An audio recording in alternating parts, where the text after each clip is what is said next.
Nemesis, by Isaac Asimov. Prologue. He sat there, alone and closed. Outside were the stars, and one particular star with its small system of worlds. He could see it in his mind's eye more clearly than he would see it in reality if he merely deopacified the window. A small star, pinkish red, the color of blood and destruction, and named appropriately. Nemesis. Nemesis, the goddess of divine retribution. He thought again of the story he had once heard when he was young, a legend, a myth, a tale of a worldwide deluge that wiped out a sinful, degenerate humanity, leaving one family with which to start anew. No flood this time, just Nemesis. The degeneration of humanity had returned, and the Nemesis that would be visited upon it was an appropriate judgment. It would not be a deluge. Nothing as simple as a deluge. Even for the remnant who might escape, where would they go? Why was it he felt no sorrow? Humanity could not continue as it was. It was dying slowly through its own misdeeds. If it exchanged a slow, excruciating death for a much faster one, was that a cause for sorrow? Here, actually circling Nemesis, a planet. Circling the planet, a satellite. Circling the satellite, Rotor. That ancient deluge carried a few to safety in an ark. He had only the vaguest idea of what the ark was, but Rotor was its equivalent. It carried a sampling of humanity who would remain safe and from which a new and far better world would be built. But for the old world, there would be only Nemesis. He thought of it again, a red dwarf star, moving on its inexorable path. Itself and its worlds were safe. Not so Earth. Nemesis was on its way, Earth, wreaking its divine retribution. Chapter 1. Marlena. 1. Marlena had last seen the solar system when she was a little over 1 year old. She didn't remember it, of course. She had read a great deal about it, but none of the reading had ever made her feel that it could ever have been part of her, nor she a part of it. In all her 15 years of life, she remembered only Rotor. She had always thought of it as a large world. It was 8 kilometers across, after all. Every once in a while, since she was 10, once a month when she could manage it, she had walked around it for the exercise, and sometimes had taken the low-gravity paths so she could skim a little. That was always fun. Skim or walk, Rotor went on, with its buildings, its parks, its farms, and mostly its people. It took her a whole day to do it, but her mother didn't mind. She said Rotor was perfectly safe. Not like Earth, she would say, but she wouldn't say why Earth was not safe. Never mind, she would say. It was the people Marlena liked least. The new census, they said, would show 60,000 of them on Rotor. Too many. Far too many. Every one of them showing a false face. Marlena hated seeing those false faces and knowing there was something different inside. Nor could she say anything about it. She had tried sometimes when she had been younger, but her mother had grown angry and told her she must never say things like that. As she got older, she could see the falseness more clearly, but it bothered her less. She had learned to take it for granted and spend as much time as possible with herself and her own thoughts. Lately, her thoughts were often on Erythro, the planet they had been orbiting almost all her life. She didn't know why these thoughts were coming to her, but she would skim to the observation deck at odd hours and just stare at the planet hungrily, wanting to be there, right there on Erythro. Her mother would ask her impatiently why she would want to be on an empty, barren planet, but she never had an answer for that. She didn't know. "I just want to," she would say. She was watching it now, alone on the observation deck. Rotorians hardly ever came here.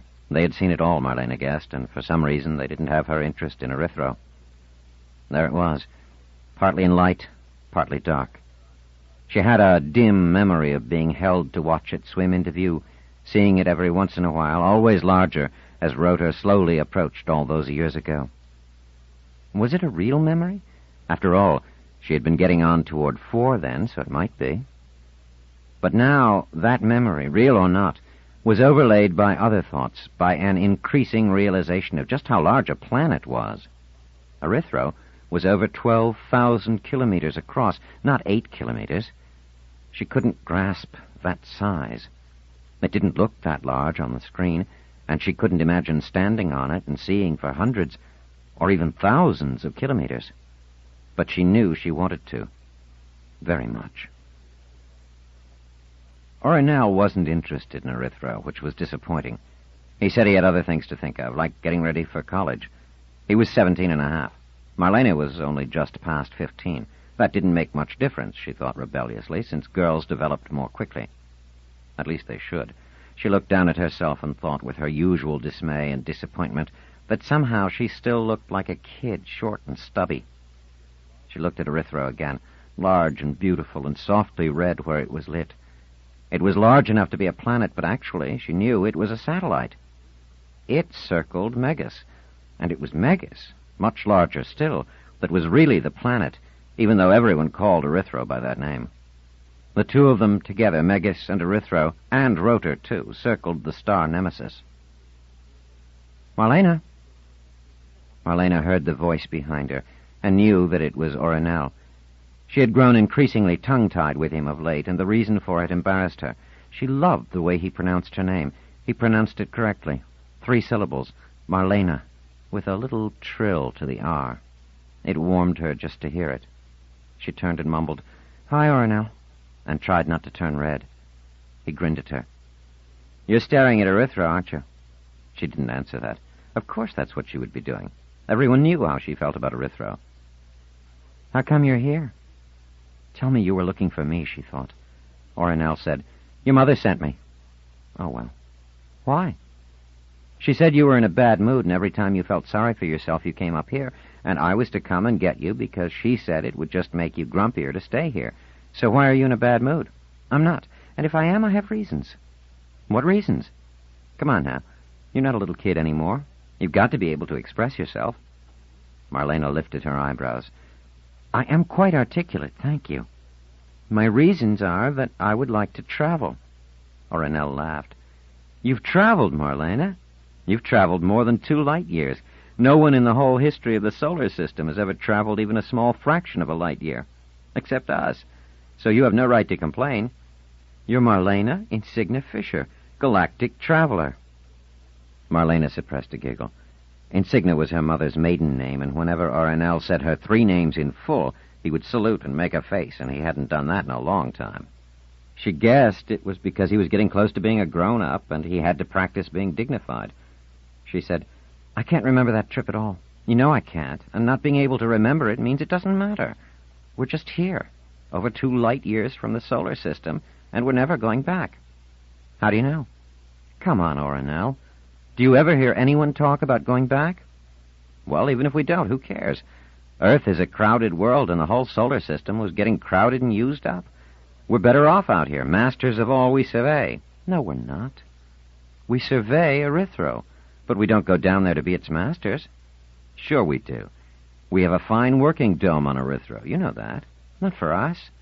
Just for some scientists. I'm talking about us. They don't let us go down there." "In time," said Orinel cheerfully. "Sure, when I'm an old woman. Or dead. Things aren't that bad. Anyway, come on out of here and into the world and make your mother happy. I can't stay here. I have things to do. Doloret..." Marlena felt a buzzing in her ears, and she didn't hear exactly what Orinel said after that.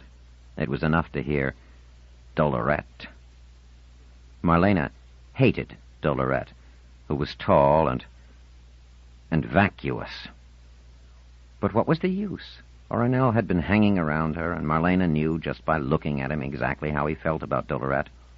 And now he had been sent to find her, and he was just wasting his time. She could tell that was how he felt, and she could also tell how anxious he was to get back to that Doloret. Why could she always tell? It was so hateful sometimes. Quite suddenly, Marlena wanted to hurt him, to find words to give him pain. True words, though. She wouldn't lie to him. She said, "We're never going back to the solar system." "I know, why not?" "Oh? Why's that?" When Marlena, hesitating, said nothing, he added, "Mysteries?" Marlena was caught. She was not supposed to say this. She mumbled, "I don't want to say. I'm not supposed to know." But she did want to say. At the moment, she wanted everyone to feel bad. But you'll tell me. We're friends, aren't we? Are we? Marlena asked. She said, Okay, I'll tell you. We're not ever going back because Earth is going to be destroyed. Oronel didn't react as she had expected. He burst into a loud squawk of a laugh. It took him a while to settle down, and she glared at him indignantly. Marlena, he said, where did you hear that? You've been viewing thrillers. I have not. But what makes you say anything like that? Because I know. I can tell. From what people say, but don't say, and what they do when they don't know they're doing it. And from things the computer tells me when I ask the right questions. Like what things it tells you? I'm not going to tell you. Isn't it possible, just barely possible, and he held up two fingers very closely together, that you're imagining things? No, it isn't possible. Earth won't be destroyed right away, maybe not for thousands of years, but it's going to be destroyed. She nodded solemnly, her face intense. And nothing can stop it. Marlena turned and walked away, angry at Oronel for doubting her. No, not doubting her. It was more than that. He thought she was out of her mind. And there it was. She had said too much and had gained nothing by it. Everything was wrong. Oronel was staring after her. The laughter had ceased on his boyishly handsome face, and a certain uneasiness was creasing the skin between his eyebrows. 2. Eugenia Insignia had grown middle-aged during the trip to Nemesis, and in the course of the long stay after arrival. Over the years, she had periodically warned herself, this is for life and for our children's lives into the unseen future. The thought always weighed her down. Why? She had known this as the inevitable consequence of what they had done from the moment Rotor had left the solar system. Everyone on Rotor, volunteers all, had known it. Those who had not had the heart for eternal separation had left Rotor before takeoff. And among those who had left was... Eugenia did not finish that thought. It often came, and she tried never to finish it. Now they were here on Rotor, but was Rotor home? It was home for Marlena. She had never known anything else. But for herself, for Eugenia? Home was Earth and Moon and Sun and Mars, and all the worlds that had accompanied humanity through its history and prehistory. They had accompanied life as long as there had been life. The thought that home was not here on Rotor clung to her even now. But then, she had spent the first 28 years of her life in the solar system, and she had done graduate work on Earth itself in her 21st to 23rd years. Odd how the thought of Earth periodically came to her and lingered. She hadn't liked Earth. She hadn't liked its crowds, its poor organization, its combination of anarchy in the important things and governmental force in the little things. She hadn't liked its assaults of bad weather, its scars over the land, its wasteful ocean. She had returned to Rotor with an overwhelming gratitude and with a new husband to whom she had tried to sell her dear little turning world to make its orderly comfort as pleasant to him as it was to her who had been born into it. But he had only been conscious of its smallness. You run out of it in 6 months, he had said. She herself hadn't held his interest for much longer than that. Oh, well. It would work itself out. Not for her. Eugenia Insignia was lost forever between worlds, but for the children. Eugenia had been born to Rotor and could live without Earth. Marlena had been born, or almost born, to Rotor alone and could live without the solar system, except for the vague feeling that she had originated there. Her children would not know even that and would not care. To them, Earth and the solar system would be a matter of myth, and Erythro would have become a rapidly developing world. She hoped so. Marlena had this odd fixation on Erythro already, though it had only developed in the last few months and might leave just as quickly as it had come. Altogether, it would be the height of ingratitude to complain. No one could possibly have imagined a habitable world in orbit about Nemesis. The conditions that created habitability were remarkable. Estimate those probabilities and throw in the nearness of Nemesis to the solar system, and you would have to deny that it could possibly have happened. She turned to the day's reports, which the computer was waiting with the infinite patience of its tribe to give her. Yet before she could ask, her receptionist signaled, and a soft voice came from the small button speaker pinned to the left shoulder of her garment. Orinel Pampas wishes to see you. He has no appointment. Insignia grimaced, then remembered that she had sent him after Marlena. She said, "Let him come in." She cast a quick look at the mirror. She could see that her appearance was reasonable. To herself, she seemed to look younger than her 42 years. She hoped she looked the same way to others. It seemed silly to worry about her appearance because a 17-year-old boy was about to enter, but Eugenia Insignia had seen poor Marlena looking at that boy, and she knew what that look portended. It didn't seem to Insignia that Orinel, who was so fond of his own appearance, would ever think of Marlena, who had never been able to rid herself of her childhood pudginess, in any other way than as an amusing child. Still, if Marlena had to face failure in this, let her not feel that her mother had contributed to that failure in any way, and had been anything but charming to the boy. "She'll blame me anyway," thought Insignia with a sigh, as the boy walked in with a smile that had not yet outgrown its adolescent shyness. "Well, Orinel," she said, "did you find Marlena?" "Yes, ma'am. Right where you said she'd be, and I told her you wanted her out of there." "And how is she feeling?" "If you want to know, Dr. Insignia, I can't tell if it's depression or something else, but she has a rather funny idea in her head. I don't know that she'd like my telling you about it." "Well, I don't like setting spies on her either, but she frequently has strange ideas, and she worries me. Please tell me what she said." Orinel shook his head. "All right, but don't tell her I said anything. This one is really crazy. She said that Earth was going to be destroyed." He waited for Insignia to laugh. She did not. Instead, she exploded. "What? What made her say that?" "I don't know, Dr. Insignia. She's a very bright kid, you know, but she gets these funny ideas. Or she may have been putting me on."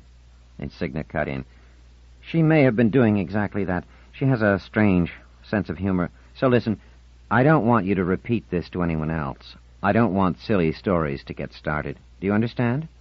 "Certainly, ma'am." "I'm serious. Not a word." Orinel nodded briskly. "But thanks for telling me, Orinel. It was important to do so. I'll speak to Marlena and find out what's bothering her. And I won't let her know you told me." "Thank you," said Orinel. "But just one thing, ma'am." "What's that?" "Is Earth going to be destroyed?" Insignia stared at him, then forced a laugh. "Of course not. You may go now." Insignia looked after him and wished earnestly that she could have managed a more convincing denial. 3. Janus Pitt made an impressive appearance, which had helped him in his rise to power as commissioner of Rota. In the early days of the formation of the settlements, there had been a push for people of no more than average height. There had been thoughts of having a smaller per capita requirement for room and resources.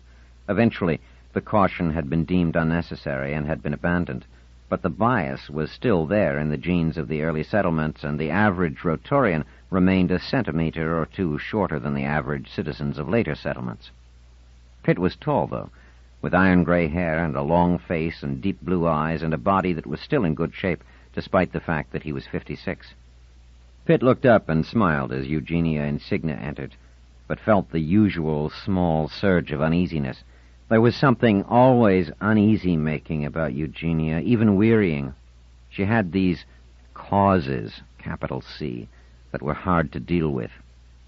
"Thank you for seeing me, Janus," she said, "on such short notice." Pitt placed his computer on hold and leaned back in his chair, deliberately producing an air of relaxation. "Come," he said. "There's no formality between us. We go back a long way." "And have shared a great deal," said Insignia. "So we have," said Pitt. "And how is your daughter?" "It's about her I wish to speak, as a matter of fact.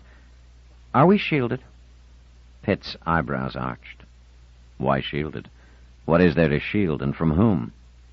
The very question activated Pitt's realization of the odd position in which Rota found itself. To all practical purposes, it was alone in the universe. The solar system was more than 2 light-years away, and no other intelligence-bearing worlds might exist within hundreds of light-years, or, for all anyone knew, billions of light-years in any direction. Rotorians might have fits of loneliness and uncertainty, but they were free of any fear of outside interference. Well, almost any fear, thought Pitt. Insignia said, "You know what there is to shield. It was you who have always insisted on secrecy." Pitt activated the shield and said, "Are we to take that up again? Please, Eugenia, it's all settled. It was settled when we left 14 years ago. I know that you brood about it now and then." "Brood about it? Why not? It's my star." And her arm flailed outward as if in the direction of Nemesis. "It's my responsibility." Pitt's jaw tightened. Do we have to go through all this again, he thought. Aloud he said, "We're shielded. Now, what's bothering you?" "Marlena, my daughter. Somehow she knows." "Knows what?" "About Nemesis and the solar system." "How could she know? Unless you've told her?" Insignia spread her arms helplessly. "Of course I didn't tell her, but I don't have to. I don't know how it is, but somehow Marlena seems to hear and see everything, and from the little things she hears and sees, she works things out. She's always been able to do it, but in the last year it's grown much worse." "Well, then, she guesses, and sometimes she makes lucky guesses. Tell her she's wrong, and see that she doesn't talk about it." "But she's already told a young man who came to tell me. That's how I know. Orinel Pampas. He's a friend of the family." "Ah, yes. I'm aware of him. Somewhat. Simply tell him not to listen to fantasies made up by a little girl." "She's not a little girl. She's 15. To him, she's a little girl, I assure you. I said I'm aware of the young man. I'm under the impression he's pushing adulthood very hard, and I remember when I was his age that 15-year-old girls were beneath contempt, especially if they were..." Insignia said bitterly, "I understand. Especially if they are short, plump, and plain. Does it matter that she's highly intelligent?" "To you and me? Certainly. To Orinel, certainly not. If necessary, I'll talk to the boy. You talk to Marlena. Tell her the idea is ridiculous, that it isn't true, and that she must not spread disturbing fairy tales." "But what if it is true?" "That's beside the point. Look, Eugenia, you and I have concealed this possibility for years, and it would be better if we continued to conceal it. If it gets around, it will be exaggerated, and there will be rising sentiment about the matter. Useless sentiment. It will only distract us from the job that has occupied our time ever since we left the solar system, and which will continue to occupy us for generations, perhaps." She looked at him, shocked, unbelieving. "Have you really no feeling for the solar system, for Earth, the world on which humanity originated?" "Yes, Eugenia. I have all sorts of feelings, but they're visceral, and I can't let them sway me. We left the solar system because we thought it was time for humanity to spread outward. Others, I'm sure, will follow. Maybe they are already doing so. We have made humanity a galactic phenomenon, and we mustn't think in terms of a single planetary system anymore. Our job is here." They stared at each other. Then Eugenia said with a touch of hopelessness, "You'll talk me down again. You've talked me down for so many years." "Yes. But next year I'll have to again. And the year after. You won't stay down, Eugenia, and you tire me. The first time should have been enough." And he turned away, back to his computer. Chapter 2. Nemesis. 4. The first time he had talked her down had been 16 years ago, in the year 2220, that exciting year in which the possibilities of the galaxy had opened up for them. Janus Pitt's hair was a dark brown then, and he was not yet commissioner of Rotor, though everyone spoke of him as the up-and-coming man. He did head the Department of Exploration and Commerce, however, and the Far Probe was his responsibility, and, to a large extent, the result of his actions. It was the first attempt to push matter through space with a hyper-assisted drive. As far as was known, only Rotor had developed hyper-assistance, and Pitt had been the strongest proponent of secrecy. He had said at a meeting of the Council, "The solar system is crowded. There are more space settlements than can easily be found room for. Even the asteroid belt is only an amelioration. It will be uncomfortably crowded soon enough. What's more, each settlement has its own ecological balance, and we are drifting apart in that respect. Commerce is being throttled for fear of picking up someone else's strains of parasites or pathogens. The only solution, fellow counselors, is to leave the solar system without fanfare, without warning. Let us leave and find a new home where we can build a new world with our own brand of humanity, our own society, our own way of life. This can't be done without hyper-assistance, which we have. Other settlements will eventually learn the technique and will leave too. The solar system will be a dandelion gone to seed, its various components drifting in space. But if we go first, we will find a world perhaps before others follow. We can establish ourselves firmly so that when others do follow and perhaps come across us in our new world, we will be strong enough to send them elsewhere. The galaxy is large, and there are bound to be elsewheres. There had been objections, of course, and fierce ones. There were those who argued out of fear of leaving the familiar. There were those who argued out of sentiment for the planet of birth. There were those who argued out of idealism, the desire to spread knowledge so that others might go too. Pitt had scarcely thought he would win out. He had done so because Eugenia Insignia had supplied the winning argument. What an incredible stroke of luck it was that she had come to him first.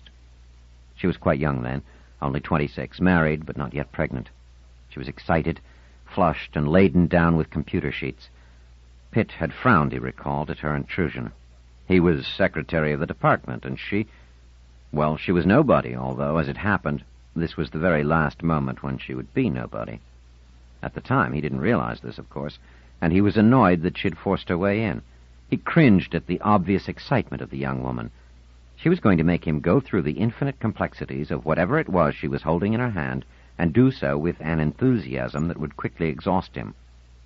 She should give a brief summary to one of his assistants. He decided to say so.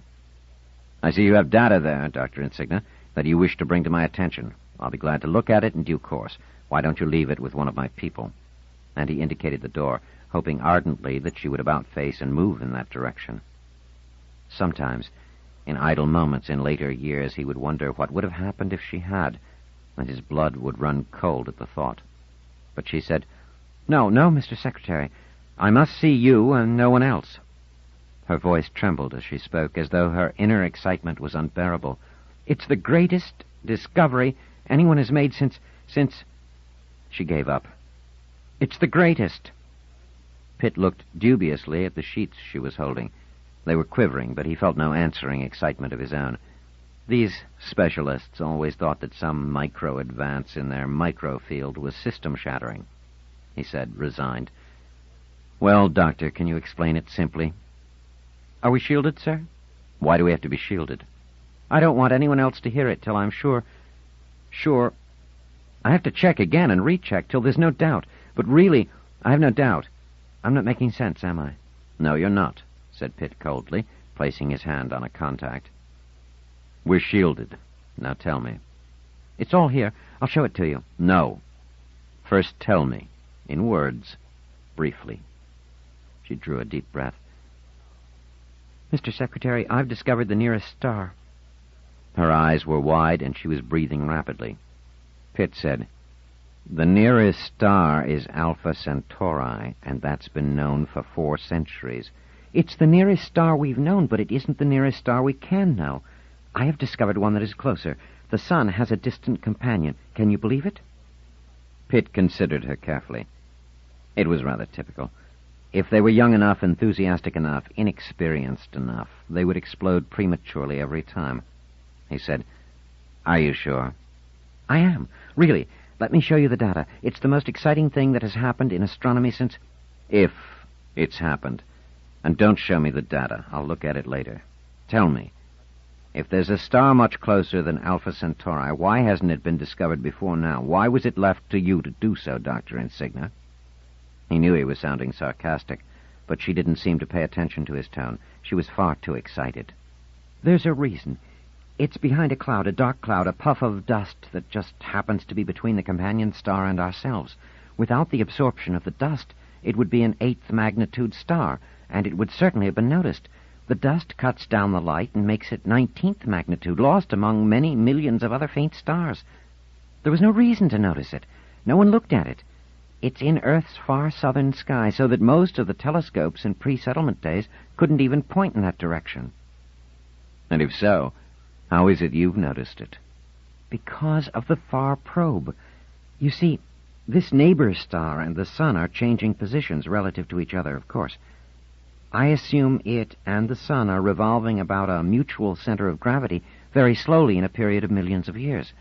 Some centuries ago, the positions may have been such that we could have seen the neighbor star to one side of the cloud in its full brightness, but we would still have needed a telescope to see it, and telescopes are only 6 centuries old. Less old than that in those places on Earth from which the neighbor star would be visible. Some centuries from now, it will be seen clearly again, shining from the other side of the dust cloud. But we don't have to wait for centuries. The far probe did it for us. Pitt could feel himself igniting, a distant core of warmth arising within him. He said, "Do you mean that the far probe took a picture of that section of the sky containing this neighbor star, and that the far probe was far enough out in space to see around the cloud and detect the neighbor star at full brightness?" "Exactly. We had an 8th magnitude star where no 8th magnitude star ought to be, and the spectrum was that of a red dwarf. You can't see red dwarf stars far away, so it had to be pretty close." "Yes, but why closer than Alpha Centauri?" "Naturally, I studied the same area of the sky as seen from Rotor, and the 8th magnitude star wasn't there. However, fairly near it was a 19th magnitude star that wasn't present in the photograph taken by the far probe. I assumed that the 19th magnitude star was the 8th magnitude star obscured, and the fact that they weren't exactly in the same place had to be the result of parallactic displacement." "Yes, I understand about that. A nearby object appears to be in different places against the distant background as one views it from different spots." "That's right. But the stars are so distant that even if the far probe went out a big fraction of a light year, that change in position wouldn't produce a noticeable shift in distant stars, but it would in nearby stars. And for this neighbor star, it produced a huge shift. I mean, comparatively. I checked the sky for different positions of the far probe on its journey outward. There were 3 photographs taken during those intervals when it was in normal space, and the neighbor star was progressively brighter as the probe viewed it farther and farther toward the edge of the cloud. From the parallactic displacement, the neighbor star turns out to be at a distance of just over 2 light years. It's at half the distance of Alpha Centauri." Pitt looked at her thoughtfully, and in the long silence that followed, she grew restless and uncertain. "Secretary Pitt," she said, "do you want to see the data now?" "No," he said. "I'm satisfied with what you've told me. Now, I must ask you some questions. It seems to me, if I understand you correctly, that the chance that someone would concentrate on a 19th magnitude star and try to get its parallax and determine its distance is negligible." "Just about 0. Is there any other way of noticing that an obscure star must be very near to us?" "It may have a large proper motion for a star. I mean that if you watch it steadily, its own motion would change its place in the sky in a more or less straight line." "Would that be noticed in this case?" "It might be, but not all stars have a large proper motion, even if they are close to us. They are moving in 3 dimensions, and we see the proper motion only in a 2-dimensional projection. I can explain—" "No. I'm continuing to take your word for it. Has this star got a large proper motion?" "That would take some time to determine. I do have a few older pictures of that part of the sky, and I could detect an appreciable proper motion. That would need more work." "But do you think it has the kind of proper motion that would force itself on astronomers if they just happened by accident to note the star?" "No, I don't."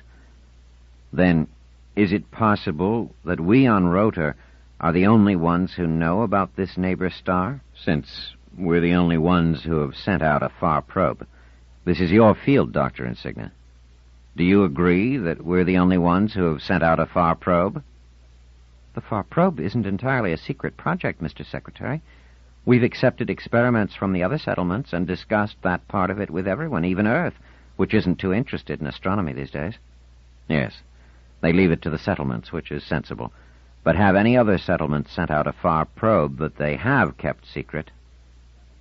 "I doubt that very much, sir. They would need hyper-assistance for that, and we have kept the technique of hyper-assistance entirely secret. If they had hyper-assistance, we'd know. They'd have to perform experiments in space that would give the fact away." "According to the Open Science Agreement, all data obtained by the far probe is to be published generally. Does that mean that you have already informed... Insignia interrupted indignantly. Of course not. I would have to find out a good deal more before I publish. What I have now is only a preliminary result that I'm telling you in confidence. But you are not the only astronomer working on the far probe. I presume you've shown the results to the others. Insignia flushed and looked away. Then she said defensively, No, I haven't. I noticed this datum. I followed it up. I worked out its significance. And I want to make sure I get the credit for it. There's only one star that is nearest to the sun, and I want to be in the annals of science as its discoverer. There might be a still closer one. And now Pitt permitted himself the first smile of the interview. It would have been long known. Even my star would be known, but for the very unusual existence of that tiny obscuring cloud. To have another and closer star is quite out of the question. Then it boils down to this, Dr. Insignia. You and I are the only ones who know of the neighbor star, am I right? No one else? Yes, sir. Just you and I, so far. Not just so far. It must remain a secret to us until I am prepared to tell certain specific others. But the agreement, the open science agreement, must be ignored. There are always exceptions to everything. Your discovery involves settlement security. If settlement security is involved, we are not required to make the discovery an open one. We don't make hyper-assistance open, do we? But the existence of the neighbor star has nothing to do with settlement security. On the contrary, Dr. Insignia, it does. Perhaps you don't realize it, but you have come upon something that can change the destiny of the human species. 5. She stood there, frozen, staring at him. Sit down. We are conspirators, you and I, and we must be friendly. From now on, you are Eugenia to me when we're alone, and I am Janus to you. Insignia demurred. I don't think that's proper. It will have to be, Eugenia. We can't conspire on frigid, formal terms. But I don't want to conspire with anyone about anything, and that's all there is to it. And I don't see the point about keeping secret the facts concerning the neighbor star. I suppose you are afraid of losing the credit. Insignia hesitated the merest moment, then said, You can bet your last computer chip I am, Janus. I want my credit. For the moment, he said, forget that the neighbor star exists. You know that I've been arguing for quite a while that Rotor ought to leave the solar system. Where do you stand on that? Would you like to leave the solar system? She shrugged. I'm not sure. It would be nice to see some astronomical object close up for the first time. But it's a little frightening, too, isn't it? You mean leaving home? Yes. But you wouldn't be leaving home. This is home. Rotor. His arm flipped from side to side. It would come with you. Even so, Mr. Janus, Rotor isn't all there is to home. We have a neighborhood, the other settlements, the planet Earth, the whole solar system. It's a crowded neighborhood. Eventually, some of us will have to go, whether we want to or not. On Earth, there was once a time when some people had to cross mountain ranges and oceans. 2 centuries ago, people on Earth had to leave their planet for settlements. This is just another step forward in a very old story.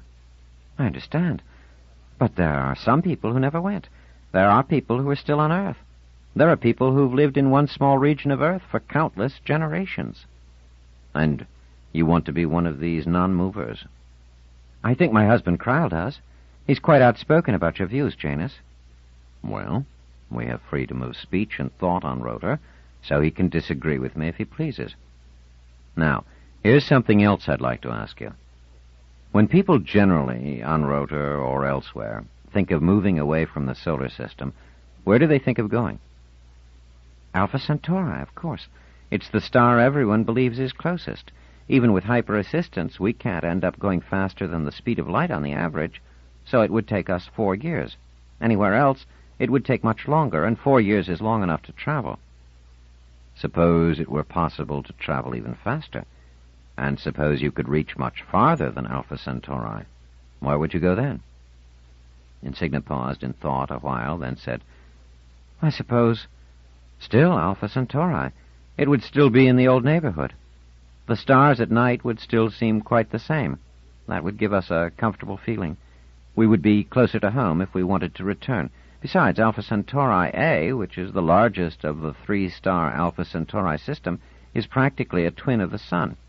Alpha Centauri B is smaller, but not too small. Even if you ignore Alpha Centauri C, a red dwarf, you would still have 2 stars for the price of 1, so to speak, 2 sets of planets. Suppose a settlement has left for Alpha Centauri and found decent habitability there, and settled down to build a new world, and back in the solar system it was known that this had happened. Where would the next settlements go once they decided to leave the solar system? To Alpha Centauri, of course, said Insignia without hesitation. So, the human species would tend to go to the obvious place, and if one settlement succeeds, others would follow quickly until the new world was as crowded as the old, until there were many people with many cultures, and eventually many settlements with many ecologies. Then it will be time to move on to other stars. But always, Eugenia, success in one place will draw other settlements. A salubrious star, a good planet, will bring others flocking. I suppose so. But if we go to a star that is only a little over 2 light-years away, only half the distance of Alpha Centauri, and no one knows about it except us, who will follow us? No one. Until they find out about the neighbor star. But that might take a long time. For that long time they would all flock to Alpha Centauri, or to any of a few other obvious choices. They would never notice a red dwarf star at their doorstep, or if they did notice it, they would dismiss it as unfit for human life, if they didn't know that human beings had already made it a going concern. Insignia stared at Pitt uncertainly. But what does all this mean? Suppose we go to the neighbor star and no one knows about it. What is the advantage? The advantage is that we can fill the world. If there is a habitable planet, there won't be. Not around a red dwarf star. Then we can use whatever raw material that exists there to build any number of settlements. You mean there would be more room for us? Yes, much more room than if they came flocking in after us. So we would have a little more time, Janus. Eventually we would fill the room available for us at the neighbor star, even if we were alone, so it would take us 500 years instead of 200. What difference would that make? All the difference you can imagine, Eugenia. Let the settlements crowd in as they wish, and we will have 1,000 different cultures, bringing with them all the hatreds and misfittings of Earth's dismal history. Give us time to be there alone, and we can build a system of settlements that will be uniform in culture and ecology. It will be a far better situation, less chaotic, less anarchic. Less interesting, less variegated, less alive. Not at all. We'll diversify, I'm sure. The different settlements will have their differences, but there will at least be a common base from which those differences will spring. It will be a far better group of settlements for that. And even if I am wrong, surely you see that it's an experiment that must be tried. Why not devote 1 star to such a reasoned development and see if it works? We can take 1 star, a red dwarf throwaway that no one would be ordinarily interested in, and use it to see if we can build a new kind of society, and possibly a better one. Let us see what we can do, he went on. If we don't have our energies worn out and broken by useless cultural differences, and our overall biology constantly perverted by alien ecological inroads. Insignia felt herself moved. Even if it didn't work, humanity would have learned something, that this wouldn't work. And if it did work... But then she shook her head. It's a useless dream. The neighbor star will be independently discovered, no matter how we try to keep it secret. But how much of your own discovery, Eugenia, was accidental? Be truthful now. You just happened to notice the star. You just happened to compare it with what you could see on another map.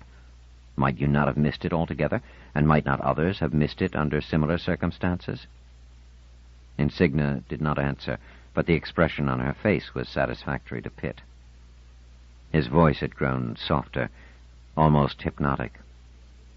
And if there is a delay of only 100 years, if we are given only 100 years to ourselves to build our new society, we would be large enough and strong enough to protect ourselves and make the others pass by and go on to other worlds. We won't have to hide any longer than that. Again, Insignia did not answer. Pitt said, "Have I convinced you?" She seemed to shake herself. Not entirely. Then think about it, and I'll ask you just one favor. While you think about it, don't say a word to anyone about the neighbor star, and let me have all the data in connection with it for safekeeping. I won't destroy it. My promise. We will need it if we are going to go to the neighbor star. Will you go that far, at least, Eugenia? Yes, she said at last in a small voice. Then she fired up. One thing, though. I must be able to name the star. If I give it a name, then it's my star. Pitt smiled briefly. What do you want to call it? Insignia's star? Eugenia's star? No, I'm not that foolish. I want to call it Nemesis. Nemesis? Nemesis? Yes. But why? There was a brief period of speculation back in the late 20th century about the possibility of a neighbor star for the sun. It came to nothing at that time. No neighbor star was found, but it had been referred to as Nemesis in the papers devoted to it. I would like to honor those daring thinkers. Nemesis? Wasn't there a Greek goddess of that name, an unpleasant one? The goddess of retribution, of justified revenge, of punishment. It entered the language as a rather flowery word. The computer called it archaic when I checked. And why would those old-timers have called it Nemesis? Something to do with the cometary cloud. Apparently Nemesis, in its revolution about the sun, passed through the cloud and induced cosmic strikes that killed off large portions of Earth life every 26 million years. Pitt looked astonished. Really? No, not really. The suggestion didn't survive, but I want Nemesis to be the name just the same, and I want it to go on record that I named it. I promise you that, Eugenia. It's your discovery, and that will enter our records. Eventually, when the rest of humanity discovers the Nemesian region, would that be the right way of putting it? They will then learn who made the discovery and how it came about. Your star, your Nemesis, will be the first star other than the sun itself to shine over a human civilization, and the first, without exception, to shine over a human civilization that originated elsewhere. Pitt watched her leave and felt, on the whole, confident she would fall in line. His letting her name the star was the perfect touch. Surely she would want to go to her own star. Surely she would feel the attraction of building a logical and orderly civilization about her star, one from which civilizations all over the galaxy might descend. And then, just as he might have relaxed in the glow of a golden future, he was shaken by a faint touch of horror that was utterly alien to him. Why Nemesis? Why should it have occurred to her to name it for the goddess of retribution? He was almost weak enough to think of it as an evil omen. Chapter 3. Mother. 6. It was dinner time, and Insignia was in one of those moods when she was just a little afraid of her own daughter. Those moods had become more pronounced lately, and she didn't know why. Perhaps it was Marlena's increasing tendency to silence, to being withdrawn, to be always seeming to commune with thoughts too deep for speech. And sometimes the uneasy fear in Insignia was mixed with guilt. Guilt because of her lack of motherly patience with the girl. Guilt because of her too great awareness of the girl's physical shortcomings. Marlena certainly didn't have her mother's conventional prettiness or her father's wildly unconventional good looks. Marlena was short and blunt. That was the only word that Insignia could find that exactly fit poor Marlena. And poor, of course. It was the adjective she almost always used in her own mind and could just barely keep out of her speech. Short, blunt, thick without being fat, that was Marlena. Nothing graceful about her. Her hair was dark brown, rather long, and quite straight. Her nose was a little bulbous, her mouth turned down just a bit at the ends, her chin small, her whole attitude passive and turned in upon itself. There were her eyes, of course, large and lustrously dark, with meticulous dark eyebrows that curved above them, long eyelashes that looked almost artificial. Still, eyes alone could not make up for everything else, however fascinating they might be at odd moments. Insignia had known since Marlena was 5 that she was unlikely ever to attract a man on the physical plane alone, and that had become more obvious with each year. Orinell had kept a languid eye on her during her preteen years, obviously attracted to her precocious intelligence and her almost luminous understanding, and Marlena had been shy and pleased in his presence, as though dimly realizing that there was something about an object called a boy that was somehow endearing, but not knowing what it might be. In the last couple of years, it seemed to Insignia that Marlena had finally clarified in her mind what boy meant. Her omnivorous reading of books and viewing of films too old for her body, if not her mind, undoubtedly helped her in this, but Orinell had grown older, too, and as his hormones began to exert their sway over him, it was no longer badinage he was in search of. At dinner that night, Insignia asked, "What kind of day did you have, dear?" "A quiet one. Orinell came looking for me, and I suppose he reported to you. I'm sorry you have to take the trouble to hunt me down." Insignia sighed. "But, Marlena, I can't help but think sometimes that you're unhappy, and isn't it natural for me to be concerned about that? You're alone too much." "I like to be alone." "You don't act it. You show no signs of happiness at being alone. There are many people who would like to be friendly, and you would be happier if you allowed them to be. Orinell is your friend." "Was. He's all busy these days with other people. Today that was obvious. It infuriated me. Imagine him getting all wrapped up because he was thinking about Dolorette." Insignia said, "You can't blame Orinell, you know. Dolorette is his age." "Physically," said Marlena. "What a bubblehead." "Physically counts a great deal at his age. He shows it. It makes a bubblehead out of him, too. The more he slobbers over Dolorette, the emptier his head gets. I can tell." "But he'll keep on getting older, Marlena, and when he's a little older, he might find out what the really important things are, and you'll be getting older, too, you know." Marlena stared at Insignia quizzically. Then she said, "Come on, Mother. You don't believe what you're trying to imply. You don't believe it for a minute." Insignia flushed.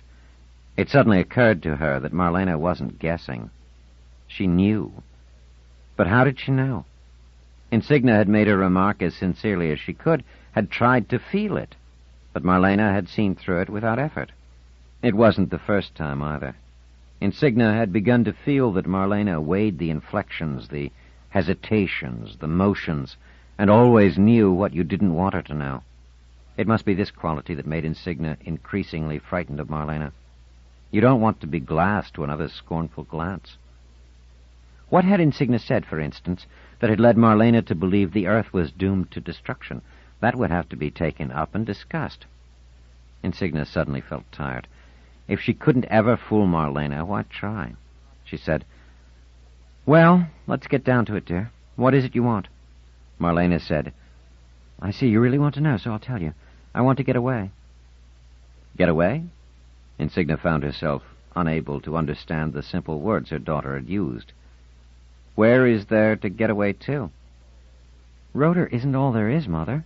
"Of course not, but it's all there is within more than 2 light years." "No, Mother, that's not so. Less than 2,000 kilometers away is Erythro." "That scarcely counts. You can't live there. There are people living there." "Yes, but under a dome. A group of scientists and engineers live there because they are doing necessary scientific work. The dome is much smaller than Rotor. If you feel cramped here, what will you feel there?"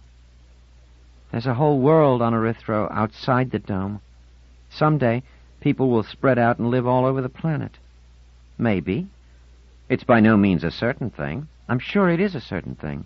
Even if it is, it would take centuries. But it has to begin. Why can't I be part of the beginning?" "Marlena, you're being ridiculous. You've got a very comfortable home here. When did all this start?" Marlena pressed her lips together, then said, "I'm not sure. A few months ago, but it's getting worse. I just can't stand it here on Rotor."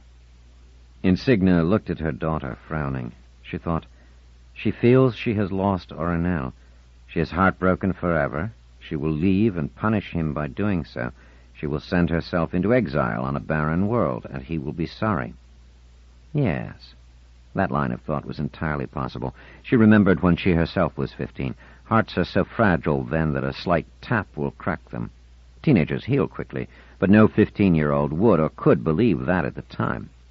15. It is later that... No use thinking about it. She said, "What is it that attracts you about Erythro, Marlena?" "I'm not sure. It's a large world.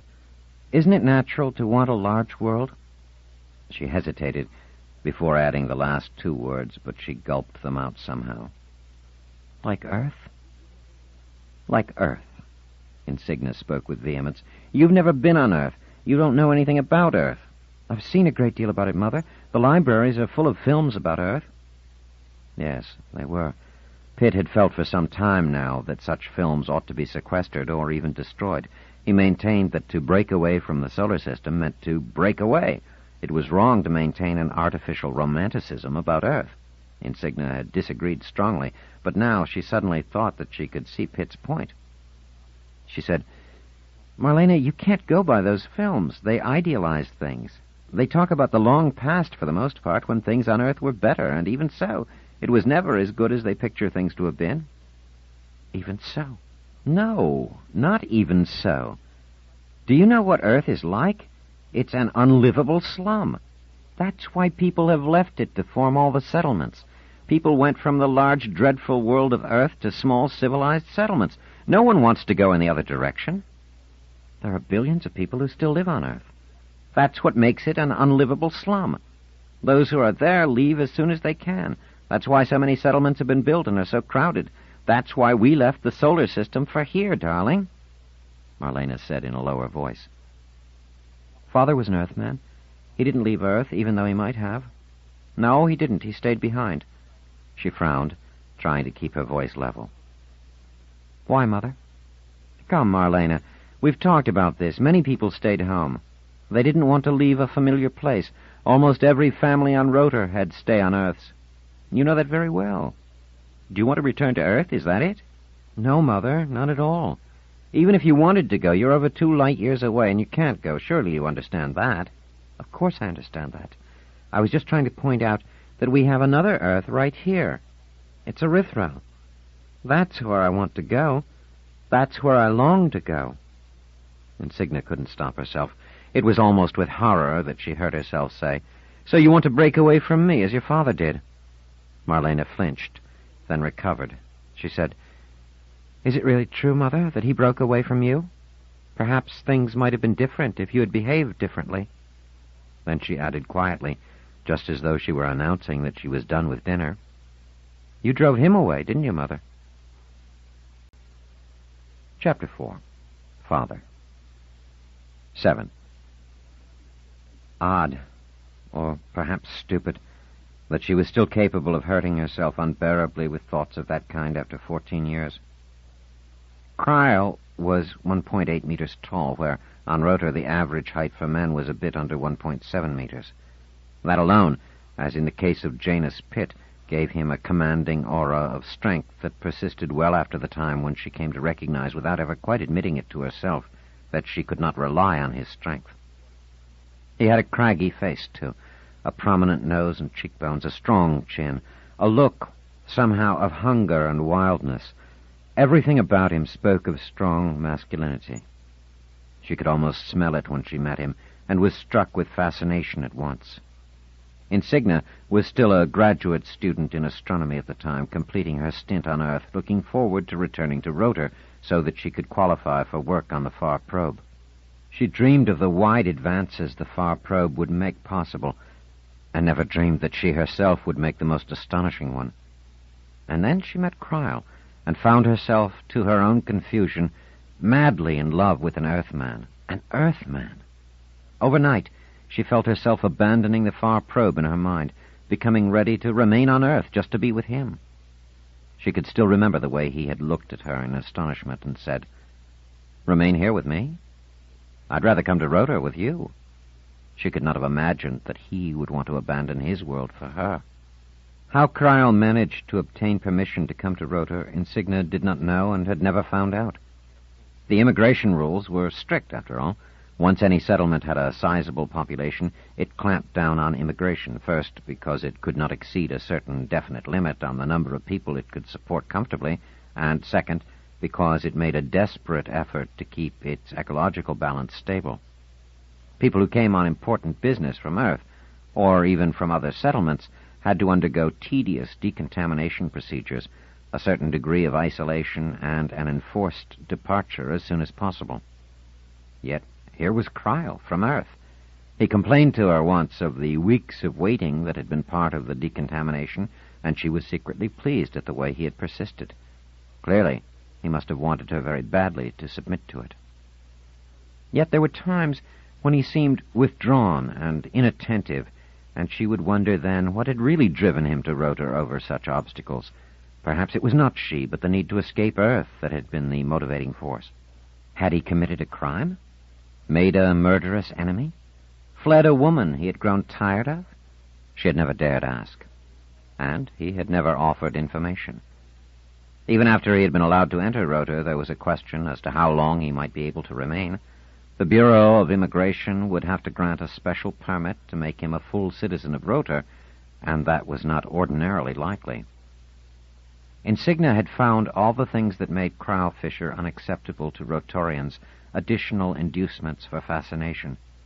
She found that his being Earth-born lent him a difference and a glamour. True Rotorians would be bound to despise him as an alien, citizen or not, but she found even that a source of erotic excitement. She would fight for him and triumph against a hostile world. When he tried to find some sort of work that would enable him to earn money and occupy a niche in the new society, it was she who pointed out to him that if he married a Rotorian woman, Rotorian for 3 generations, that would be a powerful inducement for the Bureau of Immigration to grant him full citizenship. Cryle seemed surprised at that, as though it hadn't occurred to him, and then pleased. Insignia had found it a little disappointing. It would be much more flattering to be married for the sake of love than for the sake of citizenship, but then she thought to herself, well, if that's what it takes. So, after a typical, long Rotorian engagement, they were married. Life went on without much change. He was not a passionate lover, but he had not been that before the marriage either. He had offered her an absent affection, an occasional warmth that kept her constantly near happiness, if not altogether immersed in it. He was never actively cruel and unkind, and he had given up his world for her, and gone through considerable inconvenience to be with her. Surely that might be counted in his favor, and Insignia counted it so. Even as a full citizen, which he had been granted after their marriage, there remained a kernel of dissatisfaction within him. Insignia was aware of this, and could not entirely blame him. He might be a full citizen, yet he was still not a native-born Rotorian, and many of the most interesting activities on Rotor were closed to him. She did not know what his training had been, for he never mentioned how much of an education he had had. He didn't sound uneducated, and there was no disgrace in being self-educated, but Insignia knew that on Earth the population did not take higher education as a given, the way that settlement populations did. The thought bothered her. She didn't mind Cryle Fisher being an Earthman and facing down her friends and colleagues where that was concerned. She didn't know, though, if she could quite handle his being an uneducated Earthman. But no one ever suggested he was, and he listened to the tales of her work on the Far Probe with patience. She never tested his education by discussing the technical details, of course. Yet sometimes he asked questions or made comments that reflected on such things, and she valued them when they came, for she always managed to convince herself that they were intelligent questions and comments. Fisher had a job on one of the farms, a perfectly respectable job, even an essential one, but a job that was not high on the social scale. He did not complain or make a fuss about that. She'd give him that. But he never talked about it or showed any pleasure in it, and there was always that air of discontent about him. Insignia learned, therefore, to attempt no cheery, "And what happened to you at work today, Cryle?" The few times she had asked, just at first, the answer had been a flat, "Nothing much." And that would be all, except for a short, annoyed look. Eventually she grew nervous about talking to him even of petty office politics and annoying errors. That, too, might serve as an unwelcome comparison of her work with his. Insignia had to admit that her fears went against the evidence there, an example of her own insecurity rather than his. Fisher didn't show signs of impatience when she did find herself forced to discuss the day's work. Sometimes he even asked, with a pallid interest, about hyper-assistance, but Insignia knew little or nothing about that. He was interested in Rotorian politics, and showed an Earthman's impatience with the smallness of its concerns. She fought with herself not to show displeasure at that. Eventually, there fell a silence between them, broken only by indifferent discussions concerning the films they had viewed, the social engagements they undertook, the small change of life. It didn't lead to active unhappiness. Cake had quickly changed to white bread, but there were worse things than white bread. It even had a small advantage. Working under tight security meant talking to no one about one's work, but how many managed to whisper partial confidences to wife or husband? Insignia had not done so, for she had little in the way of temptation, since her own work required little in the way of security. But when her discovery of the neighbor star was suddenly placed under tight wraps without warning, could she have managed? Surely it would have been the natural thing to do, to tell her husband of the great discovery that was bound to put her name into the astronomy texts for as long as humanity existed. She might have told him even before she told Pitt. She might have come bouncing in. Guess what? Guess what? You'll never guess. But she hadn't. It didn't occur to her that Fisher would be interested. He might talk to others about their work, even to farmers or sheet metal workers, but not to her. So, it was no effort to mention nothing to him of Nemesis. The matter was dead between them, was not missed, did not exist. Until that dreadful day when their marriage came to an end. 8.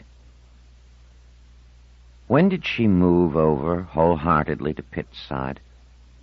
At the start, Insignia had been horrified at the thought of keeping the neighbor star a secret, profoundly uneasy at the prospect of moving away out of the solar system to a destination concerning which they knew nothing but the location.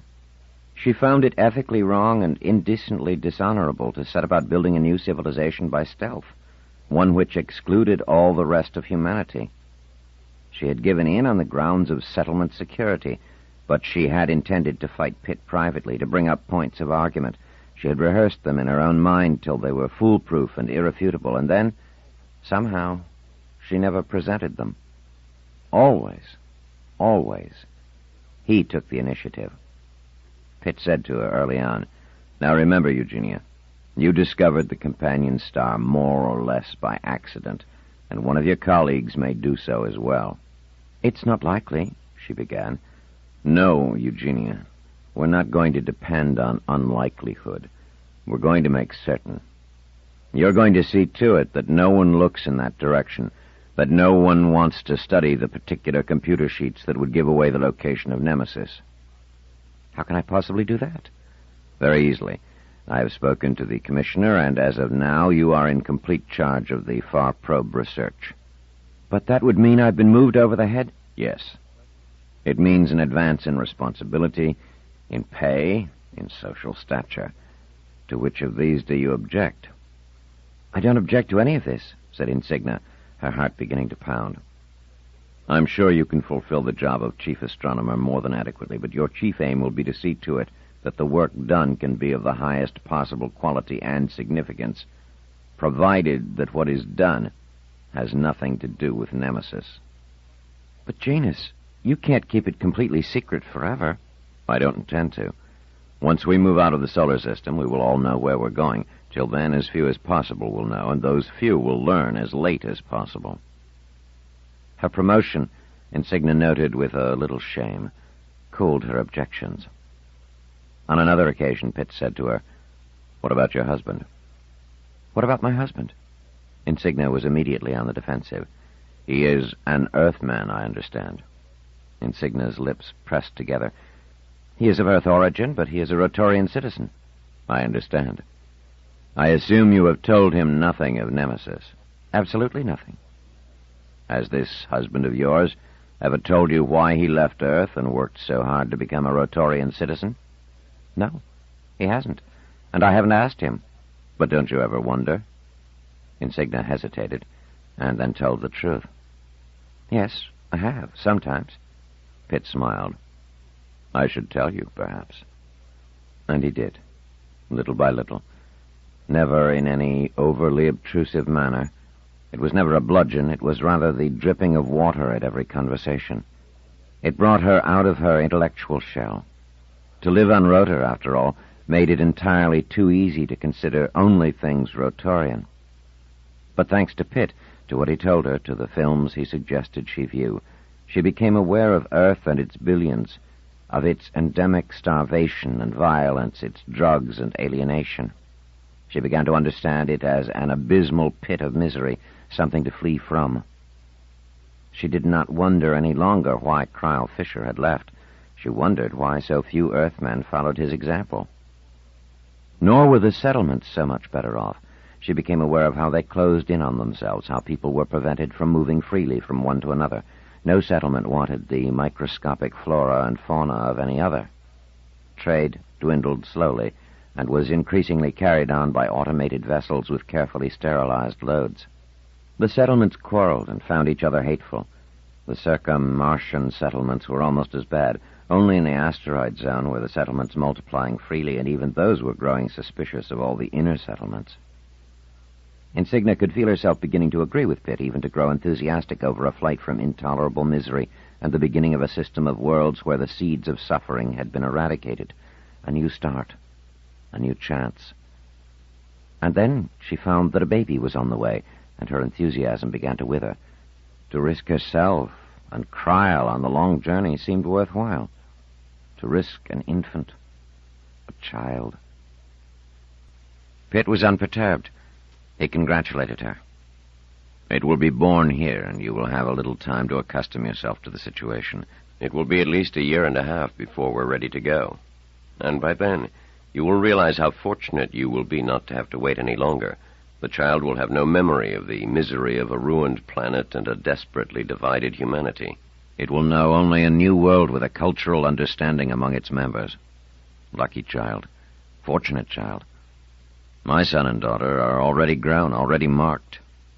And again, Insignia began to think in that fashion, and by the time Marlena was born, she had indeed begun to dread delay, to fear that before they left, the child would be imprinted with the crowded failure that was the solar system. She was entirely on Pitt's side by this time. Fisher seemed fascinated by Marlena, to Insignia's great relief. She had not thought that he would make much of a father, yet he hovered over Marlena and took on his share of the duties involved in bringing her up. He seemed actually to grow cheerful as a result. During the time Marlena was approaching her first birthday, rumors grew throughout the solar system that Rotor intended to leave. It produced what was almost a system-wide crisis, and Pitt, who was now clearly in line for commissionerhood, was grimly amused. "Well, what can they do?" he said. "There's no way they can stop us, and all the outcries of disloyalty, together with their own display of solar system chauvinism, will only serve to inhibit their investigations into hyper-assistance, which will serve us well."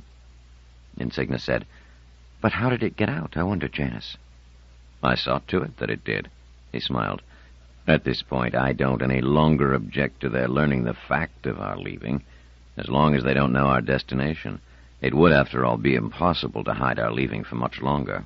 We must take a vote on the matter, you know, and once all Rotorians know of our leaving, all the rest of the system will know in any case." "A vote?" "Why, of course. Think it through. We can't take off with a settlement load of people who are too fearful or too homesick for their own son. We'd never make it. We want only those with us who are willing, even eager." He was completely right. The campaign to win approval for leaving the solar system began almost at once, and the fact that the news had already leaked out served as a cushion to ease the reaction outside Rotor, and within it as well. Some Rotorians were excited at the prospect. Some were afraid. Fisher reacted with thunderous brow, and one day he said, "This is crazy." "It's inevitable," said Insignia with careful neutrality. "Why? There's no reason to start wandering among the stars. Where would we go? There's nothing out there." "There are billions of stars out there." "How many planets?" "We don't know of any habitable planets anywhere, and very few of any other kind. Our solar system is the only home we know." "Exploration is in the blood of humanity." It was one of Pitt's phrases. "That's romantic nonsense. Does anyone think that people are actually going to vote to separate themselves from humanity and vanish into space?" Insignia said, "My understanding, Cryle, is that sentiment on Rotor is rather in favor of it." "That's just council propaganda. You think people will vote to leave the Earth, leave the sun? Never. If it comes to that, we'll be going to Earth." She felt something clutch at her heart. She said, "Oh, no." Do you want one of those simoons or blizzards or mistrals or whatever you call them? Do you want lumps of ice and falling water and blowing, whistling air? He lifted his eyebrows at her. It's not that bad. There are storms occasionally, but they can be predicted. Actually, they're interesting, when they're not too bad. It's fascinating, a little cold, a little heat, a little precipitation. It makes for variation. It keeps you alive. And then think of the variety of cuisines.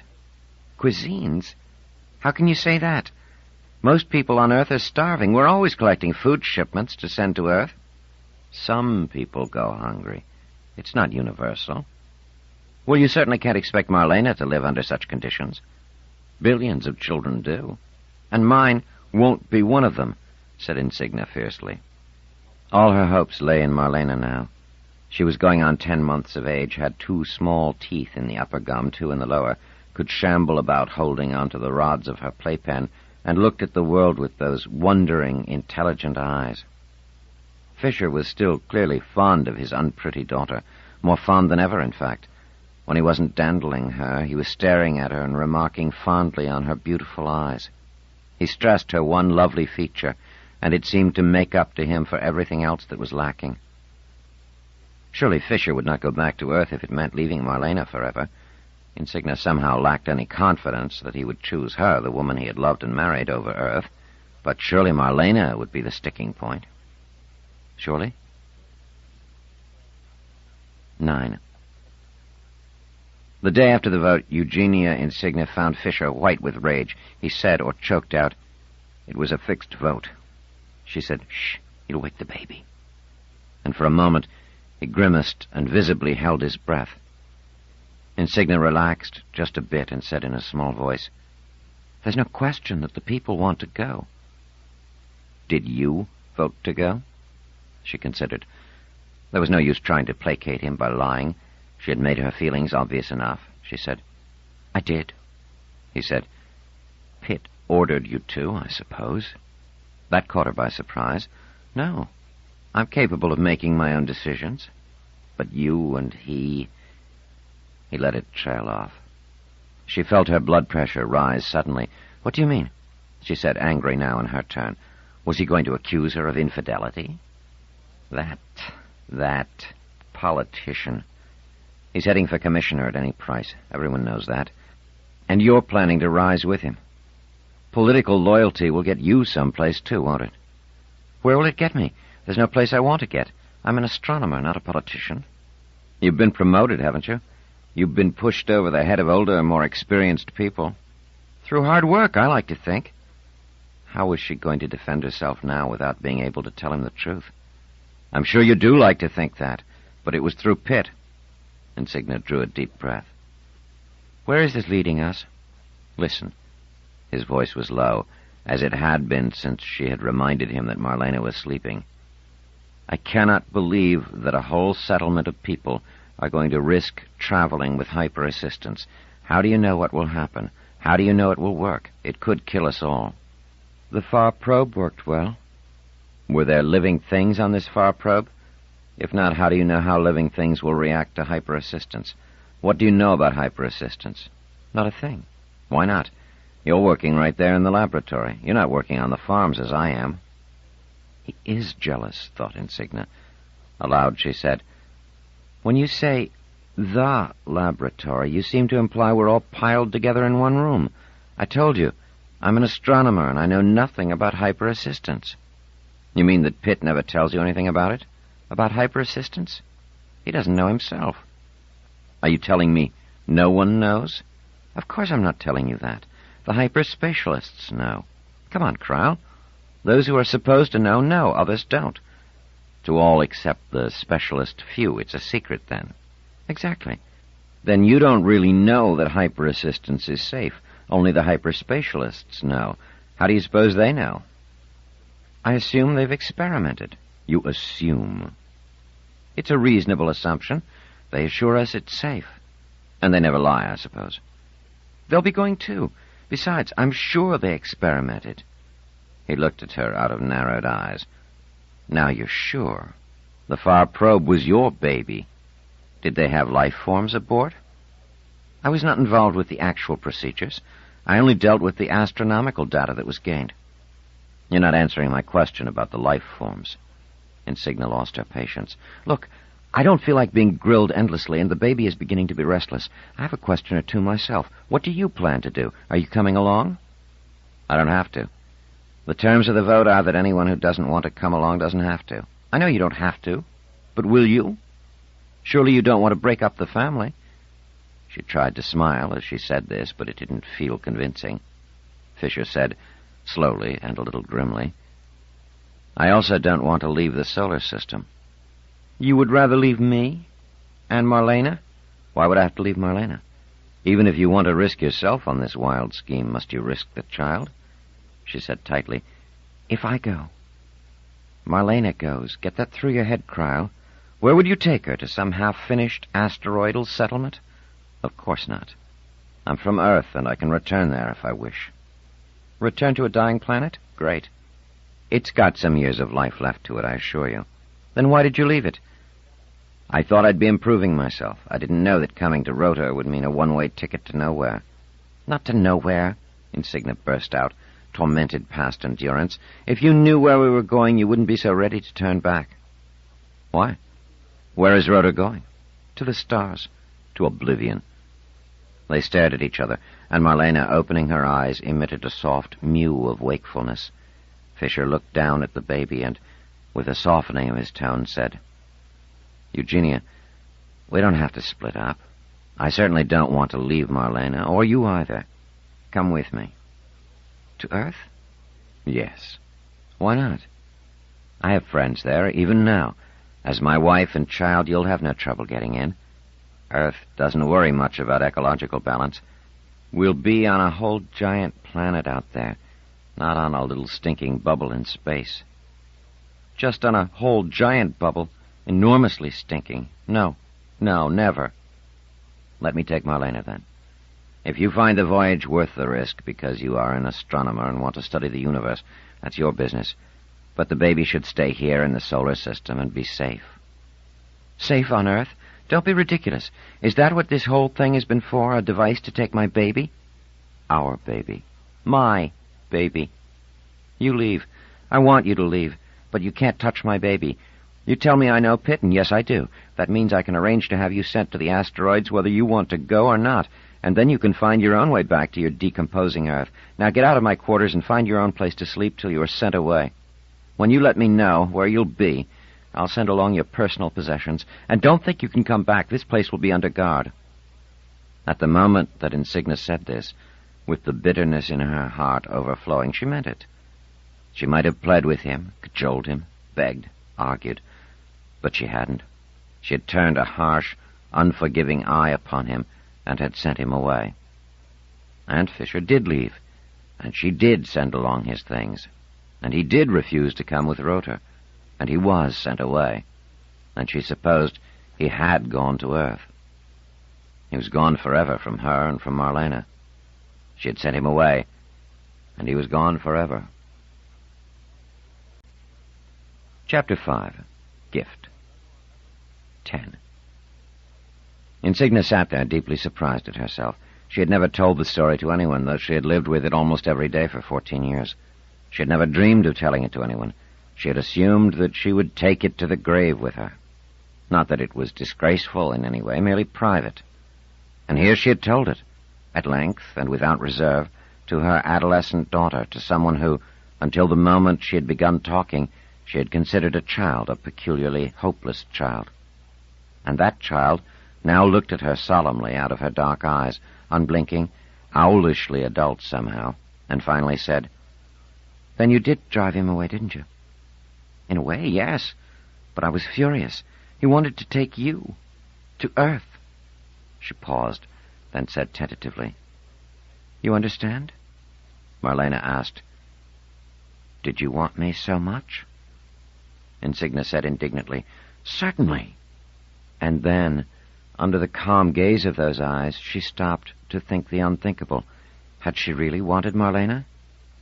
But then she calmly said, Of course, why wouldn't I?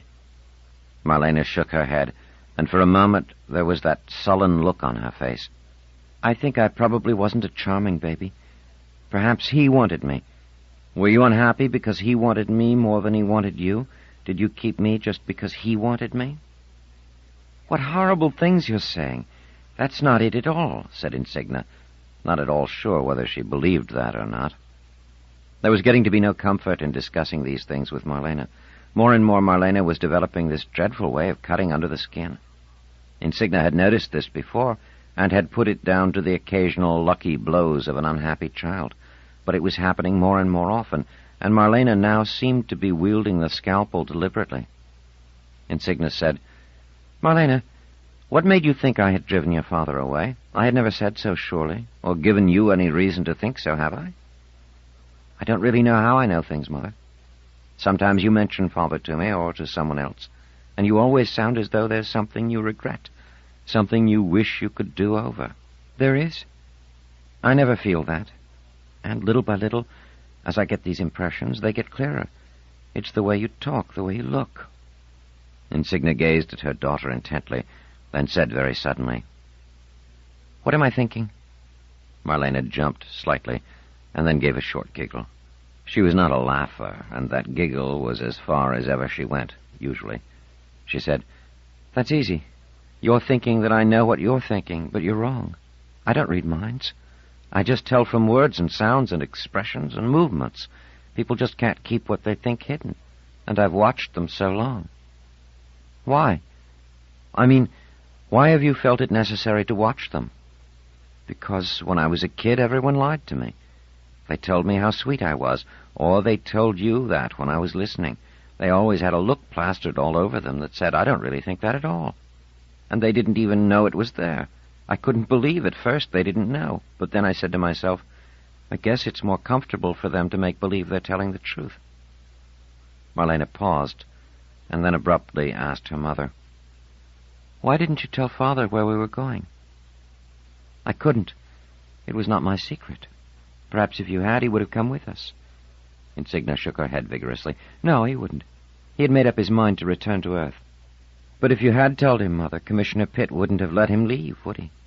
Father would have known too much. Pitt wasn't commissioner then, said Insignia with absent irrelevance. Then with sudden vigor, I wouldn't have wanted him on those terms, would you? I don't know. I can't tell how he would have been if he'd stayed. But I can tell. Insignia felt as though she were burning again. Her mind went back to that last conversation and her last wild shout telling Fisher to go, that he must go. No, it had been no mistake. She wouldn't have wanted him as a prisoner, an enforced member of Rota. She hadn't loved him that much. For that matter, she hadn't hated him that much either. And then she changed the subject quickly, allowing no time for her expression to give her away. You upset Orinel this afternoon. Why did you tell him Earth would be destroyed? He came to me about that and was very concerned. All you had to do was to tell him that I was just a kid, and no one listens to what a kid says. He would have believed that right away. Insignia ignored that. Maybe it was a good idea to say nothing in order to avoid the truth. Do you really think Earth will be destroyed? I do. You talk about Earth sometimes. You say, poor Earth.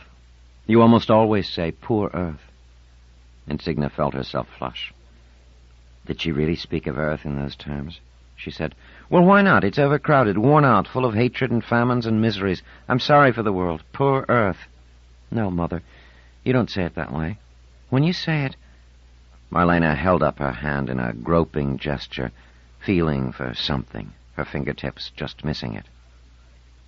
Well, Marlena, it's clear in my mind, but I don't know how to put it in words. Keep on trying. I must know. The way you say it, I can't help but think you feel guilty, as though it were your fault. Why? What do you think I've done? I heard you say it once when you were in the view room. You looked at Nemesis, and it seemed to me then that Nemesis was mixed up in it. So I asked the computer what Nemesis meant, and it told me. It's something that relentlessly destroys, something that inflicts retribution. That wasn't the reason for the name, cried Insignia. You named it, said Marlena quietly, inexorably. That was no secret, of course, any longer. Once they had left the solar system behind them, Insignia had then taken the credit for the discovery and for the name. It's because I named it that I know that that wasn't the reason for the name. Then why do you feel guilty, Mother? Silence. If you don't want to tell the truth. Insignia said at last, How do you think Earth will be destroyed? I don't know. But I think you know, Mother.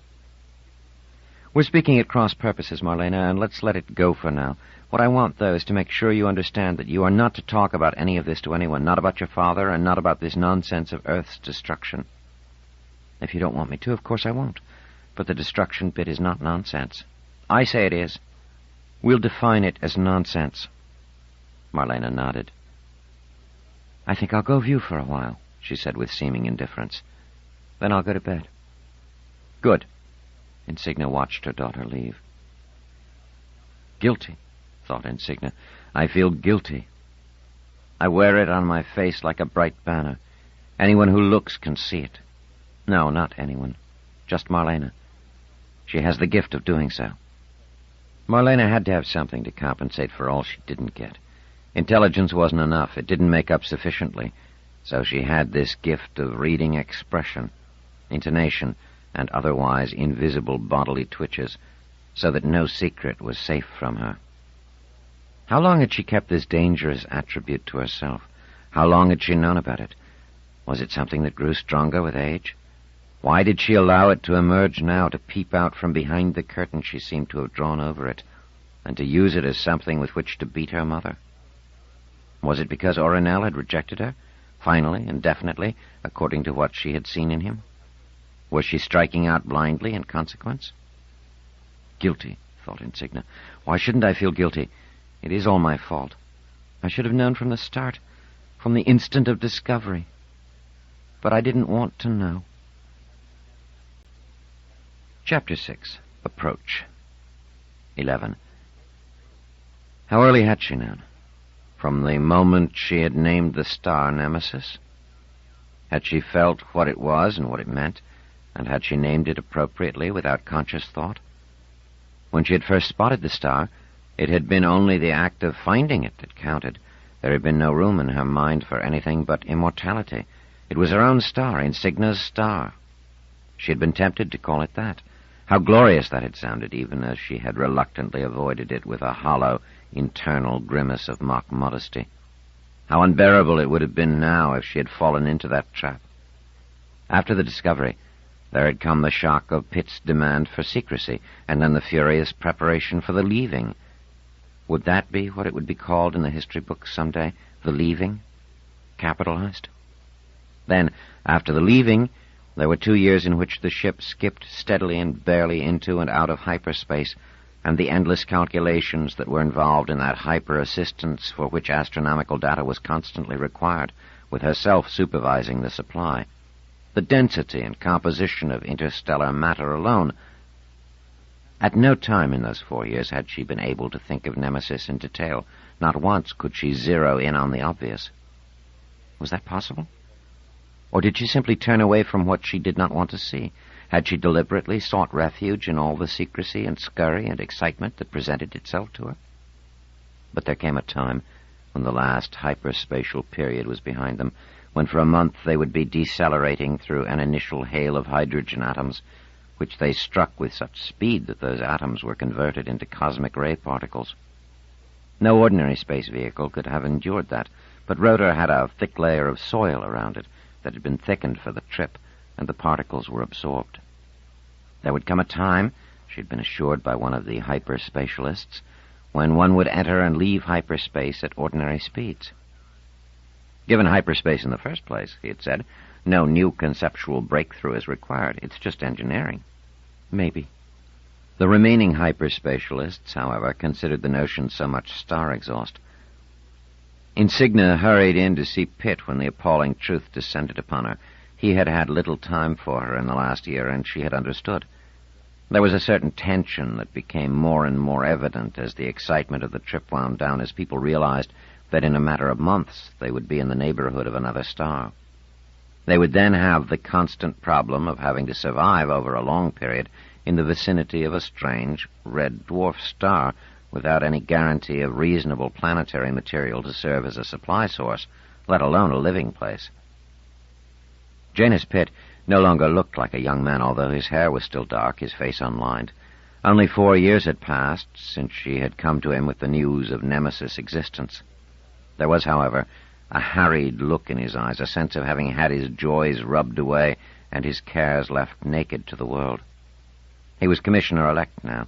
Perhaps that might account for a great deal of what might be troubling him, but who could tell? Insignia had never known true power, or the responsibility that accompanied it. But something told her it might have the capacity for souring one who did. Pitt smiled at her absently. They had been forced to be close when they had shared a secret that at first no one, and then almost no one, had shared with them. They could then talk unguardedly with each other when they could not do so with anyone else. After the leaving, however, when the secret was revealed, they had grown apart again. "Janus," she said, "there is something eating away at me, and I had to come to you with it. It's Nemesis." "Is there anything new?" "You can't say you found out it isn't where you thought it was. It's right out there, less than 16 billion kilometers away. We can see it." "Yes, I know. But when I first found it, at a distance of 2+ light years, I took it for granted that it was a companion star, that Nemesis and the sun were circling a common center of gravity. Something that close would almost have to be. It would be so dramatic." "All right. Why shouldn't things be dramatic now and then?" "Because, as close as it is clearly too far away to be a companion star. The gravitational attraction between Nemesis and the sun is terribly weak, so weak that the gravitational perturbations of nearby stars would make the orbit unstable." "But Nemesis is there." "Yes, and more or less between ourselves and Alpha Centauri." "What has Alpha Centauri got to do with it?" "The fact is that Nemesis is not much farther from Alpha Centauri than it is from the sun. It's just as likely to be a companion star of Alpha Centauri. Or, more likely, whichever system it belongs to, the presence of the other star is now disrupting it, or has already disrupted it." Pitt looked at Insignia thoughtfully and tapped his fingers lightly on the arm of his chair. "How long does it take Nemesis to go around the sun, assuming it's the sun's companion?" "I don't know. I'd have to work out its orbit. That's something I should have done before the leaving, but there were so many other things occupying me then, and now too, but that's no excuse." "Well, make a guess," Insignia said.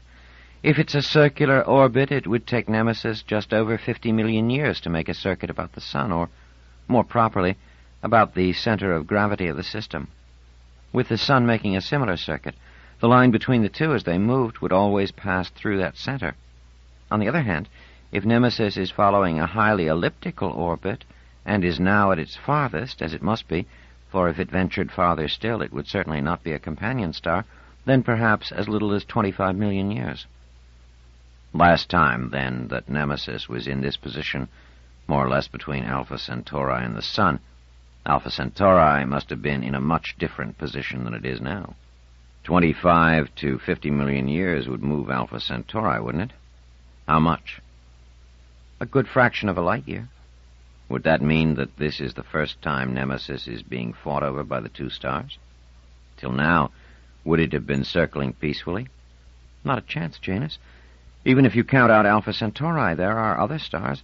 One star may have arrived now, but there had to be another star in interfering distance at some other part of its orbit in the past. The orbit just isn't stable." "What's it doing here in our neighborhood, then, if it isn't orbiting the sun?" "Exactly," said Insignia. "What do you mean, exactly?" "If it were orbiting the sun, it would be moving at a speed relative to the sun of somewhere between 80 and 100 meters a second, depending on Nemesis' mass. That's very slow motion for a star, so it would seem to stay in the same place for a long time. It would therefore remain behind the cloud for a long time, especially if the cloud is moving in the same direction relative to the sun. With such a slow motion, and its light dimmed, it's no wonder it's never been noticed till now. However—" She paused. Pitt, who made no effort to seem devouringly interested, sighed and said, "Well, can you get to the point?" "Well, if it's not in orbit about the sun, then it is in independent motion, and it should be moving relative to the sun at 100 kilometers a second or so, 1,000 times as fast as if it were in orbit. It just happens to be in our neighborhood now, but it is moving on. We'll pass the sun and we'll never return. But just the same, it stays behind the clouds, scarcely budging from its position. Why should that be? There's one way it can be moving at a good clip, and yet not seem to be moving from its position in the sky. Don't tell me it's vibrating back and forth. Insigna's lip curled. Please don't try to make jokes, Janus. This isn't funny. Nemesis might be moving more or less straight toward the sun. It wouldn't be shifting either to the right or left, so that it would not seem to be changing position, but it would be coming right toward us. That is, right toward the solar system. Pitt stared at her in surprise. Is there evidence for that? Not yet. There was no reason to take the spectrum of Nemesis when it was first spotted. It was only after I had noticed the parallax that a spectral analysis would have made sense. And then I never got around to it. If you remember, you put me at the head of the Far Probe project and told me to direct everyone's attention away from Nemesis. I couldn't have arranged a close spectral analysis at that time, and since the leaving, well, I haven't. But I will investigate the matter now, you can be sure. Let me ask you a question. Wouldn't it produce the same effect of motionlessness if Nemesis were moving directly away from the sun? It's a 50-50 chance whether it's moving toward the sun or away from it, isn't it? Spectral analysis will tell us. A red shift of the spectral lines will mean there's a recession, a violet shift and approach. But it's too late now. If you take its spectrum, it will tell you it's approaching us because we're approaching it. Right now, I wouldn't take the spectrum of Nemesis. I'd take it of the sun. If Nemesis is approaching the sun, then the sun will be approaching Nemesis, and we can allow for our own motion. Besides, we're slowing, and in a month or so, we will be moving so slowly that our motion won't be affecting the spectroscopic results appreciably. For the space of half a minute, Pitt seemed lost in thought, staring at his uncluttered desk, his hand slowly stroking the computer terminal. Then he said, without bothering to look up, "No. These are observations that need not be made. I don't want you worrying yourself about it any more, Eugenia. It's a non-problem, so just forget it." The wave of his hand made it clear that she was to leave. 12. Insigna's breath made a whistling sound as it was forced out of angrily tightened nostrils. She said in a low, husky voice, "How dare you, Janus? How dare you?" "How dare I what?" Pitt frowned. "How dare you order me out of here as though I were a computer puncher? If I hadn't found Nemesis, we wouldn't be here. You wouldn't be commissioner-elect. Nemesis is mine. I have a say in it." "Nemesis isn't yours. It's Rotor's. So please leave now and let me get on with the business of the day." "Janus," she said, raising her voice, "I tell you again that in all likelihood Nemesis is moving toward our solar system." "And I tell you again that it is only a 50-50 chance that it is, and even if it were heading toward the solar system, not our solar system any longer, by the way, but their solar system. Don't tell me it's going to hit the sun. I won't believe you if you do. In its whole nearly 5 billion-year history, the sun has never been struck by a star or even come close. The odds against stellar collisions, even in relatively crowded parts of the galaxy, are enormous. I may not be an astronomer, but I know that much." "Odds are just odds, Janus, not certainties. It's conceivable, however unlikely, that Nemesis and the sun might collide. But I recognize that it's very unlikely they will. The trouble is that a close approach, even without collision, might be fatal to Earth." "How close is a close approach?" "I don't know. It will take a great deal of computation." "All right, then. You suggest that we take the trouble to make the necessary observations and computations, and if we find out that the situation is indeed fraught with danger to the solar system, then what? Do we warn the solar system?" "Well, yes. What choice would we have?" "And how would we warn them? We have no means of hypercommunication, and even if we had, they have no system for receiving hypermessages. If we sent out a luminal message of some sort, light, microwaves, modulated neutrinos, it would take over 2 years to reach Earth, assuming we have a beam powerful enough or sufficiently coherent. And even then, How would we know if they had received it? If they had and bothered to answer, that answer would take another 2 years to return. And what will be the final result of the warning? We will have to tell them where Nemesis is, and they will see that the information is coming from that direction. The whole point of our secrecy, the whole plan for establishing a homogeneous civilization around Nemesis, free of interference, would be lost. Whatever the cost, Janus, how could you consider not warning them? Where's your concern? Even if Nemesis is moving toward the sun, how long would it take for it to reach the solar system? It could reach the neighborhood of the sun in 5,000 years. Pitt sat back in his chair and regarded Insignia with a kind of wry amusement. 5,000 years. Only 5,000 years? Look, Eugenia, 250 years ago, the first Earthman stood on the moon. 2.5 centuries have passed, and here we are at the nearest star. Where will we be in another 2.5 centuries at this rate? At any star we wish. And in 5,000 years, 50 centuries, we will be all over the galaxy, barring the presence of other intelligent forms of life. We will be reaching out to other galaxies. Within 5,000 years, technology will have advanced to the point where, if the solar system were really in trouble, all its settlements and its entire planetary population could take off for deep space and other stars. Insignia shook her head. Don't think that technological advance means that you can empty the solar system by a mere wave of the hand, Janus. To remove billions of people without chaos and without tremendous loss of life would require long preparation.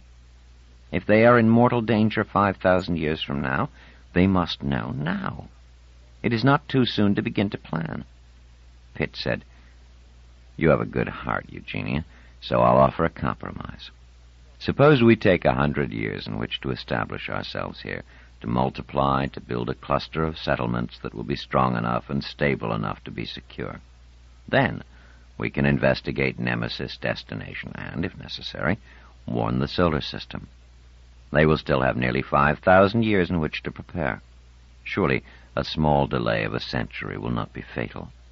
Insignia sighed. Is that your vision of the future? Humanity squabbling endlessly over the stars, each little group trying to establish itself as supreme over this star or that, endless hatred, suspicion, and conflict, of the kind we had on Earth for thousands of years, expanded into the galaxy for thousands more? Eugenia, I have no vision. Humanity will do as it pleases.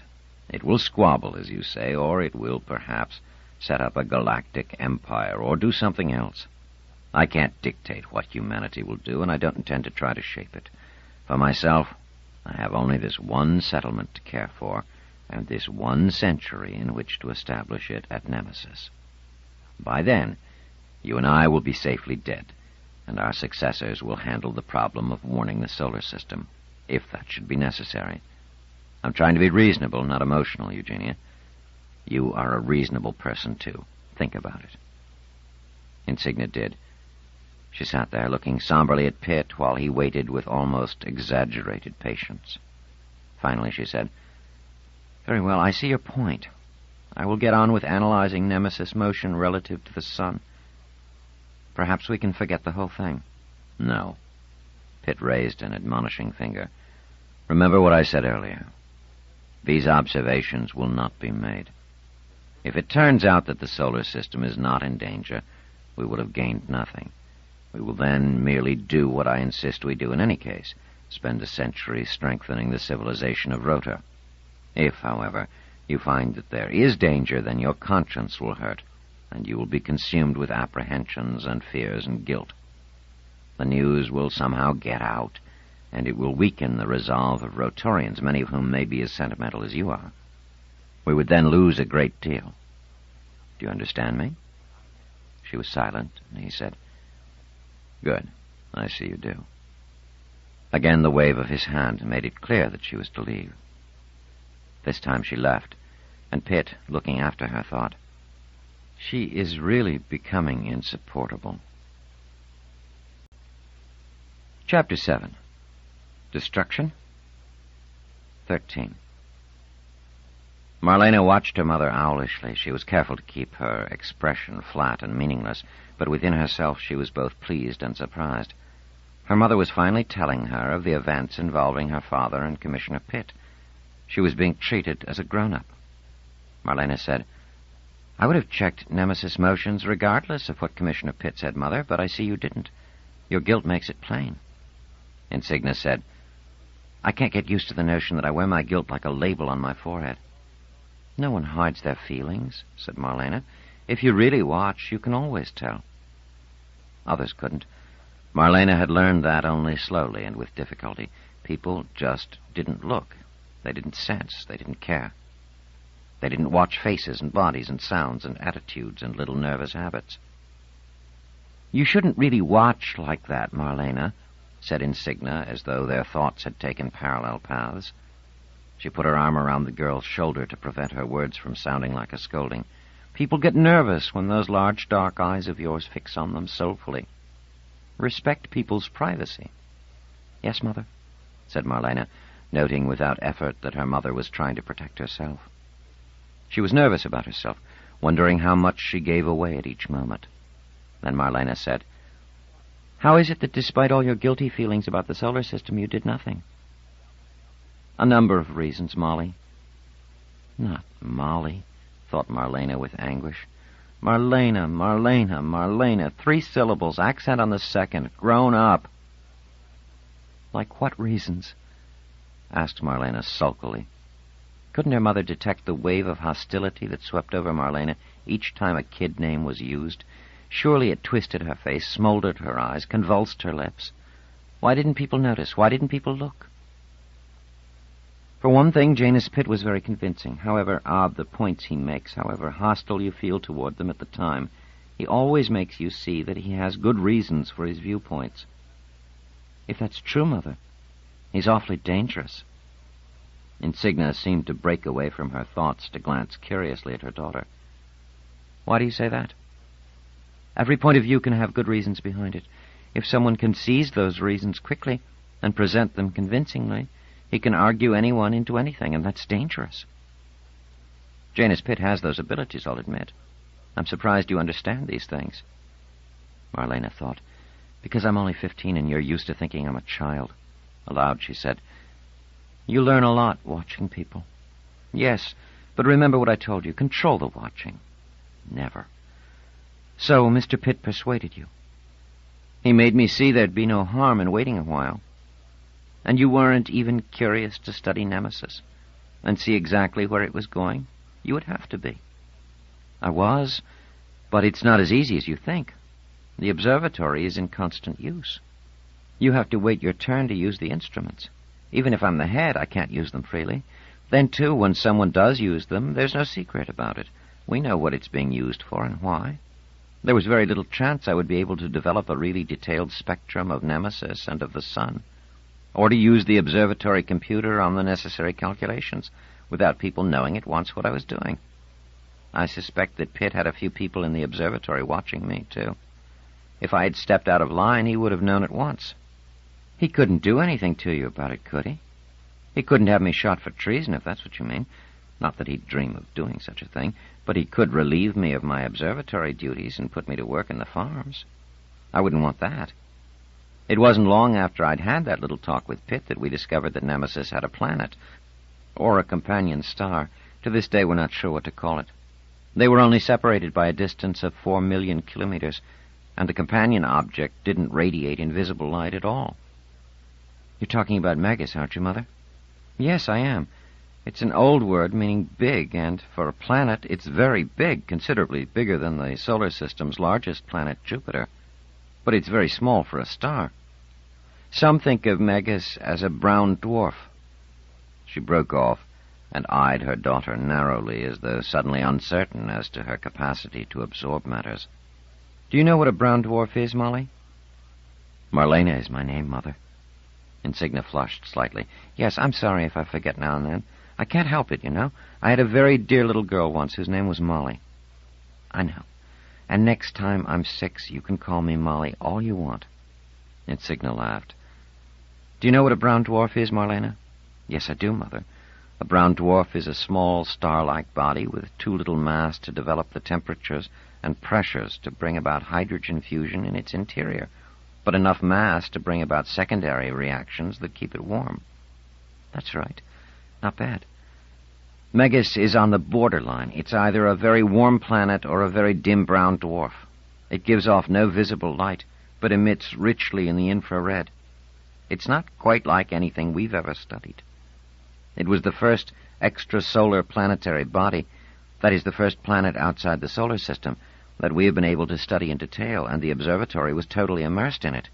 I wouldn't have had a chance to work on Nemesis motion even if I'd wanted to, and to tell you the truth, I forgot about it for a time. I was as interested in Megas as everyone else was, you see. Said Marlena. It turned out it was the only sizable planetary body circling Nemesis, but it was enough. It was 5 times the mass... I know, Mother. It's 5 times the mass of Jupiter and 1/30th the mass of Nemesis. The computer taught me that long ago. Of course, dear. And it's no more habitable than Jupiter is, less, if anything. That was disappointing at first, even though we didn't really expect to find a habitable planet circling a red dwarf star. If a planet were close enough to a star like Nemesis to keep water liquid, tidal influences would force it to face one side to Nemesis at all times. Isn't that what Megas does, Mother? I mean, one side always faces Nemesis? Yes, it does. That means it has a warm side and cold side, with the warm side quite warm. It would be at red heat if it weren't that the circulation of its dense atmosphere tends to equalize temperatures somewhat. Because of this, and because of Megas' own inner warmth, even the cold side is quite warm. There are many things about Megas that were unique in astronomical experience. And then we discovered that Megas had a satellite, or if you want to consider Megas a very small star, it had a planet, Erythro. Which rotor orbits, I know. But, Mother, it's been over 11 years since there was all that fuss about Megas and Erythro. In all that time, haven't you managed to sneak a look at the spectra of Nemesis and the Sun? Haven't you done a little figuring? Well, Marlena said hastily, I know you have. By my expression? By everything about you.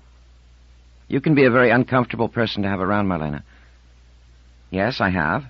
And? Yes, it's heading for the solar system.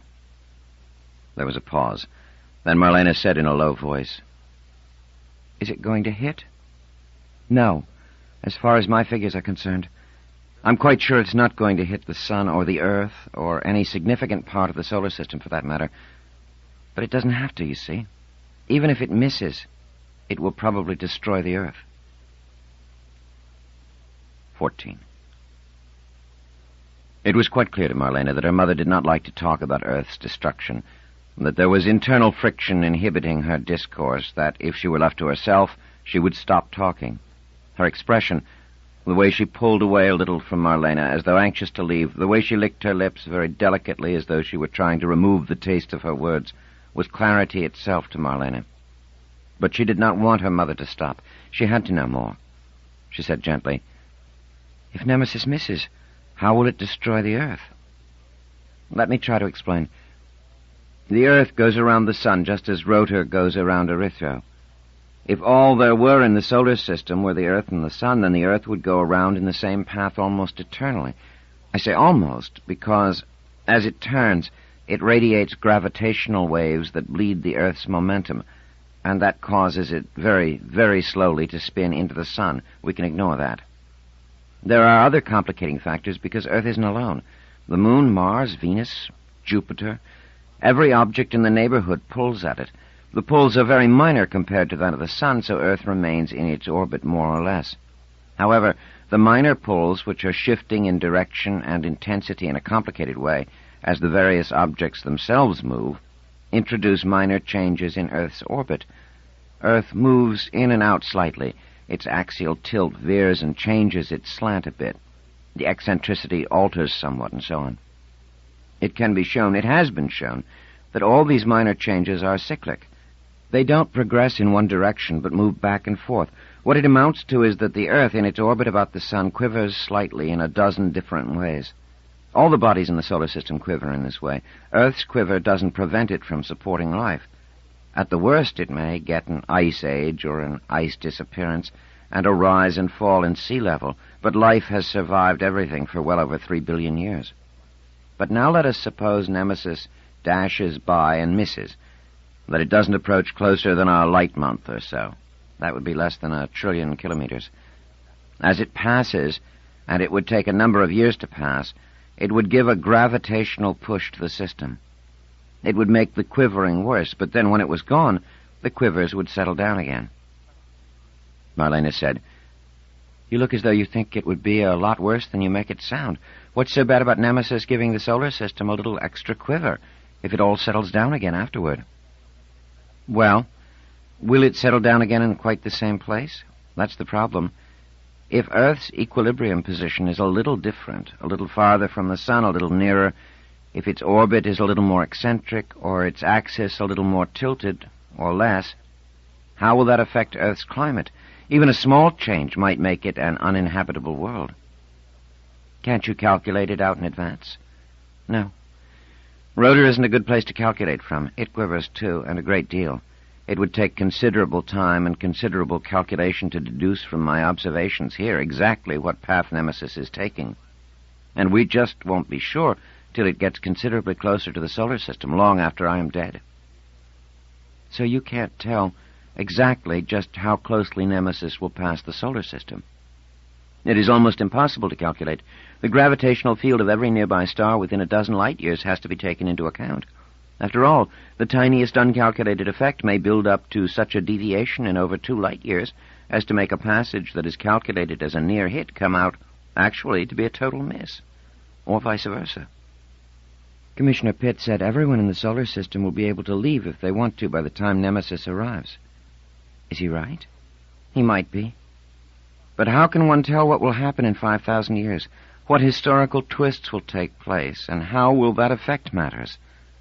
We can hope everyone will get off safely." "Even if they're not warned," said Marlena, feeling rather diffident at pointing out an astronomical truism to her mother. "They'll find out for themselves. They've got to. Nemesis will come closer and closer, and it will be unmistakable after a while, and they can calculate its path much more accurately as it comes closer. But they will have that much less time to make their escape, if one is necessary." Marlena stared at her toes. She said, "Mother, don't be angry with me. It seems to me as though you'd be unhappy even if everyone got away from the solar system safely. Something else is wrong. Please tell me." Insignia said, "I don't like the thought of everyone leaving Earth. Even if it is done in orderly fashion, with plenty of time and with no casualties to speak of, I still don't like the thought. I don't want Earth to be abandoned. Suppose it must be. Then it will be. I can bow to the inevitable, but I don't have to like it.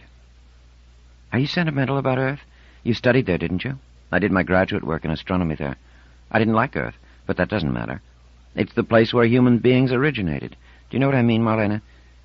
Even if I didn't think much of it when I was there, it's still the world where life developed over the eons. To me, it's not only a world, but an idea, an abstraction. I want it to exist for the sake of the past. I don't know if I can make that clear." Marlena said, "Father was an Earthman." Insignia's lips tightened a bit. "Yes, he was. And he went back to Earth." "The records say he did. I suppose he did." "I'm half an Earth person, then. Isn't that so?" Insignia frowned. "We're all Earth people, Marlena. My great-great-grandparents lived on Earth all their lives. My great-grandmother was born on Earth. Everyone, without exception, is descended from Earth people, and not just human beings. Every speck of life on every settlement, from a virus to a tree, is descended from Earth life." Marlena said, "But only human beings know it, and some are closer than others. Do you think about Father sometimes, even now?" Marlena looked up briefly at her mother's face and winced. "It's none of my business. That's what you're going to tell me." "That's the feeling I just had. But I don't have to be guided by my feelings. After all, you're his daughter." "Yes. I think about him now and then." She shrugged her shoulders slightly. Insignia said, "Do you think about him, Marlena?" "I have nothing to think of. I don't remember him. I've never seen any holograms or anything." "No. There was no point in—" Her voice trailed off. "But when I was littler, I used to wonder why some fathers stayed with their children when the leaving happened, and some fathers didn't. I thought that maybe the ones who left didn't like their children, and that Father didn't like me." Insignia stared at her daughter. "You never told me that." "It was a private thought when I was little. When I got older, I knew that it was more complicated than that." "You should never have had to think so. It's not true. I would have assured you of that if I had the slightest idea." "You don't like to talk about those times, Mother. I understand." "I would have anyway if I had known about that thought of yours, if I could read your face as you read mine. He did love you. He would have taken you with him if I had allowed it. It's my fault, really, that you two are separated." "His too. He might have stayed with us." "Well, he might have, but now that the years have passed, I can see and understand his problems a little better than I could then. After all, I wasn't leaving home. My world was coming with me. I may be over 2 light years from Earth, but I'm still at home on Rotor, where I was born. Your father was different. He was born on Earth and not on Rotor, and I suppose he couldn't bear the thought of leaving Earth altogether and forever. I think about that now and then also. I hate the thought of Earth being deserted. There must be several billion people there whose hearts would break to leave it." There was silence between them for a moment. Then Marlena said, "I wonder what Father is doing back on Earth right now." "How can we possibly tell, Marlena? 20 trillion kilometers is a long, long way, and 14 years is a long, long time." "Do you suppose he's still alive?" "We can't even know that," said Insignia. "Life can be very short on Earth." Then, as though suddenly aware she wasn't talking to herself, she said, "I'm sure he's alive, Marlena. He was in excellent health when he left, and he's only just approaching 50 now." Then softly, "Do you miss him, Marlena?" Marlena shook her head. "You can't miss what you've never had." "But you had him, Mother," she thought, "and you miss him." Chapter 8. Agent. 15. Oddly enough, Crowell Fisher found it necessary to become accustomed to Earth, or reaccustomed to it. He had not thought that Rotor had become so much a part of him in a matter of not quite 4 years. It had been the longest period during which he had been away from Earth, but surely it had not been long enough to make Earth seem strange to him. There was now the sheer size of Earth, the distant horizon ending sharp against the sky instead of turning up mistily. There were the crowds, the unchanging gravity, the sense of wild and willful atmosphere, of temperature soaring and diving, of nature out of all control. It was not that he had to experience any of this to feel it. Even when he was in his own quarters, he knew it was all out there, and the ferality of it all pervaded his spirit, somehow invaded it. Or it might be that the room was too small, too full, but the drift of sound was too unmistakable, as though he were being pressed in on by a crowded and decaying world. Strange that he had missed Earth so intensely in those years on Rotor, and that, now that he was back on Earth, he missed Rotor so intensely. Was he to spend his life wanting to be where he was not? The signal light flashed, and he heard the buzz. It flickered. Things on Earth tended to flicker, while on Rotor everything was constant with an almost aggressive efficiency. "Enter," he said in a low voice, but it was loud enough to activate the delocking mechanism. Garand Weiler entered.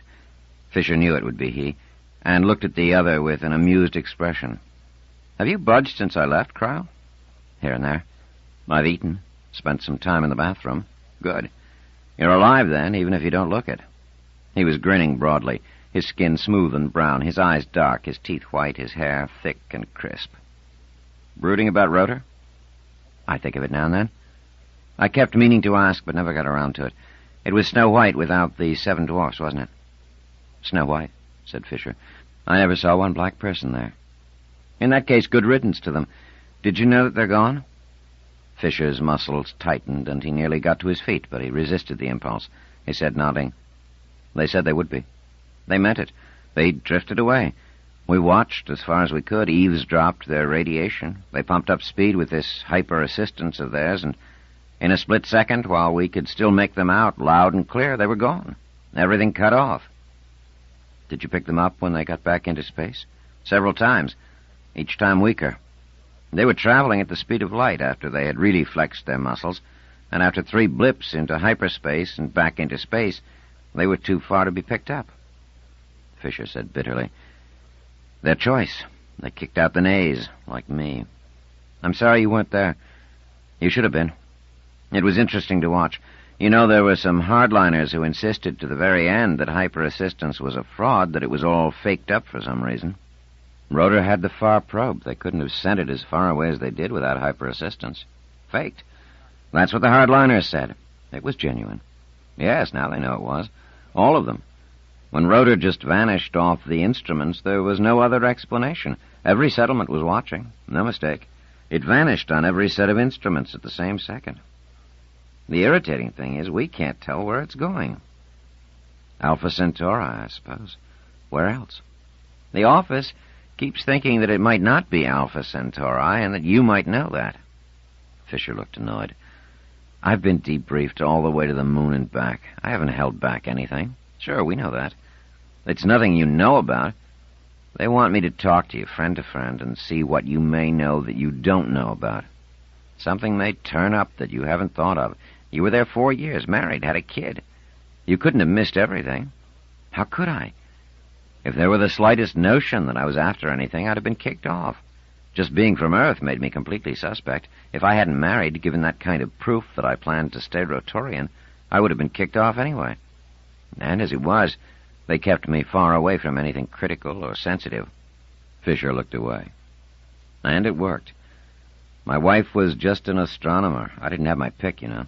I couldn't put an ad on Holovision announcing that I was in the market for a young lady who was a hyperspatialist. If I had met one, I would have done my best to hook onto her, even if she looked like a hyena. But I never met one in all my time there. The technology was so sensitive, I think they kept the key people in complete isolation. I think they must have all worn masks in the laboratories and used code names. 4 years, and I never got a hint, never found out a thing. And I knew it would mean I was through with the office. He turned to Garand and said with sudden passion, Things got so bad that I turned into some kind of lout. The sense of failure was just overpowering. Wilder was sitting across the table from Fisher in the cluttered room, teetering back on the rear legs of his chair, but carefully holding the table lest he teetered too far. He said, Cryle, the office can't afford to be delicate, but it isn't totally unfeeling. They regret having to approach you like this, but they must. And I regret being given the job, but I must. We're concerned that you've failed and brought us nothing. If Rotor hadn't left, we might have felt there was nothing to bring, but they did leave. They did have hyper-assistance, and yet you've brought us nothing. I know that. But that doesn't mean we want to throw you out or get rid of you. We hope we can still use you. So I have to make sure that your failure was an honest one. What does that mean? I have to be able to tell them that you didn't fail because of any personal weakness. After all, you married a Rotorian woman. Was she pretty? Were you fond of her? Fisher snarled. What you're really asking is whether out of love for a Rotorian woman I deliberately protected Rotor and helped them keep their secret. Well, said Weiler, unmoved. Did you? How can you ask that? If I had decided to be a Rotorian, I would have left with them. By now I would be lost in space and you might never find me. But I didn't do that. I got off Rotor and returned to Earth, even though I knew my failure would probably destroy my career. We appreciate your loyalty. There's more loyalty in this than you think. We recognize that you probably loved your wife and that, as a matter of duty, you had to leave her. That would count in your favor, if we could be sure. Not so much my wife. It was my daughter. Weiler viewed Fisher thoughtfully. We know you have a 1-year-old daughter, Cryle. Under the circumstances, perhaps you shouldn't have given that particular hostage to fortune. I agree. But I can't treat myself as though I were a well-oiled robot. Things happen against one's will sometimes. And once the child was born and I had had her for a year... That is understandable, but it was only a year. Scarcely time, really, to build a relationship. Fisher grimaced. You may think it understandable, but you don't understand. Explain, then. I'll try. It was my sister, you see. My younger sister. Weiler nodded. There's mention of that in your CompuFile. Rose, I think. Roseanne. She died in the San Francisco riots 8 years ago. She was only 17. I'm sorry. She wasn't a participant on either side. She was one of those innocent bystanders who is so more apt to get hurt than the ringleaders or the officers. At least we found her body, and I had something to cremate. Weiler maintained a half-embarrassed silence. Fisher said finally, She was only 17. Our parents died. He brushed his hand to one side as though indicating it was not something he wished to discuss. When she was 4 and I was 14. I worked after school, and I saw to it that she was fed and clothed and comfortable, even when I was not. I taught myself programming, not that I ever made a decent living out of that either. And then, when she was 17, when she had never hurt a soul, when she didn't even know what all the fighting and shouting was about, she was simply trapped. Wilder said, "I can see why you volunteered for Rotor." "Oh, yes. For a couple of years I was just numb. I joined the office partly to keep my mind occupied and partly because I thought there would be danger in it. I rather looked forward to death for a while, if I could manage to do something useful en route. When the problem of placing an agent on Rotor was discussed, I volunteered for it. I wanted to get off Earth. And now you're back. Do you regret that?" "A little bit, yes. But Rotor choked me. With all its faults, Earth has room. If only you could have seen Roseanne, Garand. You have no idea. She wasn't pretty, but she had such eyes." Fisher's own eyes were focused on the past, a slight pucker between his brows as though he were peering hard to clearly focus. Beautiful eyes, but frightening ones. It seemed to me that I could never meet them without feeling nervous. She could look right into you, if you know what I mean. "Actually, I don't," said Wilder. Fisher paid no attention. "She always knew when you were lying or hiding the truth. You couldn't be silent without her guessing what the trouble was. You're not going to tell me she was a telepath?"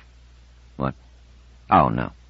She used to say she read expressions and listened to intonations. She said no one could hide what they were thinking. No matter how you laughed, you could not hide the tragic undercurrent. No smile sufficed to hide bitterness. She tried to explain, but I could never grasp what it was she did. She was something special, Garand. I was in awe of her. And then my child was born. Marlena." "Yes?" "She had the same eyes." "The baby had your sister's eyes?" "Not immediately, but I watched them develop. When she was 6 months old, those eyes made me flinch." "Your wife flinched, too?" "I never noticed her being affected, but then she never had a sister, Roseanne. Marlena hardly cried at all. She was peaceful. I remember Roseanne was like that as a baby, and Marlena didn't show any signs that she was going to be particularly pretty either. It was as though Roseanne had come back to me, so you see how hard it turned out to be." "Coming back to Earth, you mean?" "Doing that, and leaving them behind. It was like losing Roseanne a second time. I'll never see her now. Never." "But you came back anyway." "Loyalty, duty, but if you want the truth, I almost didn't. I was standing there torn apart. I was desperately wanting not to leave Roseanne. Marlena. You see, I confused the names. And Eugenia, my wife, said to me in a heartbroken way, 'If you knew where we were going, you wouldn't be so ready to turn back.' And at that moment, I didn't want to leave. I asked her to come to Earth with me. She refused. I asked her to let me take Marlena, at least. She refused. And then, when I might have given in and stayed, she went wild and ordered me out. And I went." Wilder stared at Fisher reflectively. "If you knew where we were going, you wouldn't be so ready to turn back. Is that what she said?" "Yes, that's what she said. And when I said, 'Why, where is Rotor going?' she said, 'To the stars.'" "That can't be right, Cryle. You knew they were planning to go to the stars, but she said, 'If you knew where we were going.' There was something you didn't know. What was it you didn't know?" "What are you talking about? How can anyone know what he doesn't know?" Wilder shrugged it off. "Did you tell this to the office during the debriefing?" Fisher considered. "I guess not. I didn't even think of it till I started telling you the story about how I nearly stayed." He closed his eyes, then said slowly, "No. This is the first time I've talked about that. It's the first time I've let myself think about it." "Very well, then. Now that you think about it, where was Rotor going? Did you hear any speculations on Rotor about that? Any rumors? Any guesses?" "The assumption was that it would be to Alpha Centauri. Where else? It's the nearest star." "Your wife was an astronomer. What did she say about it?" "Nothing. She never discussed it." "Rotor sent out the far probe." "I know." "And your wife was involved as an astronomer." "She was. But she never discussed it either, and I was careful not to do so." My mission would have been aborted, and perhaps I might have been imprisoned or executed for all I know, if I displayed an unhealthy curiosity too openly. But as an astronomer, she would know the destination. She as much as said so. If you knew. You see? She knew, and if you knew, too. Fisher didn't seem interested. Since she didn't tell me what she knew, I can't tell you. Are you sure? No casual remarks whose significance you didn't note at the time? After all, you're not an astronomer, and she might have said something you didn't quite get. Do you remember anything at all she said that set you to puzzling? I can't think of anything. Think. Is it possible that the far probe located a planetary system around one or both of the sun-like stars of Alpha Centauri? I can't say. Or planets about any star? Fisher shrugged. Think, said Weiler urgently. Is there any reason for you to think that she meant, you think we're going to Alpha Centauri, but there are planets circling it and we're heading for those? Or could she have meant, you think we're going to Alpha Centauri, but we're going to another star where we're sure there will be a useful planet? Something like that. I couldn't possibly guess. Darren Weiler's generous lips compressed themselves tightly for a moment. Then he said, I'll tell you what, Cryle, my old friend. There are 3 things that are going to happen now. First, you're going to have to undergo another debriefing. Second, I suspect we're going to have to persuade the Ceres settlement to allow us the use of their asteroid telescope and use it to inspect very closely every star within 100 light-years of the solar system. And third, we'll have to whip our hyperspatialists into jumping a little higher and farther. You watch and see if that's not what happens. Chapter 9. Erythro. 16. There were times, once in a while, once in an ever longer while as the years passed, or so it seemed to him, when Janus Pitt found time to sit back in his chair, alone and silent, and just allow his mind to relax. Those were moments when there were no orders to give, no information to absorb, no immediate decisions to make, no farms to visit, no factories to inspect, no regions in space to penetrate, no one to see, no one to listen to, no one to foil, no one to encourage. And always, when such times came, Pitt allowed himself the final and least exhaustible luxury, that of self-pity. It was not that he would have anything different than what it was. He had planned for all his adult life to be commissioner because he thought that no one could run Rotor as he could, and now that he was commissioner, he still thought so. But why, among all the fools of Rotor, could he find no one who could see long range as he could? It was 14 years since the leaving, and still no one could really see the inevitable, not even after he had explained it carefully. Someday, back in the solar system, sooner rather than later, someone would develop hyper-assistance as the hyperspatialists on Rotor had, perhaps even in a better form. Someday, humanity would set out in its hundreds and thousands of settlements, in its millions and billions of people, to colonize the galaxy, and that would be a brutal time. Yes, the galaxy was enormous. How often had he heard that? And beyond it were other galaxies, but humanity would not spread out evenly. Always there would be some star systems that, for one reason or another, were better than other star systems, and they would be the ones snarled and fought over. If there were 10 star systems and 10 colonizing groups, all 10 would zero in on one of the star systems and one only. And sooner or later, they would discover Nemesis, and the colonizers would appear. How would Rotor survive then? Only if Rotor gained as much time as possible, built up a strong civilization, and expanded reasonably. If they had enough time, they might expand their hold over a group of stars. If not, Nemesis alone would be enough. But it must be made impregnable. Pitt did not dream of universal conquest of any kind. What he wanted was an island of tranquility and security against the days when the galaxy would be aflame and in chaos as a result of conflicting ambitions. But he alone could see this. He alone bore the weight of it. He might live another quarter century and might remain in power through all that time, either as actual commissioner or as an elder statesman whose word would be decisive. Yet eventually he would die. And to whom could he then bequeath his far-sightedness? Then Pitt felt a twinge of self-pity. He had labored for so many years, would labor for so many more, yet was appreciated, truly appreciated, by none. And it would all come to an end anyway, because the idea would be drowned in the ocean of mediocrity that constantly lapped at the ankles of those few who could see beyond the years. It was 14 years since the leaving, and when, at any time, had he been able to be quietly confident? He went to sleep each night with the fear that he would be awakened before morning with the news that another settlement had arrived, that Nemesis had been found. He passed through every day with some hidden part of him paying no attention to what was immediately on the agenda, but listening for the fatal words. 14 years, and they were still not safe. One additional settlement had been built, New Rotor. There were people living on it, but it was a new world, of course. It still smelled of paint, as the old saying had it. 3 more settlements were in various stages of construction.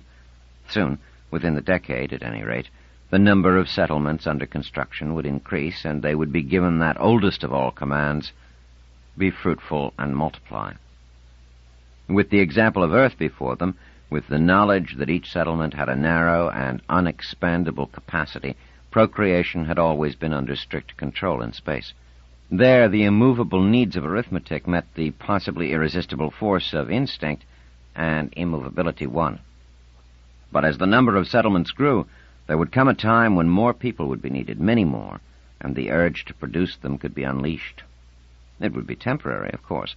No matter how many settlements there were, they could be filled without effort by any population that could easily double its numbers every 35 years or less. And when the day came when the rate of settlement formation passed through its inflection point and began to diminish, it might be far harder to stuff the gin back into its bottle than it had been to release it. Who would see this well in advance and prepare for it once Pitt himself was gone? And there was Erythro, the planet that Rotor orbited in such a way that huge Megas and ruddy Nemesis rose and set in an intricate pattern. Erythro. That had been a question from the beginning. Pitt remembered well the early days of their entry into the Nemesian system. The limited intricacy of the planetary family of Nemesis had exposed itself little by little as Rotor raced toward the red dwarf star. Megas had been discovered at a distance of 4 million kilometers from Nemesis, only 1/15 the distance of Mercury from the sun of the solar system.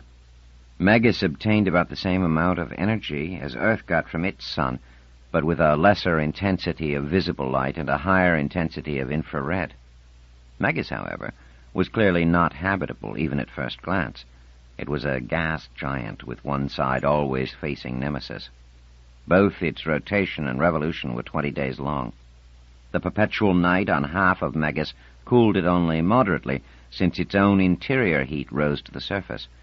The perpetual day on the other half was unendurably hot.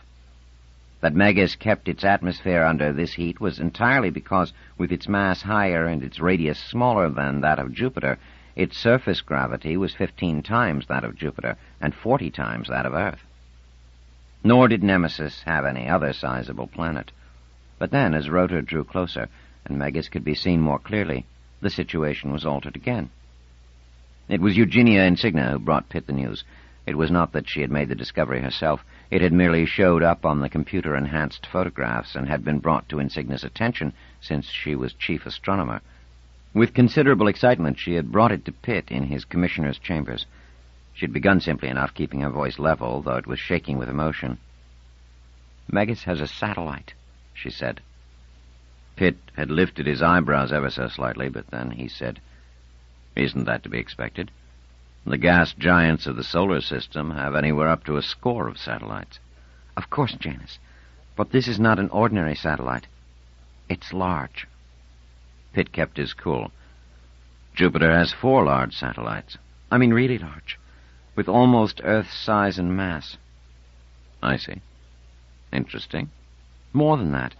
Much more than that, Janus. If this satellite revolved about Nemesis directly, tidal influences would cause only one side to face Nemesis, and it would be uninhabitable. Instead, only one side faces Megas, which is much cooler than Nemesis. Furthermore, the satellite's orbit is tilted substantially to Megas' equator. This means that in the satellite's sky, Megas is seen from only one hemisphere, and it moves north and south with a cycle of about 1 day, while Nemesis moves across the sky, rising and setting, again with a cycle of 1 day. One hemisphere has 12 hours of darkness and 12 hours of light. The other hemisphere has the same, but during its daytime, Nemesis is frequently in eclipse for up to half an hour at a time, with the cooling made up for by Megas' mild warmth. During the dark hours in that hemisphere, the darkness is ameliorated by Megas' reflected light. The satellite has an interesting sky, then. How fascinating for astronomers. It's not just an astronomical lollipop, Janus. It's possible that the satellite has an equable temperature at the right range for human beings. It may be a habitable world. Pitt smiled. Even more interesting. But it wouldn't have our kind of light, though, would it? Insignia nodded. That's true enough.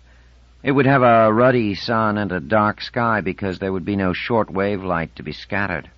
And there would be a reddish landscape, I suppose. In that case, since you named Nemesis, and one of your people named Megas, I'll take the privilege of naming the satellite. Call it Erythro, which, if I recall correctly, is related to the Greek word for red. The news remained good for quite some time thereafter. An asteroid belt of respectable size was located beyond the orbit of the Megas Erythro system, and those asteroids would clearly be an ideal source of material for building more settlements. And as they approached Erythro, the nature of its habitability seemed to grow ever more favorable. Erythro was a planet of sea and land, though its seas, from preliminary estimates of its cloud cover as made out in visible light and the infrared, seemed shallower than Earth's oceans, and really impressive mountains on the land were very few. Insignia, on the basis of further calculations, insisted that the climate on the planet as a whole would be entirely suitable for human life. And then, when the in-flight had brought them to a distance from which Erythro's atmosphere could be studied spectroscopically with precision, Insignia said to him, Erythro's atmosphere is a little denser than Earth's, and it contains free oxygen, 16% of it, plus 5% argon and the rest nitrogen. There must be small quantities of carbon dioxide, but we haven't detected it yet. The point is, it's a breathable atmosphere. Sounds better and better, said Pitt. Who could have imagined this when you first spotted Nemesis? Better and better for the biologist. Maybe not very good for Rotor on the whole, though. A sizable content of free oxygen in the atmosphere is a sure indication of the presence of life. Life? Said Pitt, momentarily stupefied at the thought. Life, said Insignia, boring in, taking an apparent perverse pleasure in stressing the possibilities. And if life, then possibly intelligent life, perhaps even a high civilization. 17. What followed was a nightmare for Pitt. He had not only to live with the terrible apprehension of his own Earth people pursuing and overtaking him, superior in number certainly, and in technology possibly, but there was an accompanying fear now that was, if anything, greater. They might be approaching and infringing on an old and advanced civilization capable of eradicating them in a moment of absent-minded annoyance as a human being might, without thinking, crush a mosquito that buzzed too near his ear. As they continued to approach Nemesis, Pitt said to Insignia with a deeply troubled air, Need oxygen truly imply the existence of life? It's a thermodynamic inevitability, Janus. In an Earth-like planet, and as nearly as we can tell, Erythro is Earth-like, free oxygen cannot exist any more than in any Earth-like gravitational field a rock can be suspended in open air of its own accord. Oxygen, if present in the atmosphere to begin with, would spontaneously combine with other elements in the soil, giving off energy. It would only continue to exist in the atmosphere if some process were to supply energy and continually regenerate free oxygen. I understand that, Eugenia, but why need the energy supply process necessarily involve life? Because nothing has ever been encountered in nature that would do the job except the photosynthetic action of green plants that make use of solar energy to release oxygen. When you say nothing has ever been encountered in nature, you mean in the solar system. This is another system with a different sun and a different planet under different conditions. The laws of thermodynamics may still hold, but what if there is some chemical process that we haven't encountered in the solar system and that is forming the oxygen here? If you're a betting man, said Insignia, don't bet on it. What was needed was evidence, and Pitt had to wait for the evidence to appear. To begin with, Nemesis and Megas turned out to have extremely weak magnetic fields. This created no particular stir, for it had been expected since both star and planet rotated very slowly. Erythro, with a rotational period of 23 hours and 16 minutes, equal to the period of its revolution about Megas, had a magnetic field that was similar in intensity to Earth's. Insignia expressed her satisfaction. At least we don't have to worry about dangerous radiation effects from intense magnetic fields, especially since Nemesis' stellar wind is bound to be much less intense than that of the sun. That's good, because it means we might be able to detect the presence or absence of life on Erythro at a distance. Technological life, anyway. Why is that? Asked Pitt. It's not at all likely that a high level of technology can be reached without copious use of radio wave radiation, which would be speeding away from Erythro in all directions. We ought to be able to differentiate between it and any random radio wave radiation from the planet itself, when such natural radiation is minor, considering that its magnetic field is weak. Pitt said, I've been thinking that this may not be necessary, that we can reason out Erythro's lifelessness, even though it does have an oxygen atmosphere. Oh? I'd like to hear how that might be done. I've thought this out. Listen, didn't you say that tidal influences slow the rotations of Nemesis, Megas, and Erythro? And didn't you say that, as a result, Megas has moved farther from Nemesis, and Erythro has moved farther from Megas? Yes. Therefore, if we look into the past, Megas was once closer to Nemesis, and Erythro was closer to Megas and to Nemesis, too.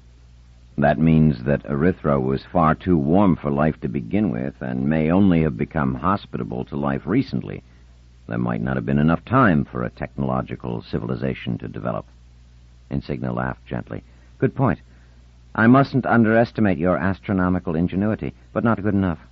Red dwarf stars have a long life, and Nemesis might easily have been formed in the very youth of the universe, say 15 billion years ago. The tidal influence would have been very strong at first when the bodies were closer together, and most of the driving apart may have taken place in the first 3 or 4 billion years. The tidal influence decreases as the cube of the distance, and in the last 10 billion years or so, there would not have been much change, and that would be plenty of time for several technological civilizations to be built up, one after the other. No, Janus, let's not speculate. Let's wait and see if we can detect radio wave radiation or not. Closer still to Nemesis.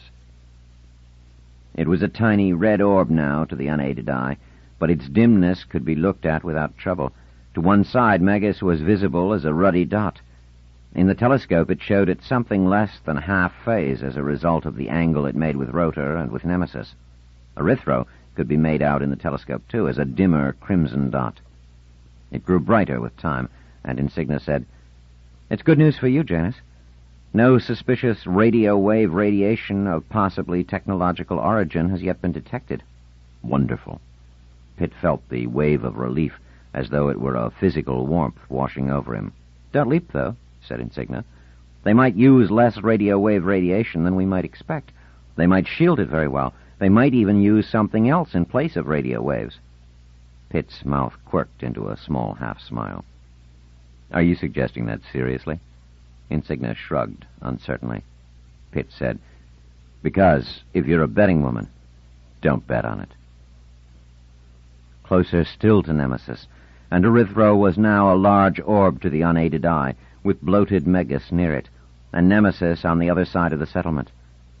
Rotor had adjusted its velocity to keep pace with Erythro, which through the telescope showed drifting broken clouds in the familiar spiral shapes of a planet of Earth-type temperature and atmosphere, and, therefore, it should be counted on as possessing an at least vaguely Earth-like climate. Insignia said, There are no signs of light on the night side of Erythro. That should please you, Janus. The absence of light is not consistent with a technological civilization, I suppose. It certainly isn't.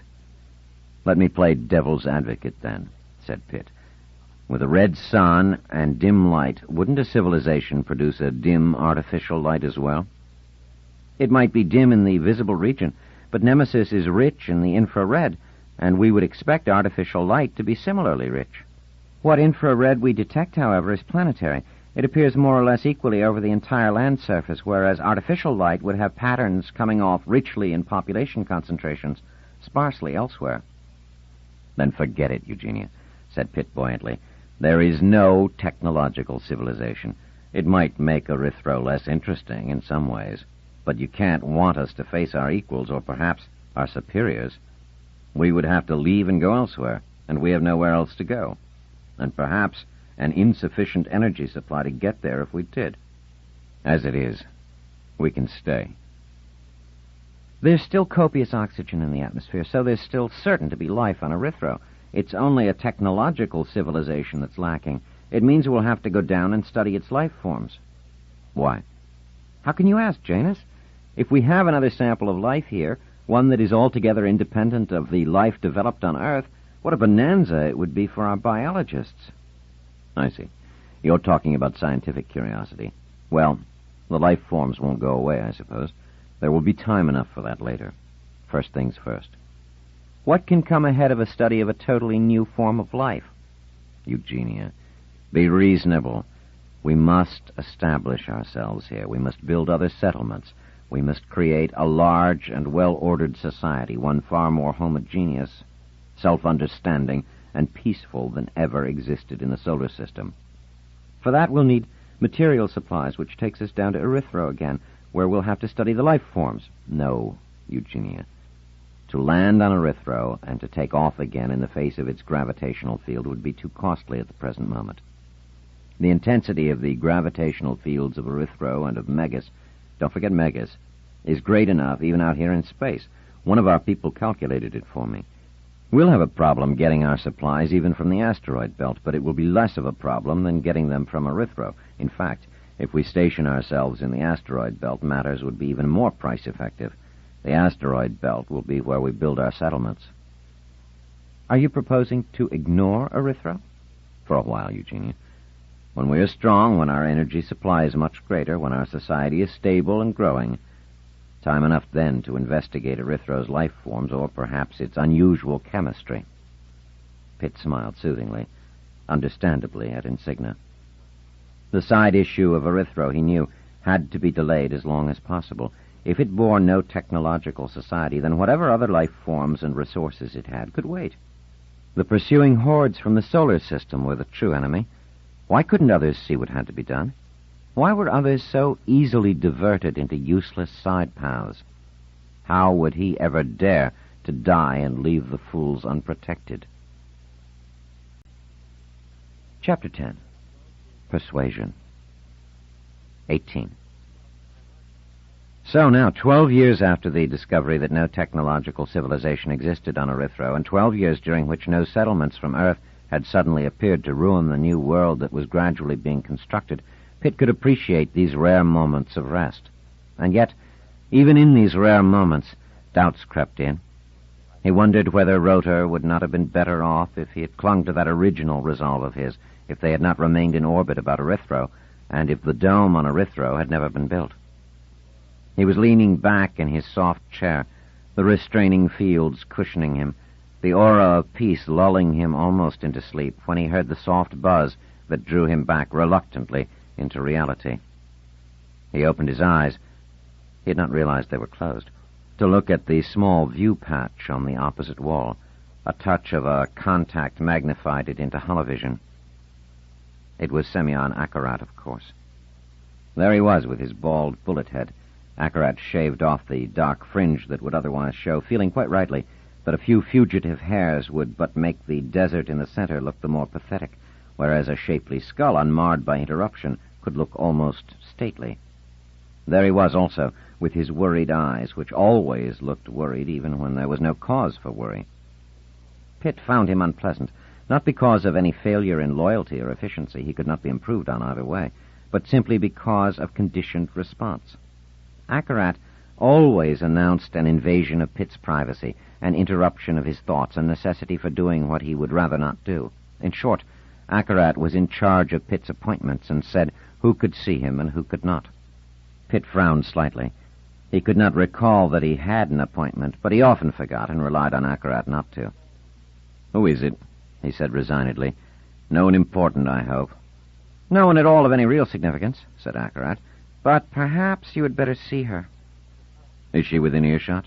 Commissioner, said Akarat reproachfully, as though he were being accused of dereliction of duty. Of course not. She is on the other side of the screen. He had an enormous precision of speech, which Pitt found soothing. There was never any question of mistaking his words. Pitt said, She?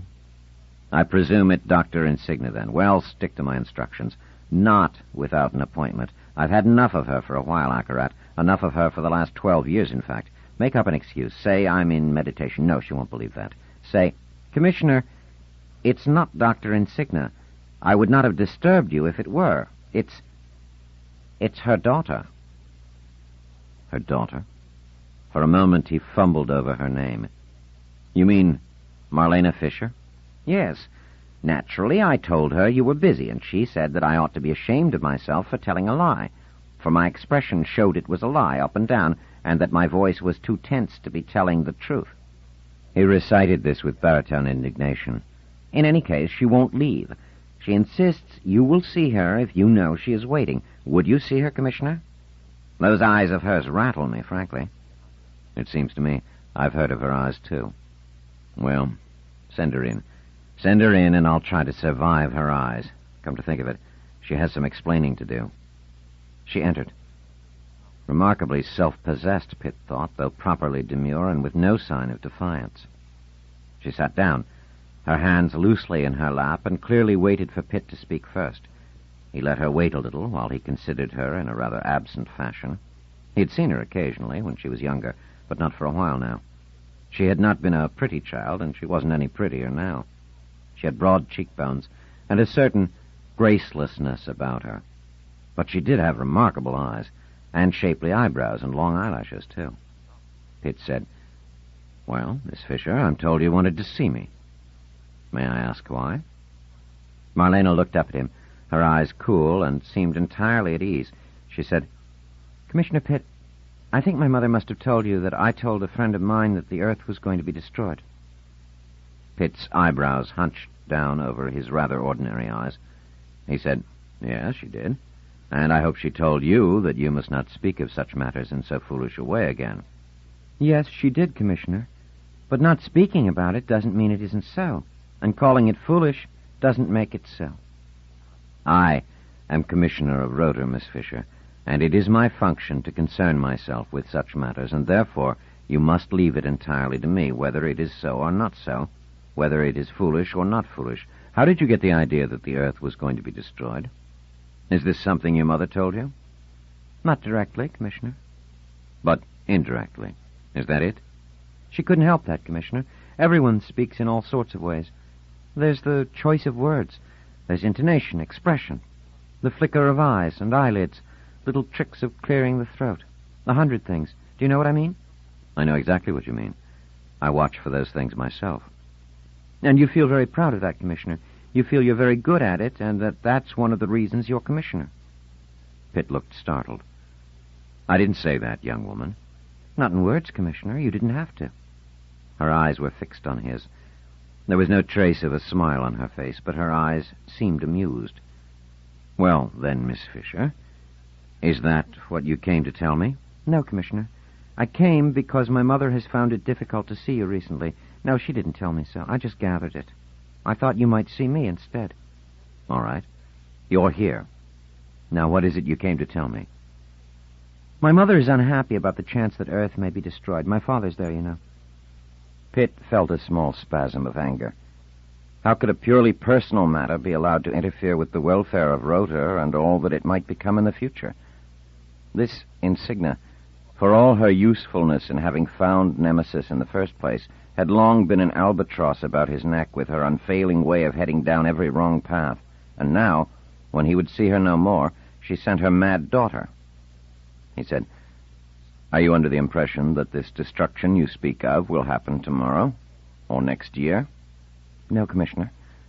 I know that it will happen in just a little bit less than 5,000 years. If that is the case, your father will be long gone by then, as will your mother and I, and you. And when we're all gone, It will still be nearly 5,000 years before destruction for Earth and possibly other planets of the solar system. If that destruction happens at all, which it won't. It's the idea of it, Commissioner. Whenever it happens. Your mother must have told you that long before the time comes. The people of the solar system will be aware of whatever you think will happen and will deal with it. Besides, how can we complain of planetary destruction? Every world faces it eventually. Even if there are no cosmic collisions, every star must pass through a red giant stage and destroy its planets. Just as all human beings will die someday, so will all planets. Planetary lifetimes are a little longer, but that's all. Do you understand all that, young lady? Yes, I do, said Marlena seriously. I have a good relationship with my computer. I'll bet she does, thought Pitt, and then, too late, tried to wipe out the small, sardonic smile that had twitched into existence on his face. She had probably used it to understand his attitude. He said with a note of finality, "Then we come to the end of our conversation. The talk of destruction is foolish, and even if it weren't, it has nothing to do with you, and you must never speak of it again, or not only you, but your mother as well will be in trouble." We're not at the end of our conversation yet, Commissioner. Pitt felt himself losing patience, but he said quite calmly, "My dear Miss Fisher, when your commissioner says it's the end, it is, regardless of what you think." He half rose, but Marlena sat where she was. "Because I want to offer you something you would dearly like to have." "What?" "The good riddance of my mother." Pitt sank back into his chair, truly puzzled. "What do you mean by that?" "If you will listen to me, Commissioner, I will tell you. My mother can't live like this. She's concerned about Earth and the solar system, and she thinks about my father sometimes. She thinks that Nemesis may be the nemesis of the solar system, and since she gave it the name, she feels responsible. She's an emotional person, Commissioner." "Yes? You've noticed that, have you?" "And she bothers you. She reminds you every once in a while about matters that she feels strongly about, and you don't want to hear about, and so you refuse to see her, and you wish she'd go away. You can send her away, Commissioner." "Indeed? We've got one other settlement. Shall I send her to New Rotor?" "No, Commissioner. Send her to Erythro." "Erythro? But why should I send her there? Just because I want to get rid of her?" "That would be your reason." "Yes, Commissioner. It would not be my reason, though. I want her on Erythro because she can't really work at the observatory. The instruments always seem to be in use, and she feels she's being watched all the time. She feels your annoyance, and besides, Rotor isn't a good base for delicate measurements. It turns too rapidly and too unevenly for good measurements." "You have it all at your fingertips. Did your mother explain this to you?" "No, you don't have to tell me." "She didn't tell you directly, did she?" "Only indirectly." "Yes, Commissioner. And there's my computer." "The one you have friendly relations with?" "Yes, Commissioner." "And so you think she will be able to work better on Erythro?" "Yes, Commissioner. It will be a stabler base, and she might make the kind of measurements that will convince her that the solar system will survive. Even if she finds out otherwise, it will take a long time for her to be sure of that, and for that time, at least, you'll be rid of her." "I see that you want to be rid of her, too. Is that it?" "Not at all, Commissioner," said Marlena with composure. "I would go with her. You'd be rid of me, too, which would please you even more than being rid of her." "What makes you think I want to get rid of you, too?" Marlena fixed her gaze on him, somber, unblinking. "Now you do, Commissioner, since you now know that I have no trouble in interpreting your inner feelings." Suddenly, Pitt found himself desperately wanting to get rid of this monster. He said, "Let me think about this," and turned his head.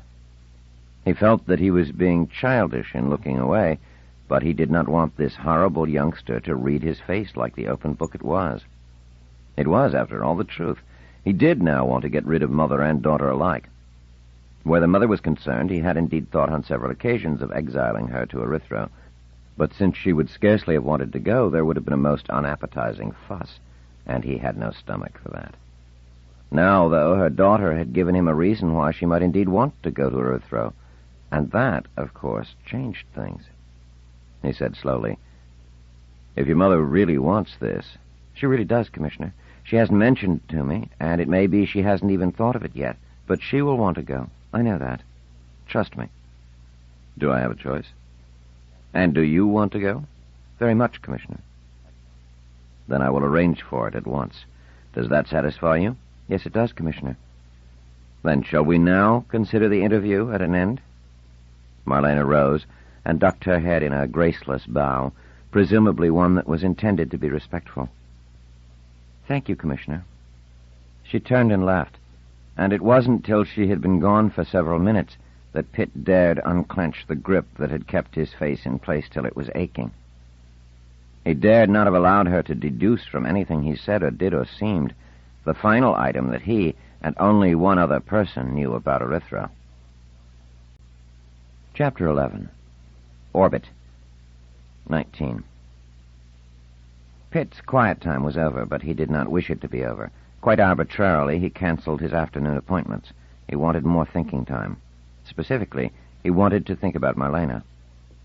Her mother, Eugenia Insignia Fisher, was a problem and had, in fact, grown to be more of one over the last dozen years. She was emotional and jumped far ahead of anything reason would allow. Yet she was a human being. She could be led and controlled. She could be pent up within the comfortable walls of logic. And though she might be restless at times, she could be made to remain there. Not so with this Marlena. Pitt had no doubt that she was a monster, and he could only be grateful that she had foolishly revealed herself in order to help her mother on so trivial an occasion. But then, she was inexperienced and lacked the wisdom to have kept her abilities hidden until she could use them in a truly devastating fashion. But she would only grow more dangerous as she grew older, so she would have to be stopped now. And she would be stopped by that other monster, Erythro. Pitt gave himself credit. He had recognized Erythro as a monster from the start. It had its own expression to read, the reflection of the bloody light of its star, an expression that was ominous and menacing. When they had reached the asteroid belt, 100 million miles outside the orbit in which Megas and Erythro circled Nemesis, Pitt had said with full confidence, "This is the place." He had expected no difficulty. The rational view admitted nothing else. Among the asteroids, Nemesis cast little heat and light. The loss of natural heat and light was nothing, since Rotor had fully functional microfusion. In fact, it was actually a benefit. With its red light dimmed to almost nothing, it did not weigh down the heart, darken the mind, and shiver the soul. Then, too, a base in the asteroidal belt would place them in an area where the gravitational effects of Nemesis and Megas would be weak, and where maneuverability would, in consequence, be less energy expensive. The asteroids would be more easily mined, and considering the feeble light of Nemesis, there should be plenty of volatiles on those little bodies. Ideal. And yet, the people of Rotor made it clear that by an overwhelming majority, they wanted to move the settlement into orbit around Erythro. Pitt labored to point out that they would be bathed in angrily depressing red light, that they would be held firmly in the grip of Megas as well as Erythro, and that they might still have to go to the asteroids for raw materials. Pitt discussed it angrily with Tambor Bronson, the ex-commissioner to whose post he had succeeded. The rather weary Bronson openly enjoyed his new role as elder statesman far more than he had ever enjoyed being commissioner. He'd been known to say that he lacked Pitt's pleasure in making decisions. Bronson had laughed at Pitt's concern over the matter of settlement location, not outright to be sure, but gently with his eyes. He said, "There's no need, Janus, to feel that you must educate Rotor into absolute agreement with you. Let the settlement have its own way once in a while. They will be all the readier to let you have your way at other times. If they want to orbit Erythro, let them orbit Erythro." "But it makes no sense, Tambor. Don't you understand that?" "Of course I understand that. I also understand that Rotor has been in orbit around a sizable world all its existence. That's what seems right to Rotorians, and that's what they want to have again. We were in orbit about Earth. Erythro is not Earth. It is nothing like Earth. It is a world, and is about the same size as Earth. It has land and sea. It has an atmosphere with oxygen in it. We could travel thousands of light years before finding a world this much like Earth. I tell you again, let the people have it." Pitt had followed Bronson's advice. Though something within him muttered dissension every step of the way. New Rotor was also in orbit around Erythro, and so were the two others in process of construction. Of course, settlements in the asteroid belt were on the drawing boards, but the public clearly lacked eagerness to put them through. Of all that had happened since the discovery of Nemesis, it was this orbiting of Erythro that Pitt considered Rotor's greatest mistake. It should not have happened. And yet, could even he have forced it on Rotor? Might he have tried harder? And would that merely have led to a new election and his displacement? It was nostalgia that was the great problem. People tended to look back, and Pitt could not always make them turn their head and look forward. Consider Brosnan. He had died 7 years ago, and Pitt had been at his deathbed. Pitt alone had happened to catch the old man's dying words. Brosnan had beckoned to Pitt, who had leaned close to him. Brosnan had reached out a feeble hand, the skin dry as paper. Clutching feebly at Pitt, he had whispered, "How bright the sun of Earth was," and had died. So because Rotorians could not forget how bright the sun had once been, and how green the earth had once been, they cried out in exasperation against Pitt's logic, and demanded that Rotor orbit a world that was not green, and that circled a sun that was not bright. It meant the loss of 10 years in the rate of progress. They would have been 10 years farther ahead had they been located in the asteroid belt from the start. Pitt was convinced of that. That alone was enough to poison Pitt's feelings toward Erythro, but there was, in connection with it, matters that were worse. Much worse. Chapter 12. Anger. 20. As it happened, Carl Fisher, having given Earth its first hint that there was something peculiar about Rotor's destination, gave it its second hint as well. He had been back on Earth 2 years now, with Rotor growing dimmer in his mind. Eugenia Insignia was a rather perplexing memory. What had he felt for her? But Marlena remained a bitterness. He found he could not separate her from Roseanne in his mind. The 1-year-old daughter he remembered and the 17-year-old sister he also remembered, fused into one personality. Life was not hard. He drew a generous pension. They had even found work for him to do, an easy administrative position in which he was required to make decisions on occasion that were guaranteed to affect nothing of importance. They had forgiven him, at least in part, he thought, because he had remembered that one remark of Eugenia's. "If you knew where we were going." Yet he had the impression that he was kept under watch, anyway, and he had grown to resent it. Garand Weiler appeared now and then, always friendly, always inquisitive, always returning the subject to Rotor in one way or another. He had, in fact, made his appearance now, and the subject of Rotor came up, as Fisher expected it would. Fisher scowled and said, "It's been nearly 2 years. What do you people want of me?" Weiler shook his head. "I can't say I know, Cryle. All we have is that remark of your wife's. It's obviously not enough. She must have said something else in the years you spent with her. Consider the conversations you've had, the talk that bounced back and forth between the two of you. Is there nothing there?" "This is the 5th time you've asked that, Garand. I've been questioned. I've been hypnotized. I've been mind-probed. I have been squeezed dry, and there's nothing in me. Let me go and find something else to tackle, or put me back to work. There are 100 settlements out there, with friends confiding in each other and enemies spying on each other. Who knows what one of them may know, and may not even know that he knows?" Weiler said, "To be truthful, old man, we've been moving in that direction, and we've also been concentrating on the far probe. It stands to reason that Rotor must have found something the rest of us don't know. We've never sent out a far probe. Neither has any other settlement. Only Rotor had the capacity for it. Whatever Rotor found must be in the far probe data." "Good. Look through that data. There must be enough there to keep you busy for years. As for me, leave me alone. All of you." Weiler said, "As a matter of fact, there is enough there to keep us busy for years. Rotor supplied a great deal of data in line with the Open Science Agreement. In particular, we have their stellar photography at every range of wavelength. The far probe cameras were able to reach almost every part of the sky, and we've been studying it in detail and have found nothing in it of interest." "Nothing?" "So far, nothing. But as you say, we can continue to study it for years. Of course, we already have any number of items the astronomy people are delighted with. It keeps them happy and busy, but not a single item, not the sniff of one, seems to help us decide where they went." "Not so far."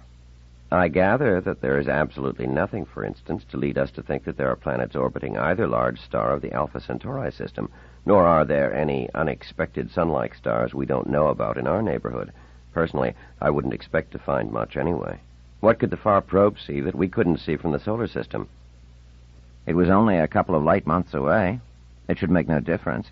Yet some of us feel that Rotor must have seen something, and rather quickly, too. Which brings us back to you." "Why me?" "Because your ex-wife was the head of the Far Probe project." "Not really. She became chief astronomer after the data had been collected. She was the head afterward, and certainly an important part during. Did she never say anything to you about what they had found in the far probe? Not a word. Wait, did you say that the far probe cameras were able to reach almost every part of the sky? Yes. How much is almost every part? I'm not in their confidence to the point where I can give you exact figures. I gather it's at least 90%. Or more? Maybe more. I wonder. What do you wonder? On Rhoda, we had a fellow named Pitt running things. We know that. But I think I know how he would do things.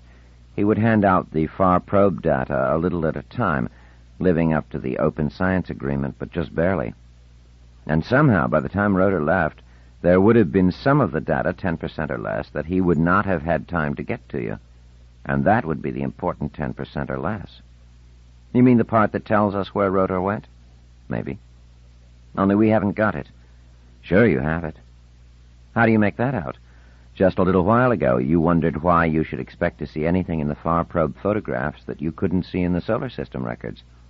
So why are you wasting your time on what they gave you? Map out the part of the sky they didn't give you, and study that part on your own maps. Ask yourself if there's anything there that might look different on a far probe map, and why. That's what I would do.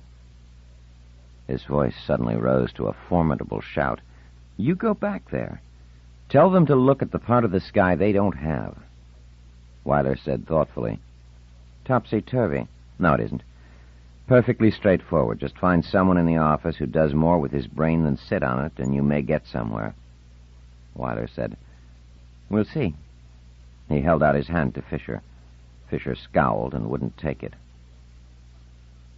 It was months before Weiler made an appearance again, and Fisher didn't welcome him. He had been in a quiet mood on this off day from work, and had even been reading a book. Fisher was not one of those people who felt that a book was a 20th century abomination, that only viewing was civilized. There was something, he thought, about holding a book, about the physical turning of pages, about the ability to lose one's self in thought over what one has read, or even to drowse off without coming to and finding the film 100 pages beyond, or flickering at its close. Fisher was rather of the opinion that the book was the more civilized of the two modes. He was all the more annoyed at being roused out of his pleasant lethargy. Now what, Garand? He said ungraciously. Weiler did not lose his urbane smile. He said between his teeth, We found it. Just exactly as you said we would. Found what? Said Fisher, not remembering. Then, realizing what this must refer to, he said hastily, Don't tell me anything I'm not supposed to know. I won't be tangled with the office anymore. Too late, Cryle. You're wanted. Tanayama himself wants you in front of him. When? As soon as I can get you there. In that case, tell me what's going on. I don't want to face him cold. That's what I intend to do. We studied every portion of the sky that the far probe did not report on. Apparently those who did so asked themselves, as you advised, what it was that a far probe camera could see that a solar system camera could not. The obvious answer was a displacement of the nearer stars, and once that was in their heads, the astronomers found an astonishing thing, something they couldn't have predicted.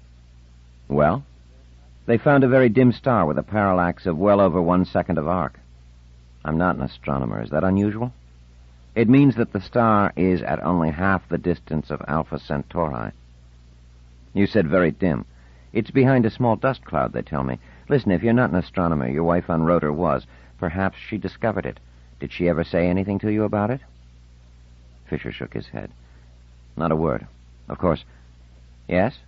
In the last few months, there was an excitement about her, a kind of brimming over. You didn't ask why? I assumed it was the imminent departure of Rotor. She was excited about going, and that drove me mad. On account of your daughter? Fisher nodded.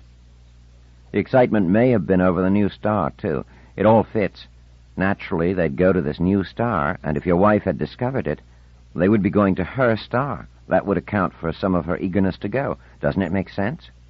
Maybe. I can't say it doesn't. All right, then. That's what Tanayama wants to see you about. And he's angry. Not at you, apparently. But he's angry. 21. It was later that same day, for there was no delay on this occasion, that Crowell Fisher found himself in the office of the Terrestrial Board of Inquiry, or, as it was far better known to its employees, simply the office. Katimuro Tanayama, who had directed the office for over 30 years, was getting quite elderly. The holographs shown of him, there weren't many, had been recorded years before when his hair was still smooth and black, his body straight, his expression vigorous. Now his hair was gray, his body, never tall, was slightly bent, and possessed an air of frailty. He might, thought Fisher, be reaching the point where he was considering retiring, if it were conceivable that he intended to do anything but die in harness. His eyes, Fisher noted, were, between their narrowed lids, as keen and as sharp as ever. Fisher had a little trouble understanding him. English was as nearly universal a language on Earth as it was possible for a language to be, but it had its varieties, and Tanayama's was not the North American variety Fisher was accustomed to. Tanayama said coldly, "Well, Fisher, you failed us on rotor." Fisher saw no point in arguing the matter, and no point in arguing with Tanayama in any case. "Yes, Director," he said tonelessly. "Yet, you may still have information for us." Fisher sighed silently, then said, "I have been debriefed over and over. So I have been told, and so I know. You have not been asked everything, however, and I have a question to which I want an answer." "Yes, Director." "In your stay on Rotor, have you been aware of anything that would lead you to believe that the Rotorian leadership hated Earth?" Fisher's eyebrows climbed. "Hate? It was clear to me that the people on Rotor, as on all settlements, I think, looked down on Earth, despised it as decadent, brutal, and violent. But hatred? I don't think they thought enough of us, frankly, to feel hatred. I talk of the leadership, not of the multitude." "So do I, Director." "No hatred. There's no other way of accounting for it." "Accounting for what, Director? If that is a question I may ask." Tanayama looked up at him sharply. The force of his personality made one rarely aware of just how short he was. "Do you know that this new star is moving in our direction? Quite in our direction?" Fisher, startled, looked quickly toward Weiler, but Weiler sat in comparative shadow, well out of range of the sunlight from the window, and was not, in appearance, looking at anything. Tanayama, who was standing, said, "Well, sit down, Fisher, if it will help you think. I will sit down, too." He sat down on the edge of his desk, his short legs dangling. "Did you know about the motion of the star?" "No, Director. I didn't know of the existence of the star at all till Agent Weiler told me." "You didn't? Surely it was known on Rotor." "If so, no one told me." "Your wife was excited and happy in the last period before Rotor left, so you told Agent Weiler. What was the reason?" Agent Weiler had thought it might be because she had discovered the star. And perhaps she knew of the star's motion and was pleased at the thought of what would happen to us. "I can't see why that thought should make her happy, Director. I must tell you that I do not actually know that she knew of the star's motion, or even that it existed. I do not, of my own knowledge, know that anyone on Rotor knew that the star existed." Tanayama looked at him thoughtfully, rubbing one side of his chin lightly as though relieving a slight itch. He said, "The people on Rotor were all Euros, I believe, weren't they?" Fisher's eyes widened. He hadn't heard that vulgarism in a long time, never from a government functionary. He remembered Weiler's comments soon after he had returned to Earth about Rotor being snow white. He had dismissed it as a piece of light-hearted sarcasm and had given no heed to it. He said resentfully, "I don't know, Director. I didn't study them all. I don't know what their ancestries may be." "Come, Fisher. You don't have to study them. Judge by their appearances. In all your stay on Rotor, did you encounter one face that was Afro? Or Mongo? Or Hindo? Did you encounter a dark complexion? An epicanthic fold?" Fisher exploded. "Director, you're being 20th century. If he had known a stronger way of putting it, he would have. I don't give these things thought, and no one on Earth should. I'm surprised you do. And I don't think it would help your position if it were known that you do." "Don't indulge in fairy tales, Agent Fisher," said the Director. moving one gnarled finger from side to side in admonition. "I am talking about what is. I know that on Earth we ignore all variation among ourselves, at least outwardly." "Just outwardly?" said Fisher in indignation. "Just outwardly," said Tanayama coldly. "When Earth's people go out to the settlements, they sort themselves out by variation. Why should they do that if they ignored all variation? On any settlement, all are alike, or if there is some admixture to begin with, those who are well outnumbered feel ill at ease, or are made to feel ill at ease, and shift to another settlement where they are not outnumbered. Isn't that so?" Fisher found he could not deny this. It was so, and he had somehow taken it for granted without questioning it. He said, "Human nature. Like clings to like. It set up a neighborhood." "Human nature, of course. Like clings to like, because like hates and despises unlike." "There are Mongo settlements, too." Fisher stumbled over the word and realized full well that he might be mortally offending the director, an easy and dangerous man to offend. Tanayama did not blink. "I know that well, but it's the Euros who most recently dominated the planet, and they cannot forget it, can they?" "The others, perhaps, cannot forget that either, and they have more cause to hate." "But it's Rotor that went flying off to escape from the solar system." "It happened to be they who had discovered hyper-assistance." "And they went to a nearby star that only they knew of, one which is heading toward our solar system and may pass closely enough to disrupt it." "We don't know they know that." "Or that they even know the star." "Of course they know it," said Tanayama with what was almost a snarl. "And they left without warning us." "Director, with respect, this is illogical. If they are going to establish themselves on a star that will, on its approach, disrupt our solar system, the star's own system will also be disrupted." "They can easily escape, even if they build more settlements. We have an entire world of 8 billion people to evacuate, a much more difficult task." "How much time do we have?" Tanayama shrugged. "Several thousand years, they tell me." "That's a great deal of time. It might not have occurred to them, just conceivably, that it was necessary to warn us. As the star approaches, it will surely be discovered without warning." "And by that time, we will have less time to evacuate. Their discovery of the star was accidental. We would not have discovered it for a long time but for your wife's indiscreet remark to you, and but for your suggestion, a good one, that we look closely at the part of the sky that had been omitted. Rotor was counting on our discovery being as belated as possible." "But, Director, why should they want such a thing? Sheer motiveless hate?" "Not motiveless. So that the solar system with its heavy load of non-Euros might be destroyed. So that humanity can make a new start on a homogeneous basis of Euros only, eh? What do you think of that?" Fisher shook his head helplessly. "Impossible. Unthinkable. Why else should they have failed to warn us?" "Might it not be that they did not themselves know of the star's motion?" "Impossible," said Tanayama ironically. "Unthinkable. There is no other reason for what they have done but their willingness to see us destroyed.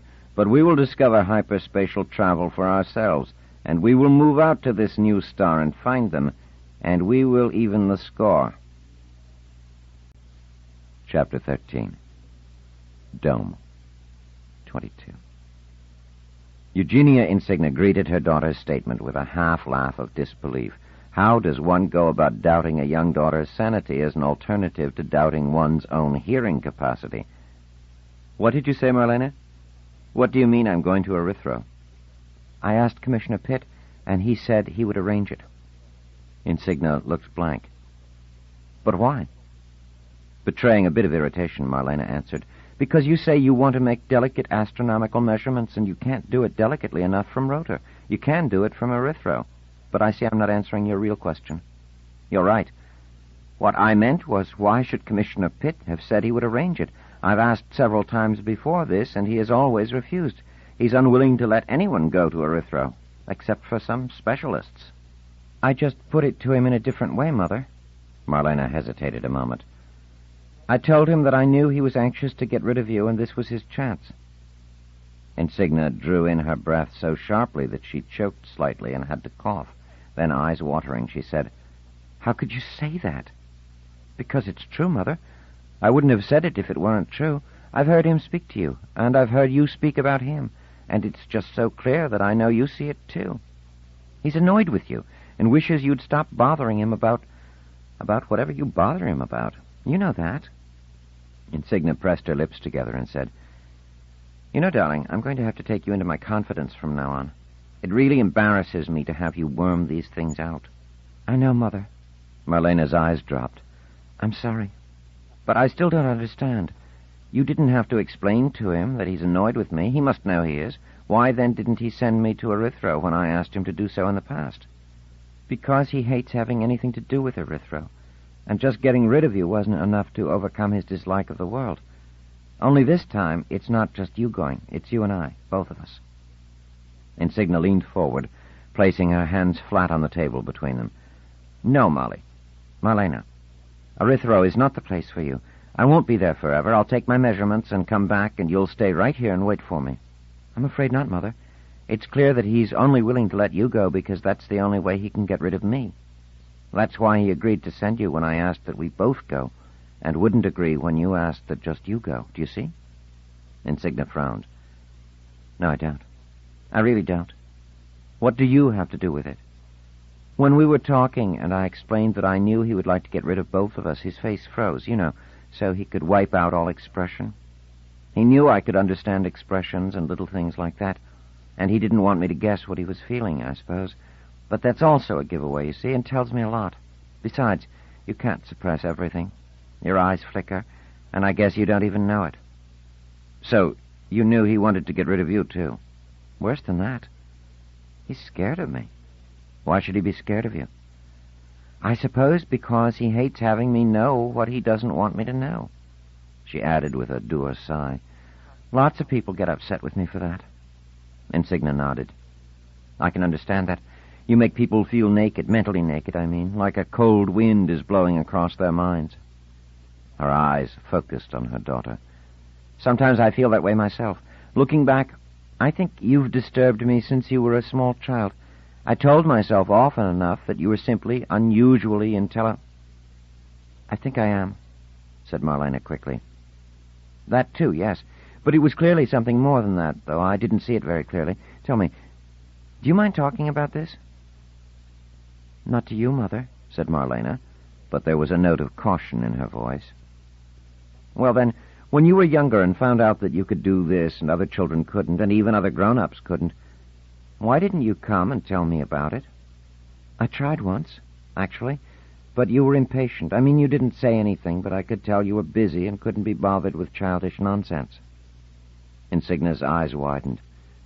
"Did I say it was childish nonsense?" "You didn't say it, but the way you looked at me and the way you were holding your hands said it. You should have insisted on telling me. I was just a little kid. And you were unhappy most of the time about Commissioner Pitt and about Father. Never mind about that. Is there anything else you can tell me now?" "There's only one thing," said Marlena. "When Commissioner Pitt said we could go, there was something about the way he said it that made me think he left out something, that there was something he didn't say." "And what was it, Marlena?" "That's just it, Mother. I can't read minds, so I don't know. I can only go by outside things, and that leaves things hazy sometimes. Still." "Yes?" "I have the feeling that whatever it was he didn't say was rather unpleasant. Maybe even evil." 23. Getting ready for Erythro took Insignia quite a while, of course. There were matters on Rota that could not be left at midpoint. There had to be arrangements in the astronomy department, instructions to others, appointment of her chief associate to the position of chief astronomer pro tem, and some final consultations with Pitt, who was oddly non-communicative on the matter. Insignia finally put it to him during her last report before leaving. "I'm going to Erythro tomorrow, she said. "Pardon me?" He looked up from the final report she had handed him, and which he had been staring at, though she was convinced he wasn't reading it. Was she picking up some of Marlena's tricks and not knowing how to handle it? She mustn't begin to believe that she was penetrating below the surface when in fact she was not. She said patiently, "I'm going to Erythro tomorrow, "Is it tomorrow? Well, you'll be coming back eventually. So this is not goodbye. Take care of yourself. Look upon it as a vacation." I intend to be working on Nemesis motion through space. That?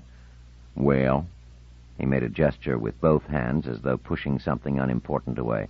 As you wish. A change of surroundings is a vacation even if you continue working.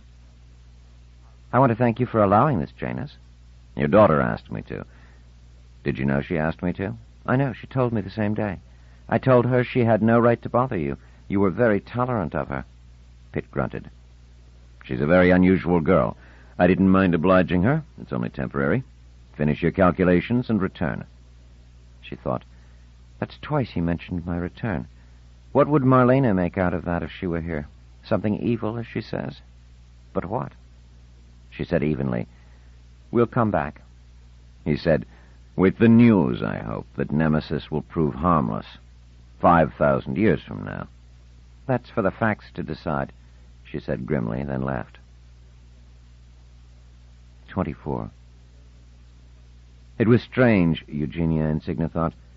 She was over 2 light years from the spot in space where she was born, and yet she had only been on a spaceship twice, and then for the shortest possible journeys, from Rotor to Earth and then back to Rotor again. She still had no great urge to travel in space. It was Marlena who was the driving force behind this trip. It was she who, independently, had seen Pitt and persuaded him to succumb to her strange form of blackmail. And it was she who was truly excited with this odd compulsion of hers to visit Erythro. Insignia could not understand that compulsion, and viewed it as another part of her daughter's unique mental and emotional complexity. Still, whenever Insignia quailed at the thought of leaving safe, small, comfortable Rotor for the vast, empty world of Erythro, so strange and menacing, and fully 650,000 kilometers away, nearly twice as far away as Rotor had been from Earth. It was Marlena's excitement that reinvigorated her. The ship that would take them to Erythro was neither graceful nor beautiful. It was serviceable. It was one of a small fleet of rockets that acted as ferries, blasting up from the stodgy gravitational pull of Erythro or coming down without daring to give in to it by even a trifle, and either way, working one's way through the cushiony, windy unpredictability of an untamed atmosphere. Insignia didn't think the trip would be pleasurable. Through most of it, they would be weightless, and 2 solid days of weightlessness would no doubt be tedious. Marlena's voice broke into her reverie. Come on, Mother. They're waiting for us. The baggage is all checked and everything. Insignia moved forward. Her last uneasy thought as they passed through the airlock was, predictably, but why was Janus Pitt so willing to let us go? 25. Seaver Gunnar ruled a world as large as Earth. Or, to be more accurate, perhaps, he ruled directly a domed region that covered nearly 3 square kilometers and was slowly growing. The rest of the world, however, nearly 500 million square kilometers of land and sea, was unoccupied by human beings. It was also occupied by no other living things above the microscopic scale. So if a world is considered as being ruled by the multicellular life forms that occupied it, the hundreds who lived and worked in the domed region were the rulers, and Seaver Gunnar ruled over them. Gunnar was not a large man, but his strong features gave him an impressive look. When he was young, this had made him look older than his age, but that had evened itself out now that he was nearly 50. His nose was long and his eyes somewhat pouchy. His hair was in the first stages of grizzle. His voice, however, was a musical and resonant baritone. He had once thought of the stage as a career, but his appearance doomed him to occasional character roles, and his talents as an administrator took precedence. It was those talents, partly, that had kept him in the Erythro Dome for 10 years, watching it grow from an uncertain 3-room structure to the expansive mining and research station it had now become. The Dome had its disadvantages. Few people remained long. There were shifts, since almost all those who came there considered themselves in exile and wished more or less constantly to return to Rotor. And most found the pinkish light of Nemesis either threatening or gloomy, even though the light inside the dome was every bit as bright and homelike as that on Rotor. It had its advantages, too. Gunnar was removed from the hurly-burly of Rotorian politics, which seemed more ingrown and meaningless each year. Even more important, he was removed from Janus Pitt, whose views he generally and uselessly opposed. Pitt had been strenuously opposed to any settlement on Erythro from the start, even to Rotor orbiting around Erythro. Here, at least, Pitt had been defeated by overwhelming public opinion, but he saw to it that the dome was generally starved for funds and that its growth was slowed. If Gunnar had not successfully developed the dome as a source of water for Rotor, far cheaper than it could be obtained from the asteroids, Pitt might have crushed it. In general, though, Pitt's principle of ignoring the dome's existence as far as possible meant that he rarely attempted to interfere with Gunnar's administrative procedures, which suited Gunnar right down to Erythro's damp soil. It came as a surprise to him, then, that Pitt should have bothered to inform him personally of the arrival of a pair of newcomers, instead of allowing the information to show up in the routine paperwork. Pitt had, indeed, discussed the matter in detail in his usual clipped and arbitrary manner that invited no discussion or even comment, and the conversation had been shielded, too. It came as an even greater surprise that one of the people coming to Erythro was Eugenia Instigna. Once, years before the leaving, they had been friends, but then after their happy college days, Gunnar remembered them wistfully as rather romantic. Eugenia had gone to Earth for her graduate studies and had returned to Rotor with an Earthman. Gunnar had scarcely seen her except once or twice at a distance since she had married Cryle Fisher. And when she and Fisher had separated just before the leaving, Gunnar had had work of his own, and so had she, and it never occurred to either to renew old ties. Gunnar had, perhaps, thought of it occasionally, but Eugenia was quite apparently sunk in sorrow with an infant daughter to raise, and he was reluctant to intrude. Then he was sent to Erythro, and that ended even the possibility of renewal. He had periodic vacation time on Rotor, but he was never at ease there any longer. Some old Rotorian friendships remained, but only in lukewarm fashion. Now Eugenia was coming with her daughter. Gunnar, at the moment, didn't remember the girl's name, if he had ever known it. Certainly he had never seen her. The daughter should be 15 by now, and he wondered, with a queer little interior tremble, if she was beginning to look anything like the young Eugenia had. Gunnar looked out his office window with an almost surreptitious air. He had grown so used to Erythro Dome that he no longer saw it with a critical eye. It was the home of working people of both sexes, adults, no children. Shift workers signed up for a period of weeks or possibly months, sometimes returning eventually for another shift, sometimes not. Except for himself and 4 others who, for one reason or another, had learned to prefer the dome, there were no permanents.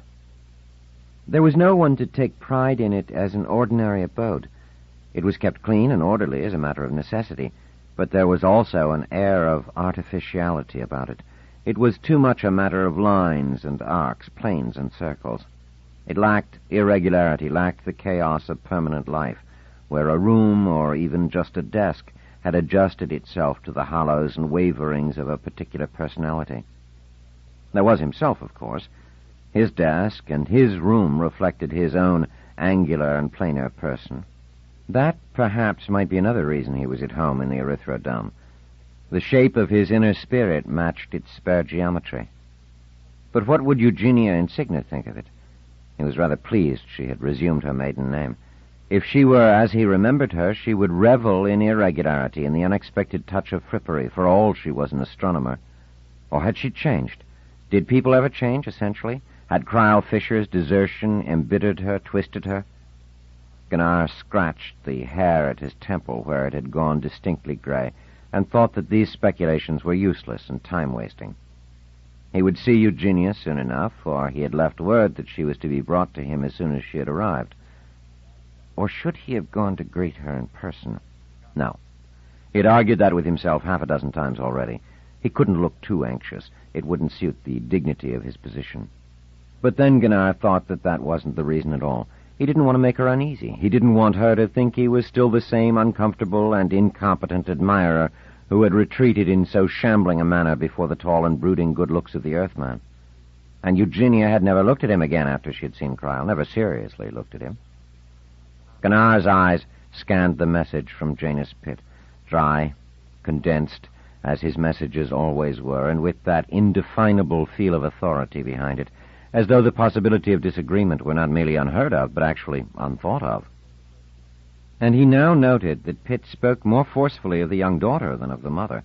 There was especially Pitt's statement that the daughter had expressed a deep interest in Erythro, and if she wished to explore its surface, she was to be allowed to. Now, why was that? 26. And there she was. 14 years older than at the time of the leaving, 20 years older than she was in her pre-crial youth, the day they had gone into farming area C and climbed the levels into low gravity, and she had laughed when he tried a slow somersault and had turned too far and had come down on his belly. Actually, he could easily have hurt himself, for though the sensation of weight decreased, mass and inertia did not, and damage could follow. Fortunately, he had not suffered that humiliation.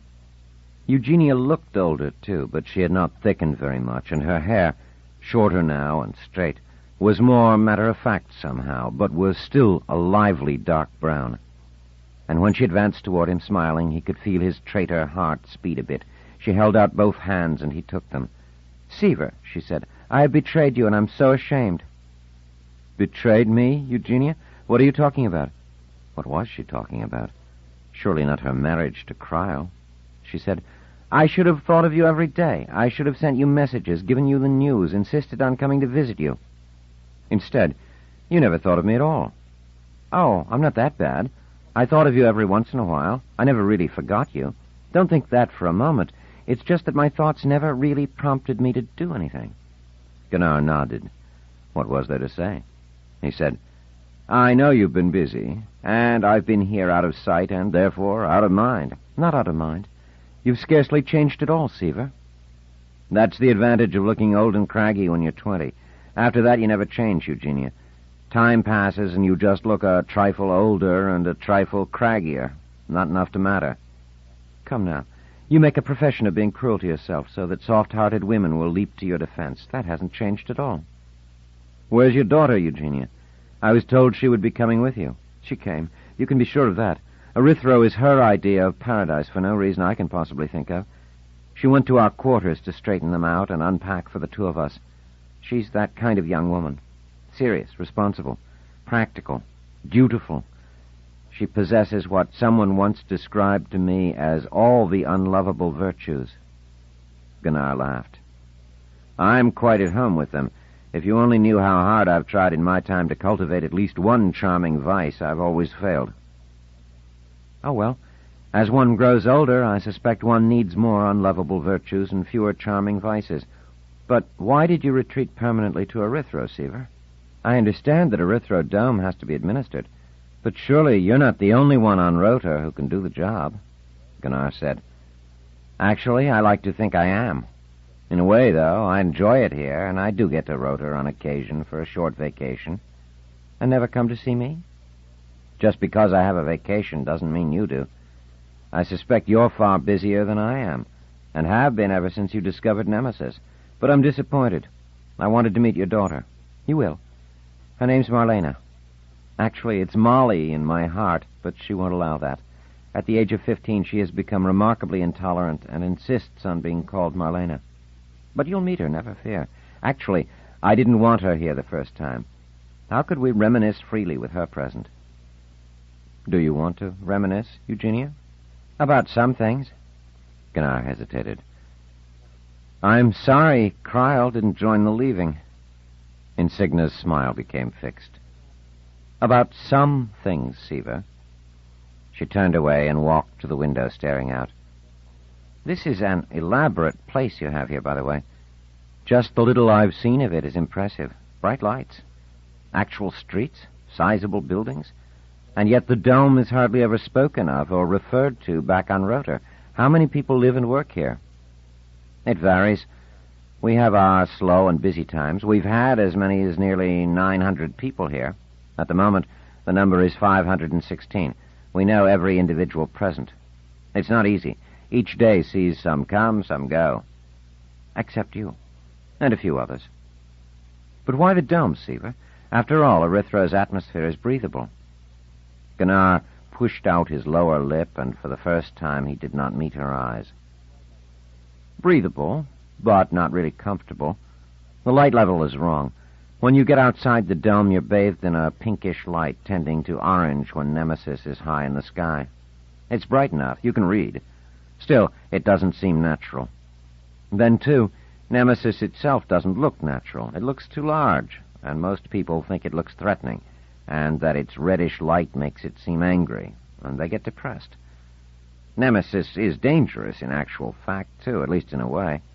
Because it isn't blindingly bright, there is a tendency to gaze at it and watch for sunspots. The infrared can easily harm the retina. People who must go out in the open wear a special helmet for that reason, among other things. Then the dome is more of a device to keep normal light in, so to speak, rather than to keep anything out? We don't even keep air out. The air and water that circulates in the dome is drawn from Erythro's planetary supply. Naturally, though, we're careful to keep something out, said Gunnar. We keep out the prokaryotes. You know, the little blue-green cells. Insignia nodded thoughtfully. That had turned out to be the explanation for the oxygen content in the air. There was life on Erythro, even all-pervasive life, but it was microscopic in nature, only equivalent to the simplest forms of cellular life in the solar system. She said, "Are they really prokaryotes? I know that's what they're called, but that's what our bacteria are also called. Are they bacteria? If they're equivalent to anything in the history of solar system life, it's to the cyanobacteria, those that photosynthesize. You're right to ask the question, though. No, they're not our cyanobacteria. They possess nucleoprotein, but with a structure fundamentally different from that which prevails in our form of life. They also have a kind of chlorophyll that lacks magnesium and works on infrared so that the cells tend to be colorless rather than green. Different enzymes, trace minerals in different proportions. Still, they resemble Earth cells sufficiently in outer appearance to be called prokaryotes.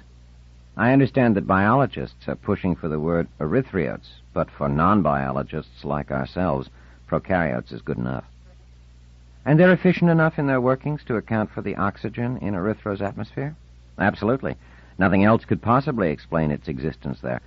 By the way, Eugenia, you're the astronomer, so what's the latest thinking on how old Nemesis might be? Insignia shrugged. Red dwarfs are next to being immortal. Nemesis can be as old as the universe and still go on for another 100 billion years or so without visible change. The best we can do is judge by the contents of the minor elements making up its structure. Supposing that it's a first-generation star and didn't begin with anything beyond hydrogen and helium, it is a bit over 10 billion years old, a little more than twice the age of the sun of the solar system. Then Erythro is 10 billion years old, too. Absolutely. A stellar system is formed all at once and not piecemeal. Why are you asking? It just strikes me as odd that in 10 billion years, life hasn't got past the prokaryote stage. I don't think that's surprising, Seaver. On Earth, for somewhere between 2 and 3 billion years after life first appeared, it remained strictly prokaryote. And here, on Erythro, the energy concentration in sunlight is far less than it is on Earth. It takes energy to form more complicated life forms. This sort of thing has been pretty well discussed among the Rotorians. I'm sure of it, said Gunnar. But it doesn't seem to reach us here at the Dome. Our minds are too fixed, I suppose, on our local duties and problems. Though you'd think anything to do with the prokaryotes would come under that heading. For that matter, said Insignia, we don't hear much about the Dome on Rotor. Yes, things tend to compartmentalize. But then, of course, there's nothing glamorous about the Dome, Eugenia. It's just a workshop, so I'm not surprised it gets lost in the press of events on Rotor.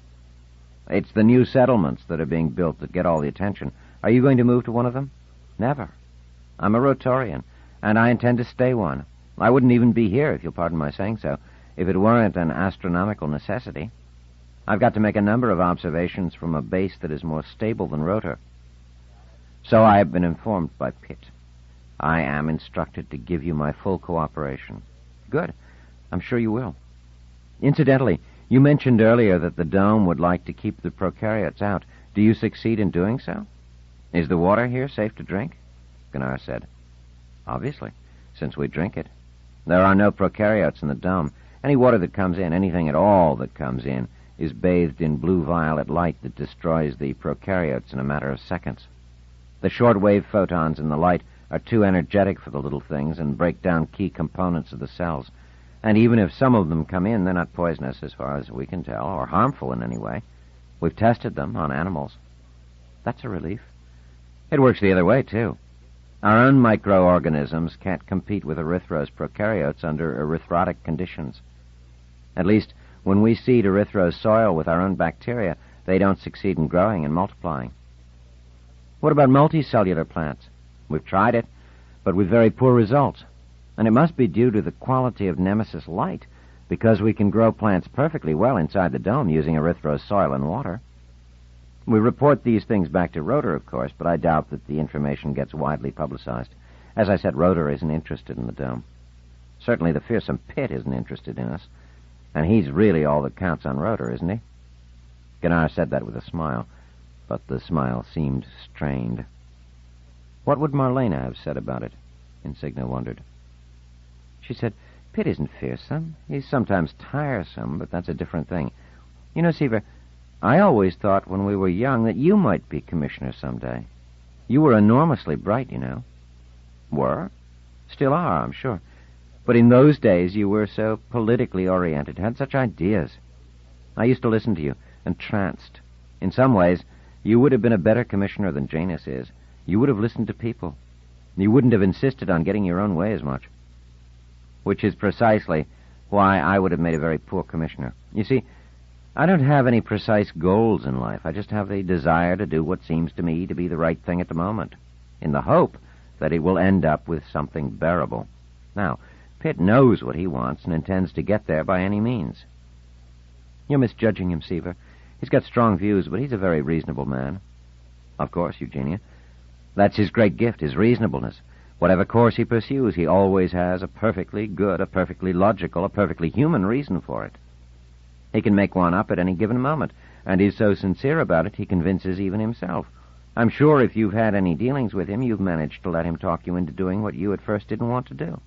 And that he won you over, not by orders and threats, but by very patient, very rational arguments. Insignia said weakly, Well, at that, Gunnar added sardonically, I see you have indeed suffered from his reasonableness. You can see for yourself, then, what a good commissioner he is. Not a good person, but a good commissioner. I wouldn't go so far as to say he wasn't a good person, Seaver, said Insignia, shaking her head slightly. Well, let's not argue about it. I want to meet your daughter. He rose to his feet. Why don't I visit your quarters after dinner? That would be delightful, said Insignia. Gunnar looked after her with a fading smile as she left. Eugenia had wanted to reminisce, and his own first reaction was to mention her husband. And she had frozen. He sighed inwardly. He still had that extraordinary faculty of ruining his own chances. 27. Eugenia Insignia said to her daughter, His name is Seaver Gunnar, and he is properly addressed as Commander because he's the head of the Erythrodome. Of course, Mother. If that's his title, I'll call him that. And I don't want you to embarrass him. I wouldn't do that. You would do so all too easily, Marlena. You know that. Just accept his statements without correcting them on the ground of body language, please. He was a good friend of mine at college, and for a while afterward. And even though he's been here in the dome for 10 years and I haven't seen him in all that time, he's still an old friend. I think he must have been a boyfriend. Now, that's just what I mean, said Insignia. I don't want you watching him and telling him what he really means or thinks or feels. And for your information, he was not my boyfriend. Exactly. And we were certainly not lovers. We were friends, and we liked each other as friends. But after your father... She shook her head and gestured vaguely. And be careful what you say about Commissioner Pitt, if that subject comes up. I get the feeling Commander Gunnar distrusts Commissioner Pitt. Marlena bestowed one of her rare smiles on her mother. Have you been studying Commander Seaver's subliminal behavior? Because what you have is more than a feeling. Insignia shook her head. You see, you can't stop for a moment. Very well, it's not a feeling. He actually said he didn't trust the commissioner. And you know, she added half to herself, he may have reason. She turned to Marlena and said suddenly, Let me repeat, Marlena. You are perfectly free to watch the commander and find out all you can, but don't say anything to him about it. Tell me. Do you understand? Do you think there's danger, Mother? I don't know. I do, said Marlena matter-of-factly. I've known there was danger as soon as Commissioner Pitt said we could go to Erythro. I just don't know what the danger is. 28. Seeing Marlena for the first time was a shock to Seaver Gunnar, one that was made worse by the fact that the girl looked at him with a sullen expression that made it seem that she knew perfectly well that he had received a shock, and just why. The fact was that there was not a thing about her that seemed to indicate she was Eugenia's daughter.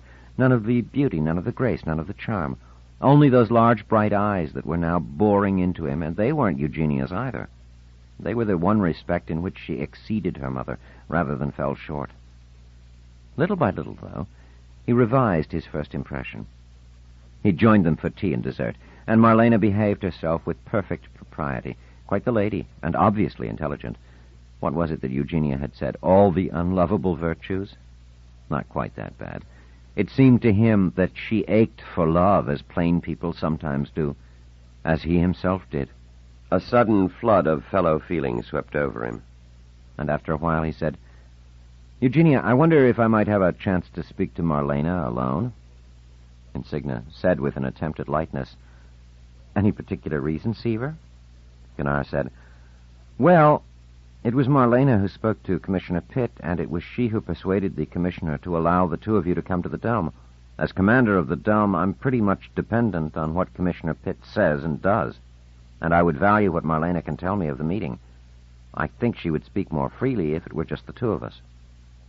Gunnar watched Insignia leave, and then turned to Marlena, who was now sitting in a large chair in a corner of the room, almost lost in its soft capaciousness.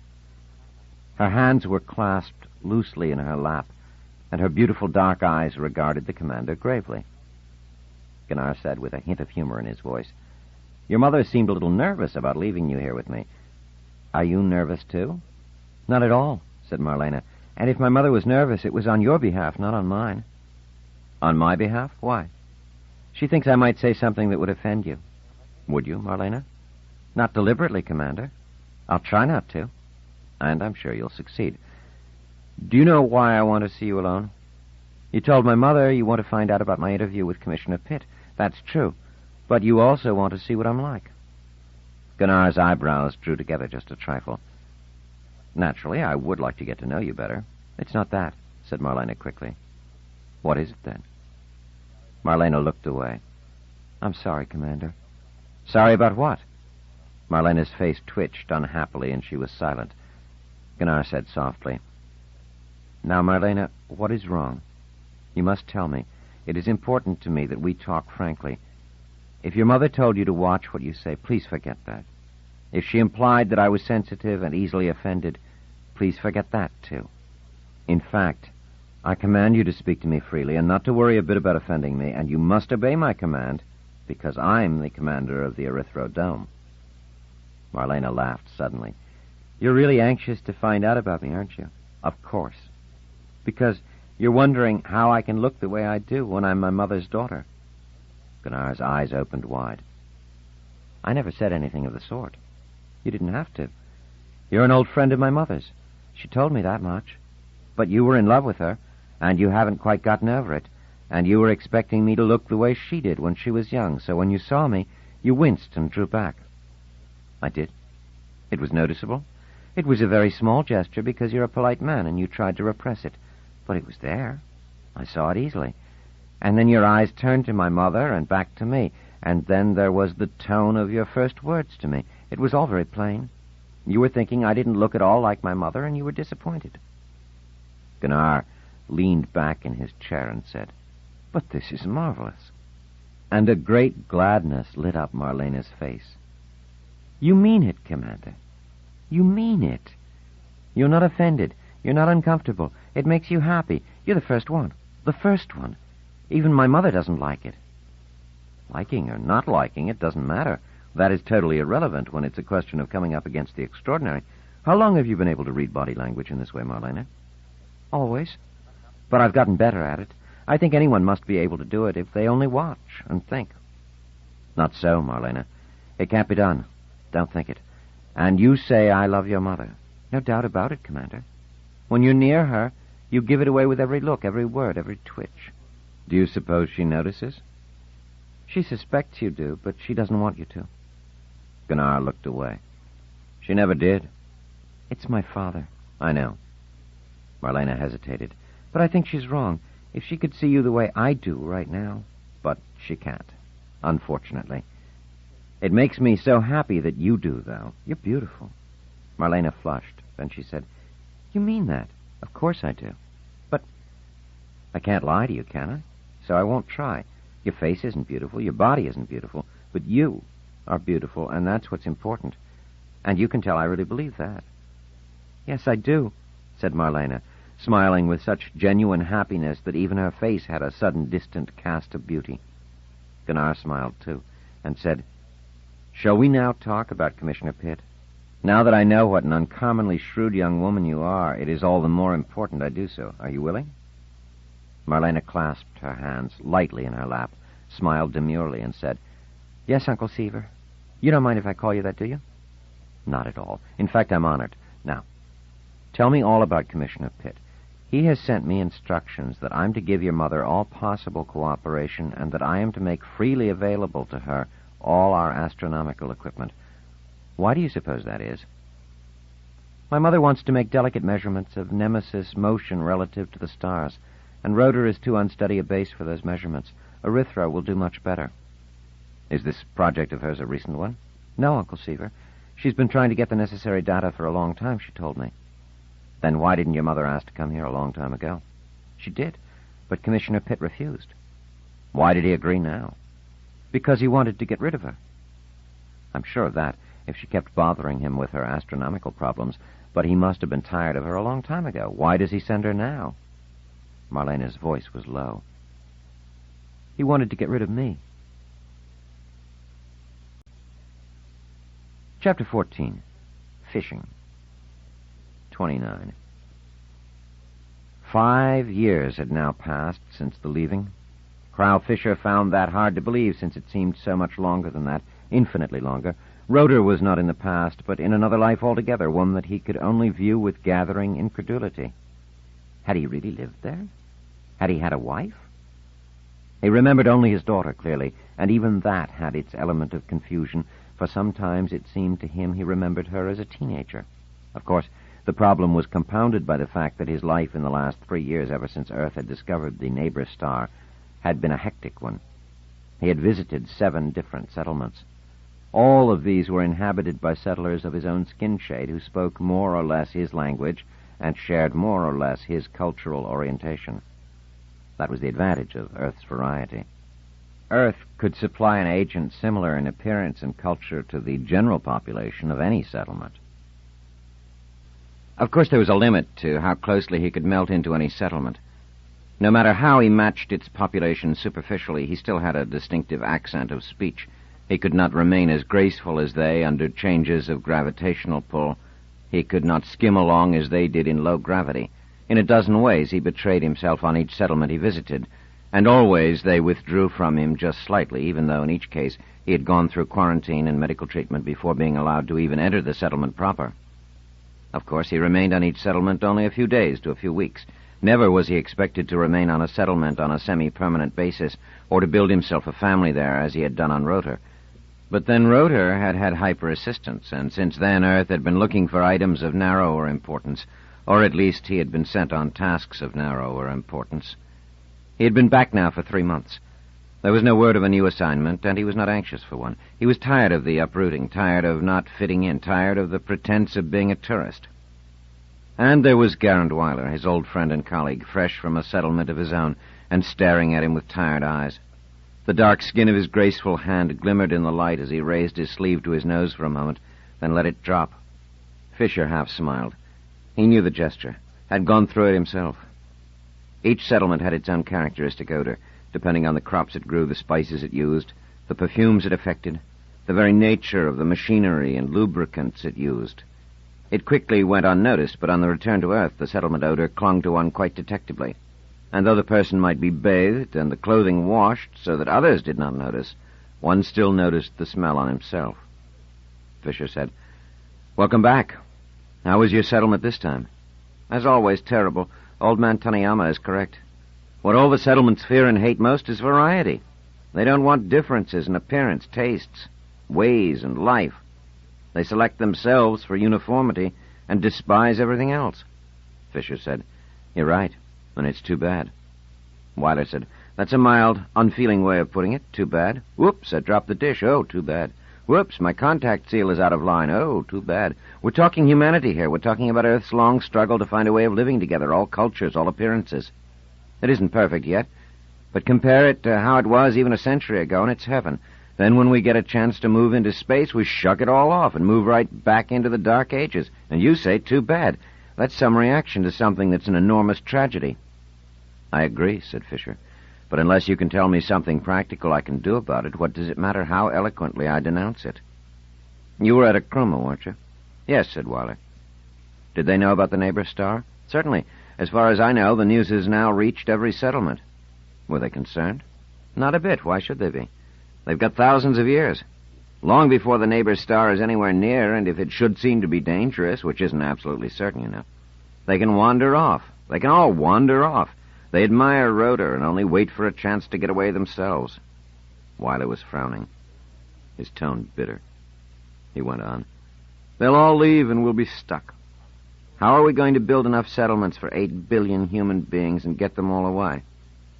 "You sound just like Tanayama. What good will it do us to chase them down and punish them or destroy them? We'll still be here and we'll still be stuck. If they all stayed behind like good kids and faced the neighbor star with us, would we be better off?" "You're cold about this, Crow. Tanayama is hot, and I'm on his side. He's hot enough to pull the galaxy apart if necessary to find hyper-assistance on our own. He wants it so we can chase after Marauder and blow them out of space.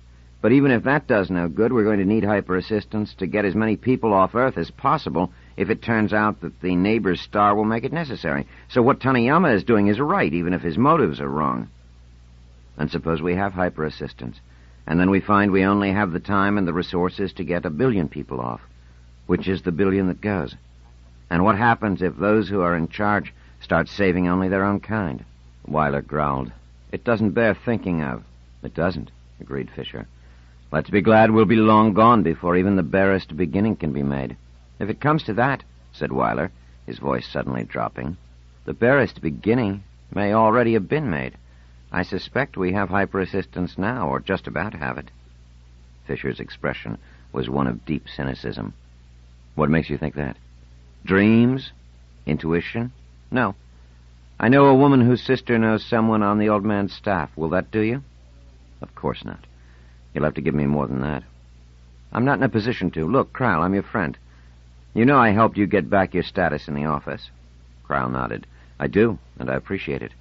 "And I've tried to make an adequate return now and then." "You have done so, and I appreciate that. Now, what I want to do is give you some information which is supposed to be confidential and which I think you will find useful and important. Are you ready to accept it and keep me clear?" "Always ready." "You know what we've been doing, of course?" Fisher said, "Yes."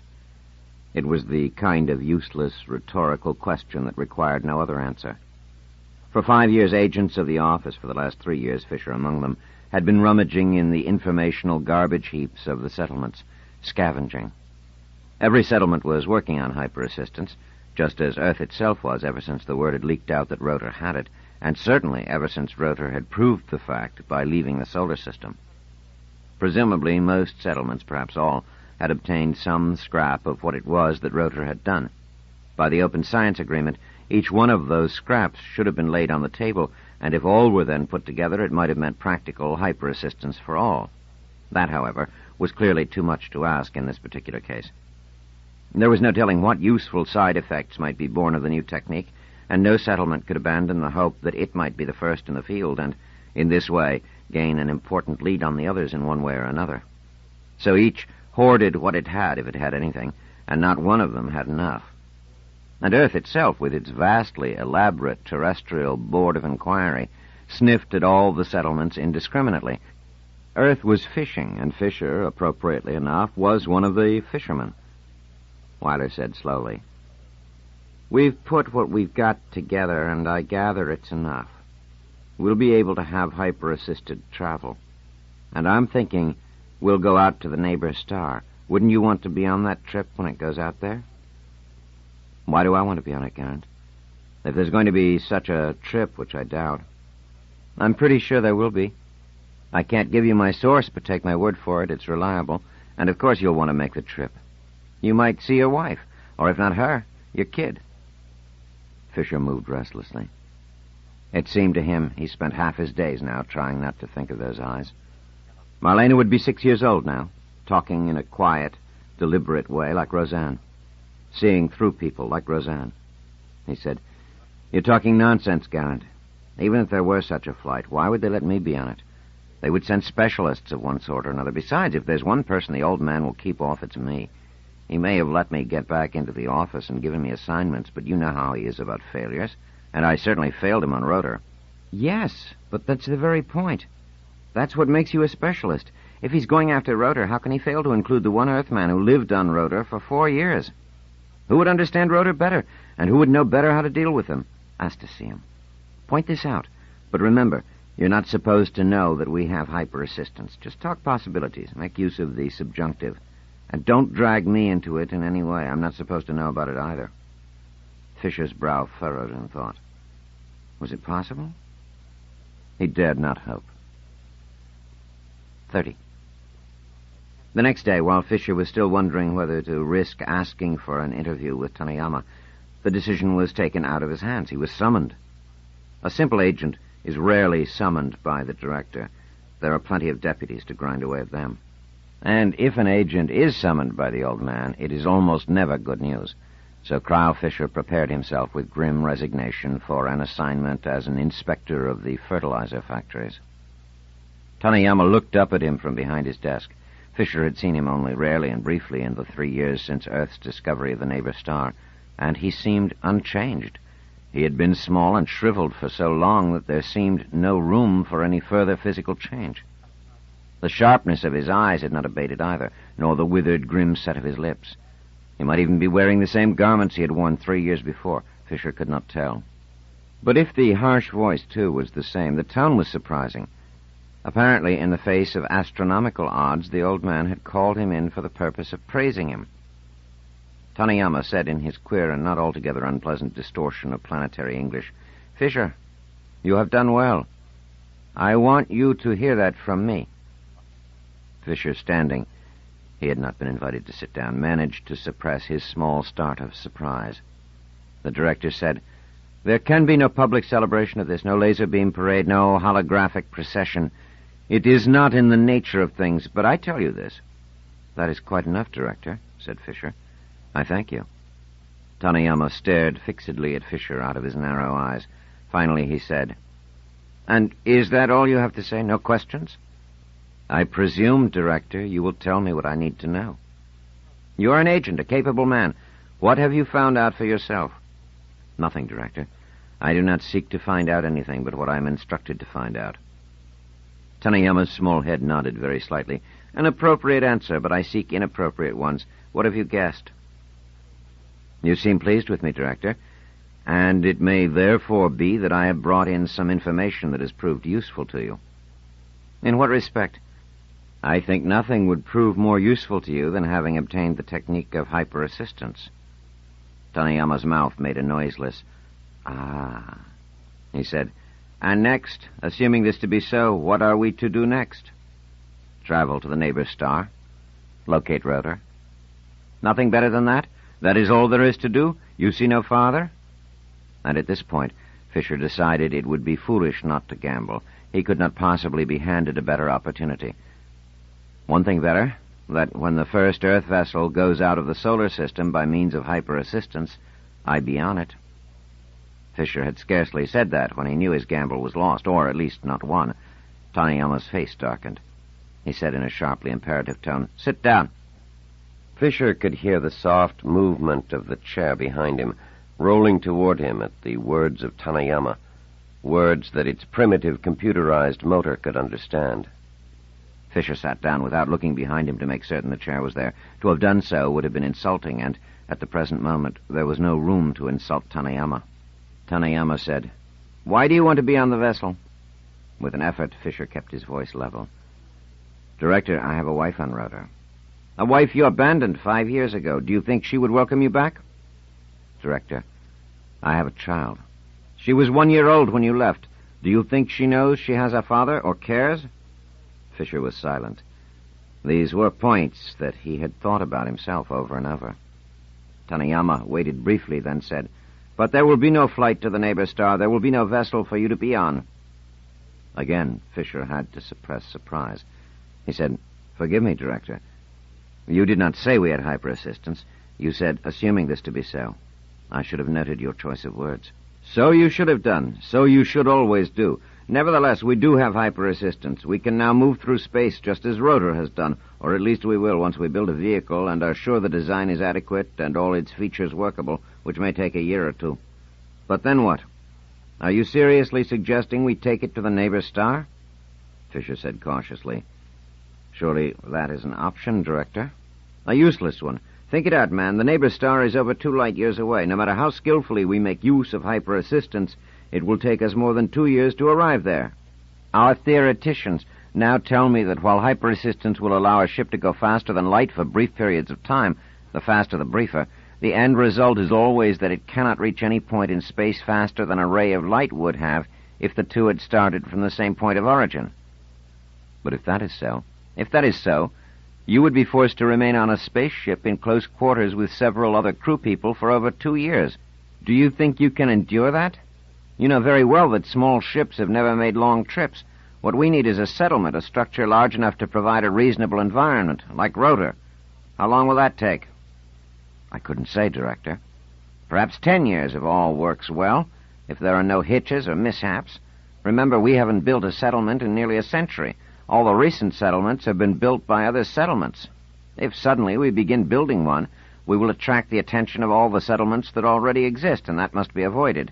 Then, too, if such a settlement can be built and outfitted with hyper-assistance and sent to the neighbor star in over a 2-year flight, what will it do when it gets there?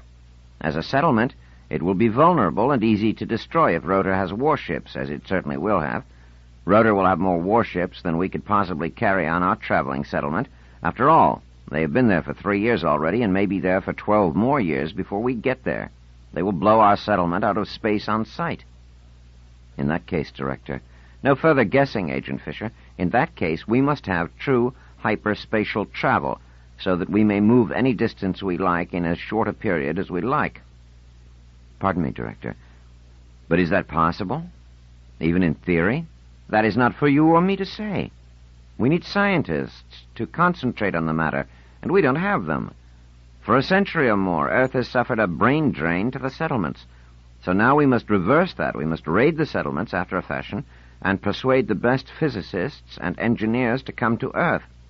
We can offer them a great deal, but it will have to be done carefully. We can't be too open, you understand, or the settlements will certainly forestall us. Now..."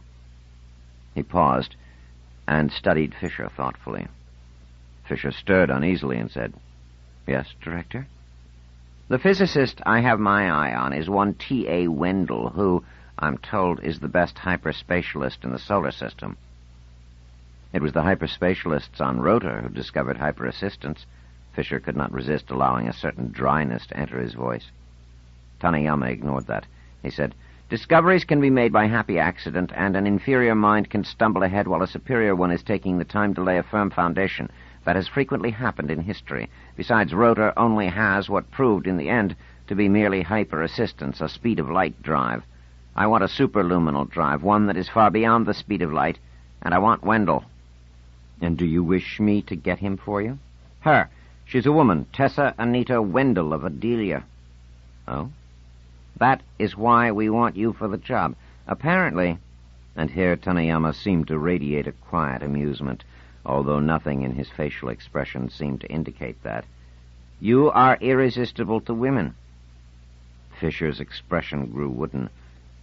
"I ask pardon for contradicting you, Director, but I do not find it so. I have never found it so." "The reports are persuasive just the same. Wendell is a middle-aged woman in her 40s, twice divorced. She should not be hard to persuade." "To be honest, sir, I find the assignment distasteful, and under those circumstances it is possible another agent would be better suited for the task." "But I want you just the same. If you fear that you would not be your flirtatious and maddeningly attractive self if you approached her with face averted and nose wrinkled, I will sweeten matters for you, Agent Fisher. You failed on Rotor, but your service since has in part made up for it. You can now completely make up for it. If, however, you do not bring back this woman, that will be a far greater failure than Rotor was, and you will never have the chance to make up for that. Still, I don't want you governed by apprehension alone. I will throw in a bit of anticipation. Bring back Wendell, and when a superluminal vessel is built and heads out toward the neighbor star, you will be on it if you wish. I will do my best, said Fisher. And I would have done my best even if there were no occasion for either apprehension or anticipation. An excellent answer, said Tanayama, allowing himself the thinnest of smiles, and undoubtedly well rehearsed.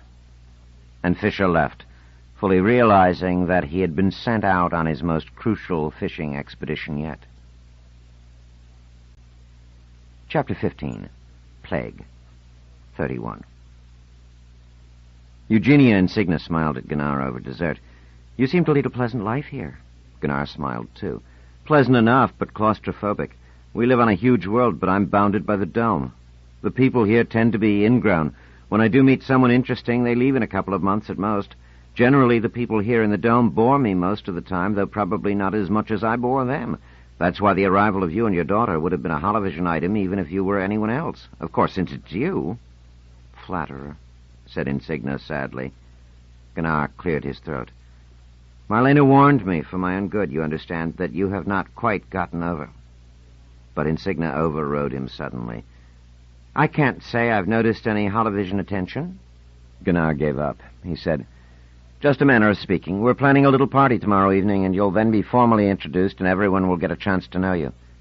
And discuss my appearance and choice of costume and chew over whatever is known about me. I'm sure of it. But Marlena will be invited, too, and that means, I suppose, that you will know a great deal more about all of us than we will about you. Your information will be more reliable, too. Insignia looked uneasy. Did Marlena act up? You mean, did she read my body language? Yes, ma'am. I told her not to. I don't think she can help it. You're right, she can't. But I told her not to tell you about it. I take it she did tell you. Oh, yes. I ordered her to do so. Actually, I commanded her to do so in my role as commander. Well, I'm sorry. It can be so annoying, but it wasn't. Not to me. Eugenia, please understand this. I like your daughter. I like her very much. I have the idea that she has had a miserable life being someone who knows too much and whom no one likes. That she has turned out full of what you referred to as the unlovable virtues is little short of a miracle. I warn you, she'll tire you out, and she's only 15. Gunnar said, There's some law, I think, that prevents mothers from ever remembering when they themselves were 15. She casually mentioned a boy, and you may know that the pangs of unrequited love hurt as deeply at 15 as at 25, maybe even more so. Though your teenage years may well have been sunny ones, considering your appearance. Remember, too, that Marlena is in a particularly bad position. She knows she's plain, and she knows she's intelligent. She feels that intelligence should much more than make up for lack of beauty, and she also knows that it doesn't, so she rages helplessly, and knows that that does no good either. Well, Seaver, said Insignia, trying to sound light, you're quite the psychologist. No, not at all. It's just this one thing I understand. I've been through it myself. Oh. Insignia seemed at a loss. It's all right, Eugenia. I've no intention of being sorry for myself, and I wasn't trying to lure you into sympathy for a poor, broken soul, because I'm not. I'm 49, not 15, and I've made my peace with myself. Had I been handsome and stupid when I was 15 or 21, as at that time in life I wished I had been, I would undoubtedly now no longer be handsome, but I'd still be stupid. So in the long run, I've won out, and so I'm positive will Marlena, if there is a long run. And what do you mean by that, Seaver? Marlena tells me that she talked to our good friend Pitt, and that she deliberately antagonized him in order to make him willing to send you to Erythro, because that meant getting rid of her, too. I don't approve of that, said Eugenia. I don't mean about manipulating Pitt, because I don't think Pitt is that easy to manipulate. I mean trying to do it. Marlena is getting to the point where she thinks she can pull puppet strings, and this may get her into serious trouble. Eugenia, I do not wish to frighten you, but I think Marlena is in serious trouble right now. At least, it may be Pitt's hope that she will be. Now, Seaver, that's impossible. Pitt may be opinionated and overbearing, but there's nothing vicious about him. He's not going to strike out at a teenage girl just because she played foolish games with him. The dinner was over, but the lights were still somewhat lowered in Gunnar's rather elegant quarters, and Insignia reacted with a slight frown as Gunnar leaned over to close the contact that activated the shield.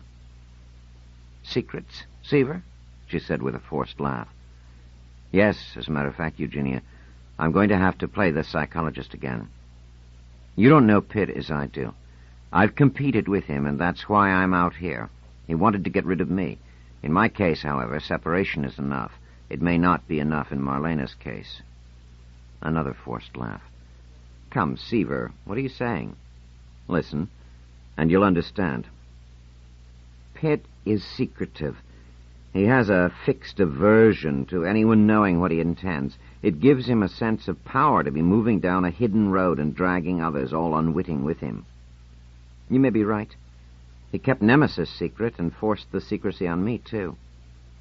He's got many secrets, more than you and I know, I'm sure. But here's Marlena, to whom a person's hidden motives and thoughts are as clear as day. No one likes that, Pitt least of all.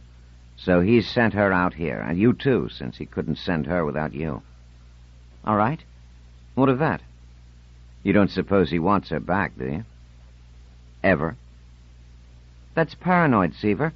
You can't really believe Pitt would intend to keep her in permanent exile." "He can, in one way. You see, Eugenia, you don't know the early history of the Dome as I do, and as Pitt does, and as hardly anyone else does. You know Pitt's penchant for secrecy, and it works here, too. You have to understand why we remain in the Dome and make no effort to colonize Erythro." "You explained. The character of the light. That is the official explanation, Eugenia. Accept the light. It is something we can grow accustomed to. Consider what else we have. A world with a normal gravity, a breathable atmosphere, a pleasant temperature range, weather cycles reminiscent of Earth. No life forms above the prokaryote stage, and with those prokaryotes not infectious in any way.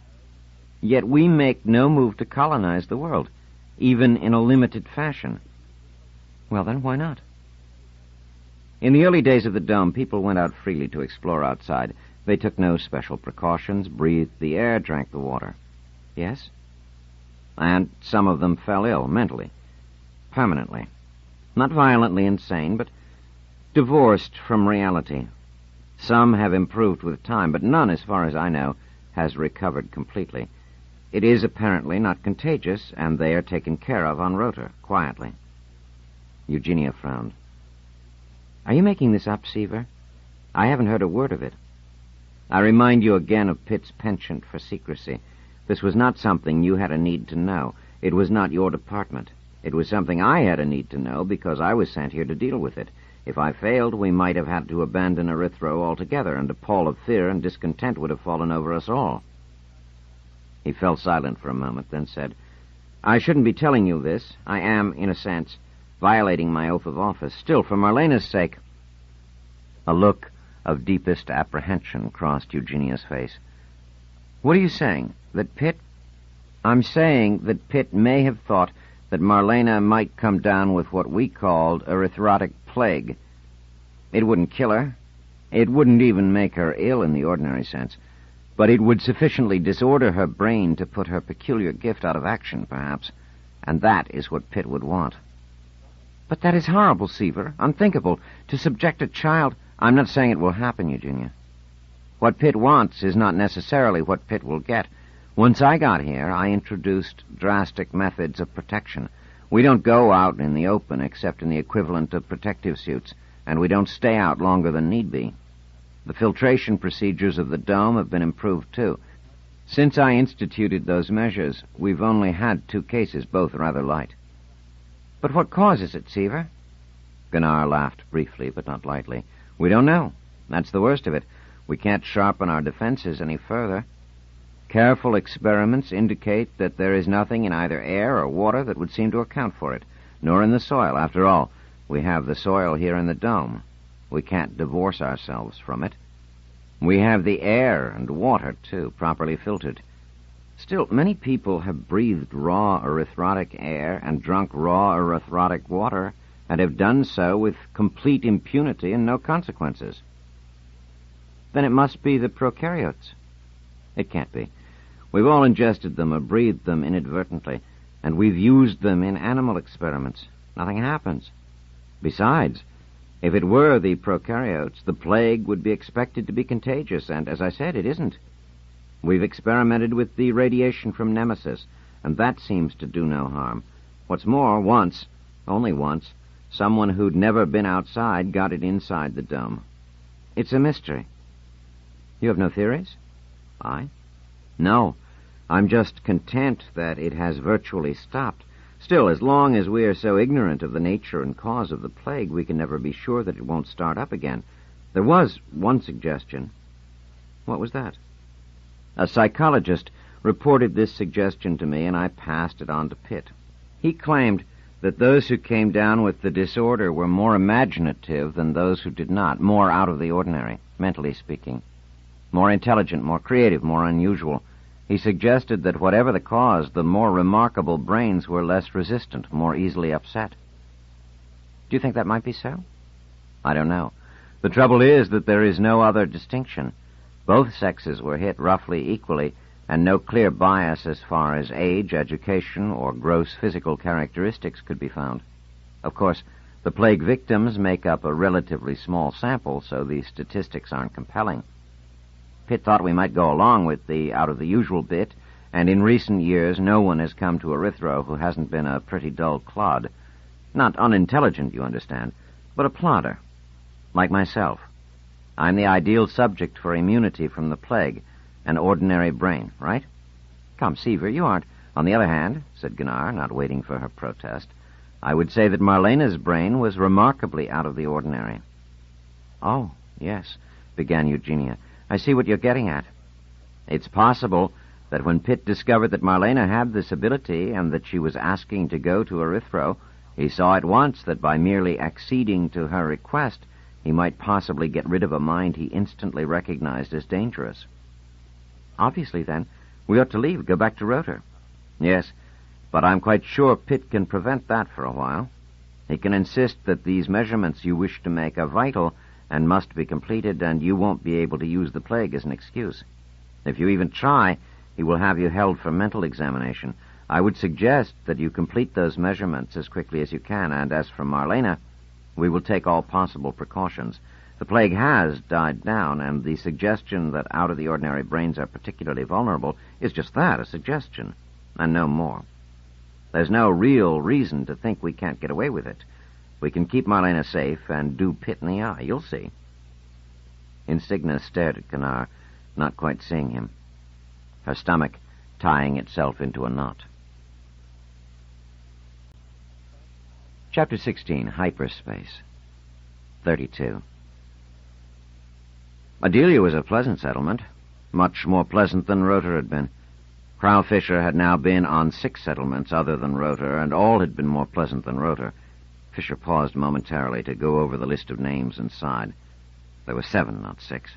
He was losing track. Perhaps it was all getting to be too much for him. Whatever the number, Adelia was the most pleasant settlement Crowell had visited. Not perhaps physically. Rotor had been an older settlement, one that had managed to work itself into an assembly of traditions, so to speak. There was an efficiency about it, a sense of each person knowing his place exactly, being satisfied with it and working away at it successfully. Of course, Tessa was here on Adelia. Tessa, Anita, Wendell. Crowell had not pursued matters there yet, perhaps because Taniyama's characterization of him as irresistible to women had shaken him.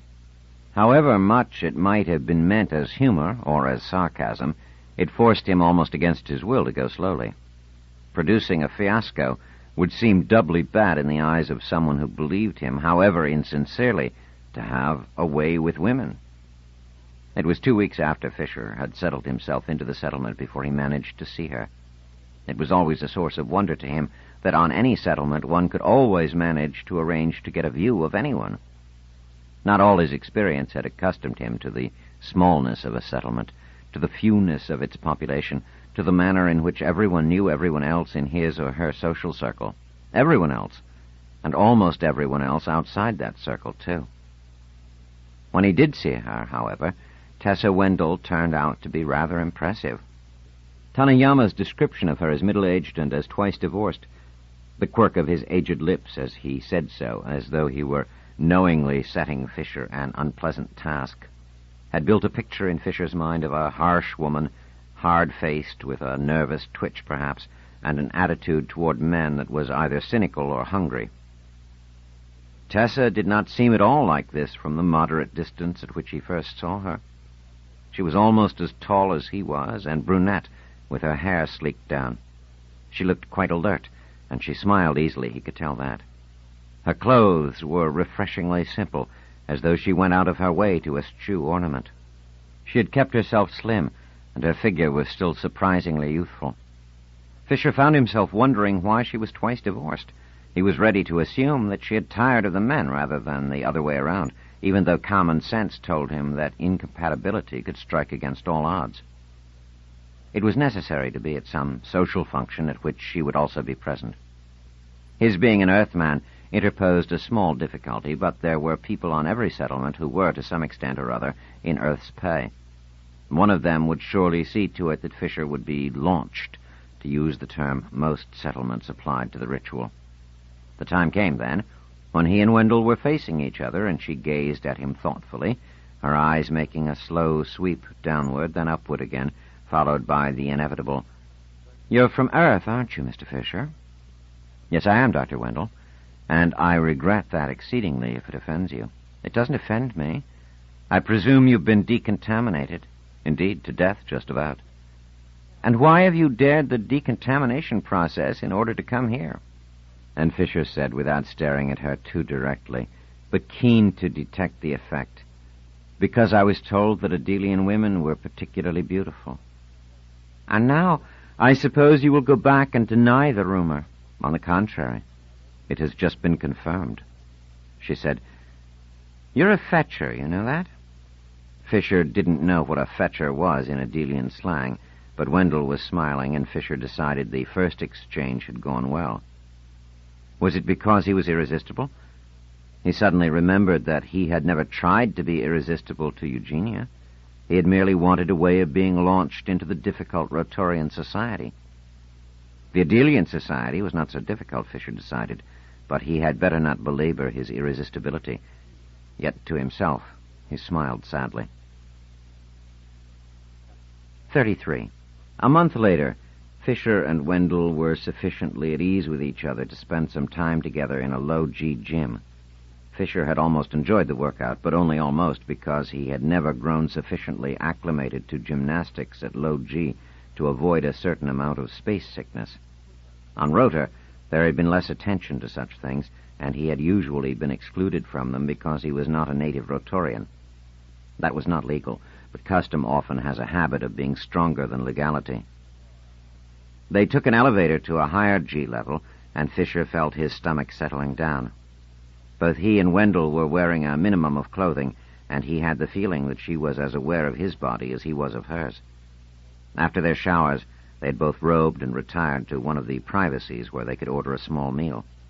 Wendell said, "You're not bad at low G for an Earthman, Cryle. Are you enjoying yourself on Adelia?" "You know I am, Tessa.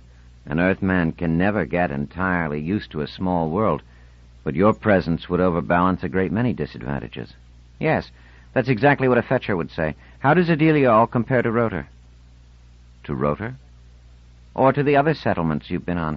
I can name them all, Cryle." Fisher felt discomfited. "What did you do? Investigate me?" "Of course." "Am I that interesting?" "I find anyone interesting who is clearly going out of his way to be interested in me.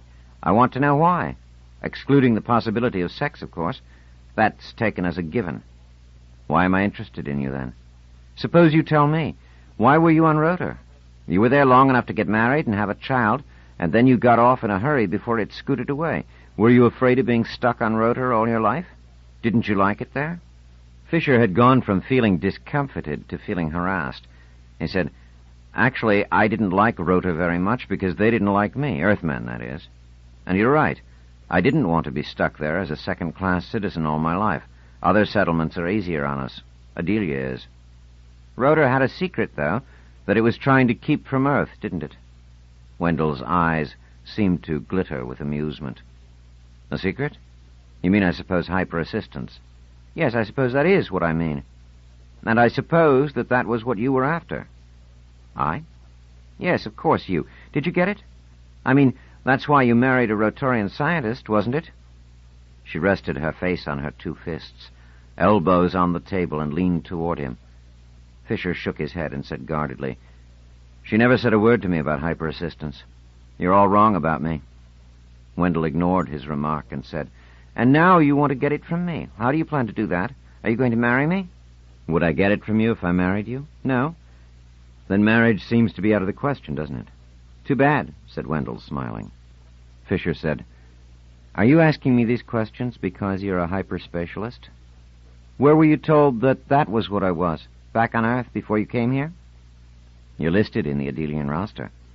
"Ah, you've investigated me, too. What a curious pair we are. Did you notice that I was listed as a theoretical physicist? It also lists your papers, and when quite a few of the titles have the word hyperspatial, it makes you sound like a hyperspatialist to me." "Yes, but I'm a theoretical physicist just the same, so I approach the whole matter of hyperspatialism in a theoretical way. I've never tried to put it into practice." "But Rotor did. Did that bother you? I wonder. After all, someone on Rotor got ahead of you. Why should it bother me? The theory is interesting, but the application isn't. If you were to read more of my papers than the titles, you would discover that I say quite flatly that hyper-assistance isn't worth the effort. Rotorians were able to get a vessel far into space and studied the stars. You're talking about the FAR probe. That enabled Rotor to get parallax measurements for a number of comparatively distant stars. But is that worth the expense they went to? How far did the FAR probe go? Just a few light months. That's not really very far.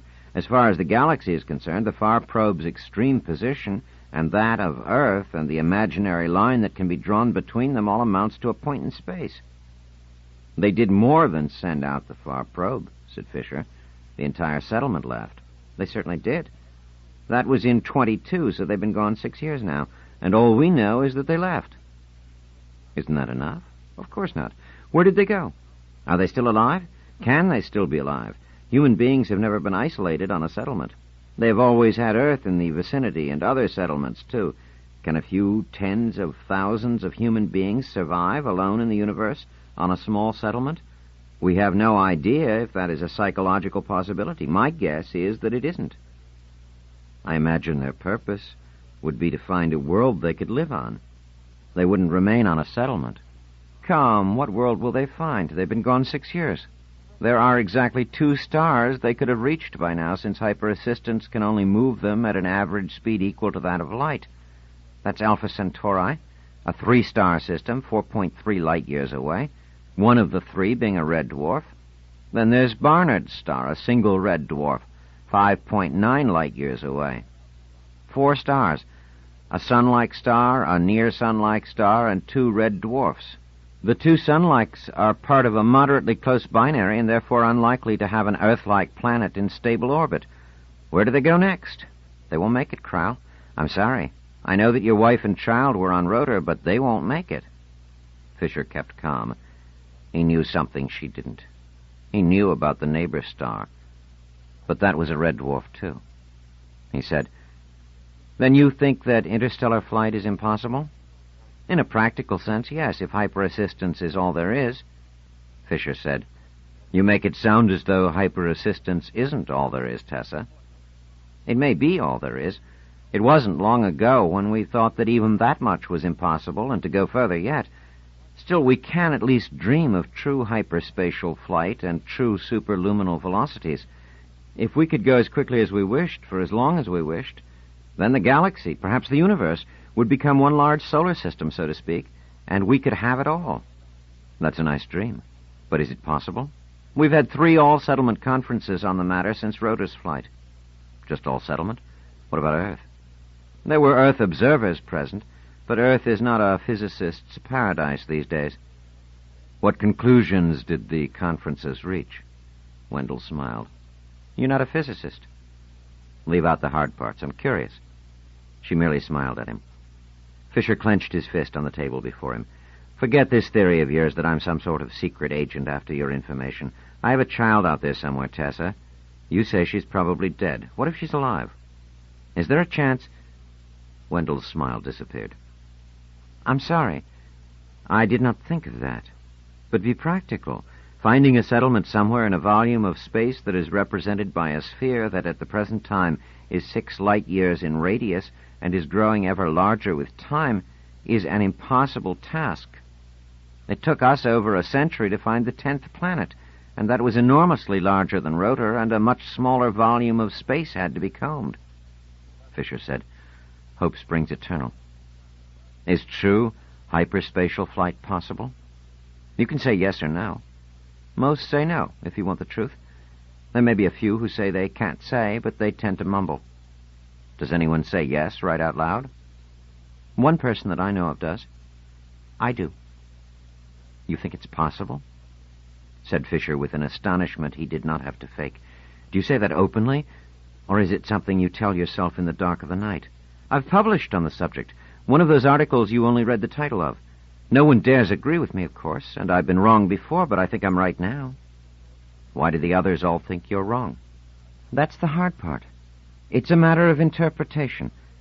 Hyperassistance on the Rotorian model, the techniques of which are by now understood in the settlements generally, by the way, depends on the fact that the product of the ratio of ship speed to light speed multiplied by time is a constant, where the ratio of ship speed to light speed is greater than 1. What does that mean? That means that when you go faster than light, the faster you go, the shorter the time you can maintain that speed, and the longer the time you must go more slowly than light before you can get a boost over it again. The result is that, in the end, your average speed over a particular distance is no greater than the speed of light. Well, that makes it sound as though the uncertainty principle is involved, and the uncertainty principle, all of us are convinced, can't be fooled with. If the uncertainty principle is involved, then true hyperspatial flight would seem to be theoretically impossible, and most physicists have come down on that side of the argument, while the rest of them waffle. My view, however, is that what's involved merely seems like the uncertainty principle, but isn't, and that true hyperspatial flight is, therefore, not eliminated. Can the matter be settled? Probably not, said Wendell, shaking her head. The settlements are definitely not interested in wandering off with mere hyperassistance. No one is going to repeat the Rotorian experiment and voyage for years to probable death. On the other hand, neither is any settlement going to invest an incredible amount of money, resources, and effort in order to try to work out a technique that the vast majority of experts in the field are convinced is theoretically impossible. Fisher leaned forward. Doesn't that bother you? Of course it bothers me. I'm a physicist, and I'd like to prove that my view of the universe is the correct one. However, I've got to accept the limits of the possible. It will take enormous sums, and the settlements will give me nothing. But, Tessa, even if the settlements are not interested, Earth is, and to any amount. Really? Tessa smiled in what seemed mild amusement, and she reached out to stroke Fisher's hair, slowly and sensually. I thought we'd get to Earth eventually. 34. Fisher seized Wendell's wrist and gently drew her hand away from his head. He said, You've been telling me the truth about your opinions of hyperspatial flight, haven't you? Completely. He said, Then Earth wants you. Why? Because Earth wants hyperspatial flight, and you're the one important physicist who thinks it can be done. If you knew that, Crow, why the cross-examination? I didn't know it until you told me so. The only information I had been given was that you were the most brilliant physicist alive today. Oh, I am, said Wendell mockingly. And you were sent to get me? I was sent to persuade you. Persuade me to do what? To come to Earth? Overcrowded, filthy, impoverished, racked by uncontrolled weather? What an enticing thought. Listen to me, Tessa. Earth is not all of a piece. It may have all those faults, but there are parts that are beautiful and peaceful, and that is all you would see. You don't really know what Earth is like. You've never been there, have you? Never. I'm a Delian, born and bred. I have been to other settlements, but I've never been to Earth, thank you. Then you can't know what Earth is like. You can't know what a large world is. A real world. You live here enclosed in a toy box with a few square kilometers of surface, with a handful of people, You're living in a miniature that you've used up long ago and that has nothing more to offer you. Earth, on the other hand, is over 600 million square kilometers of surface. It is 8 billion human beings. It is infinite variety, lots of it very bad, but lots of it very good. And all of it very poor, and you have no science. Because scientists, and with them science, have moved out to the settlements. That's why we need you and others. Come back to Earth. I still don't see why. Because we have goals, ambitions, desires. The settlements have only self-satisfaction. What good are all those goals and ambitions and desires? Physics is an expensive pursuit. And Earth's per capita wealth is low, I admit it. Individually, we are poor, but 8 billion people each contributing something out of poverty can amass a vast sum. Our resources, misused as they are and have been, are still enormous, and we can find more money and more labor than all the settlements together, if it is for something we feel an absolute need. I assure you that Earth feels an absolute need for hyperspatial flight. Come to Earth, Tessa, and you will be treated as that rarest of resources, a brilliant brain we must have, and the one thing we can't supply on our own. Wendell said, I'm not at all sure that Adelia would be willing to let me go. It may be a self-satisfied settlement, but it knows the value of brains, too. They can't object to your attending a scientific meeting on Earth.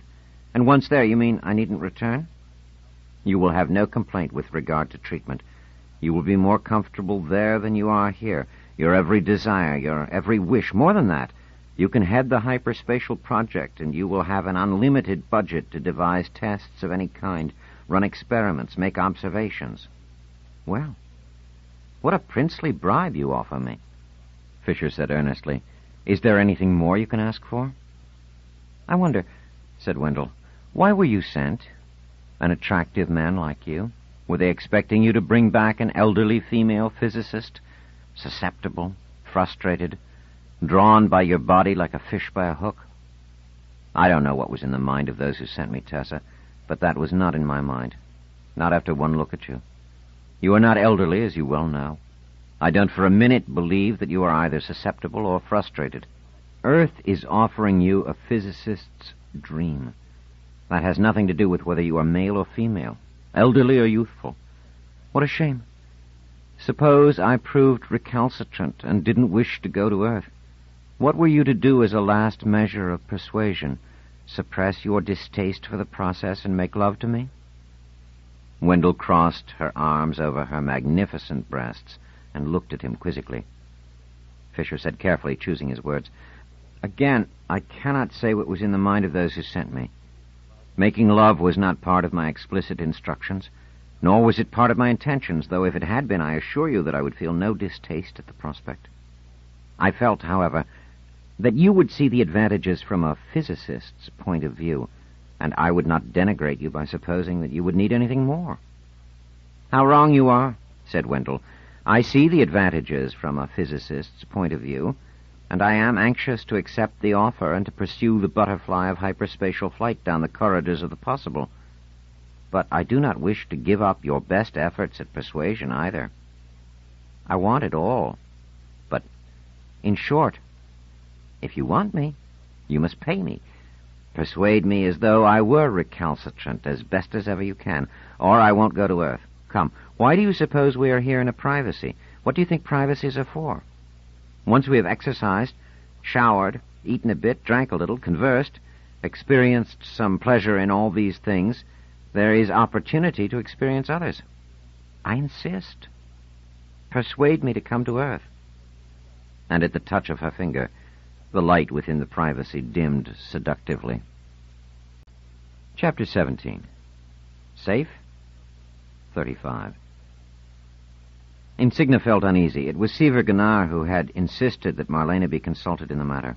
He said, You're her mother, Eugenia, and you can't help but think of her as a little girl. It takes a while for a mother to realize she is not an absolute monarch, that her daughter is not a piece of property. Eugenia Insignia avoided his mild eye. She said, Don't lecture me, Seaver. You have no children of your own. It's easy to be pompous about other people's children. Do I sound pompous? I'm sorry. Let us say I'm not as emotionally bound as you are to the memory of an infant. I like the girl a great deal, but I have no picture of her in my mind except that of a burgeoning young woman with a very remarkable mind. She's important, Eugenia. I have a peculiar feeling that she is much more important than either you or I. She must be consulted. She must be kept safe, Insignia countered. I agree. But she must be consulted as to how best to keep her safe. She is young, she is inexperienced, but she may possibly know better than we do what must be done. Let us talk among ourselves as though we were 3 adults. Promise me, Eugenia, that you won't try to make use of maternal authority. Insignia said bitterly, How can I promise that? But we'll talk to her. So now the 3 were together in Gunnar's office, the room shielded, and Marlena, looking quickly from one to the other, pressed her lips tightly together and said unhappily, I'm not going to like this. Insignia said, I'm afraid it is bad news. Here it is bluntly. We're considering a return to Rota. Marlena looked astonished. But your important work, Mother. You can't abandon that. But I see you don't intend to. I don't understand, then. Marlena, Insignia spoke slowly and with emphasis, we're considering that you return to Rota. Only you. At that, there were a few moments of silence while Marlena searched both of their faces. Then she said almost in a whisper, You're serious? I can't believe it. I won't return to Rota. I don't want to, ever. Erythro is my world. Right here is where I want to be. Marlena, began Insignia, her voice shrill. Gunnar held up his hand in Insignia's direction, shaking his head slightly. She fell silent, and Gunnar said, Why are you so anxious to be here, Marlena? And Marlena answered flatly, Because I am. You can be hungry for some particular food sometimes, just feel like eating it. You can't explain why, you just want it. I'm hungry for Erythro. I don't know why, but I want it. I don't have to explain that. Gunnar said, Let your mother tell you what we know. Insignia took Marlena's cold and unresponsive hand in hers and said, Do you remember, Marlena, before we left for Erythro, when you were telling me about your conversation with Commissioner Pitt? Yes. You told me then that when he said we could go to Erythro, he left out something. You didn't know what that something was, but you said it was rather unpleasant, sort of evil. Yes, I remember. Insignia hesitated, and Marlena's large, penetrating eyes grew hard. She whispered, as though she was talking to herself and wasn't entirely aware that her inner thoughts were being voiced.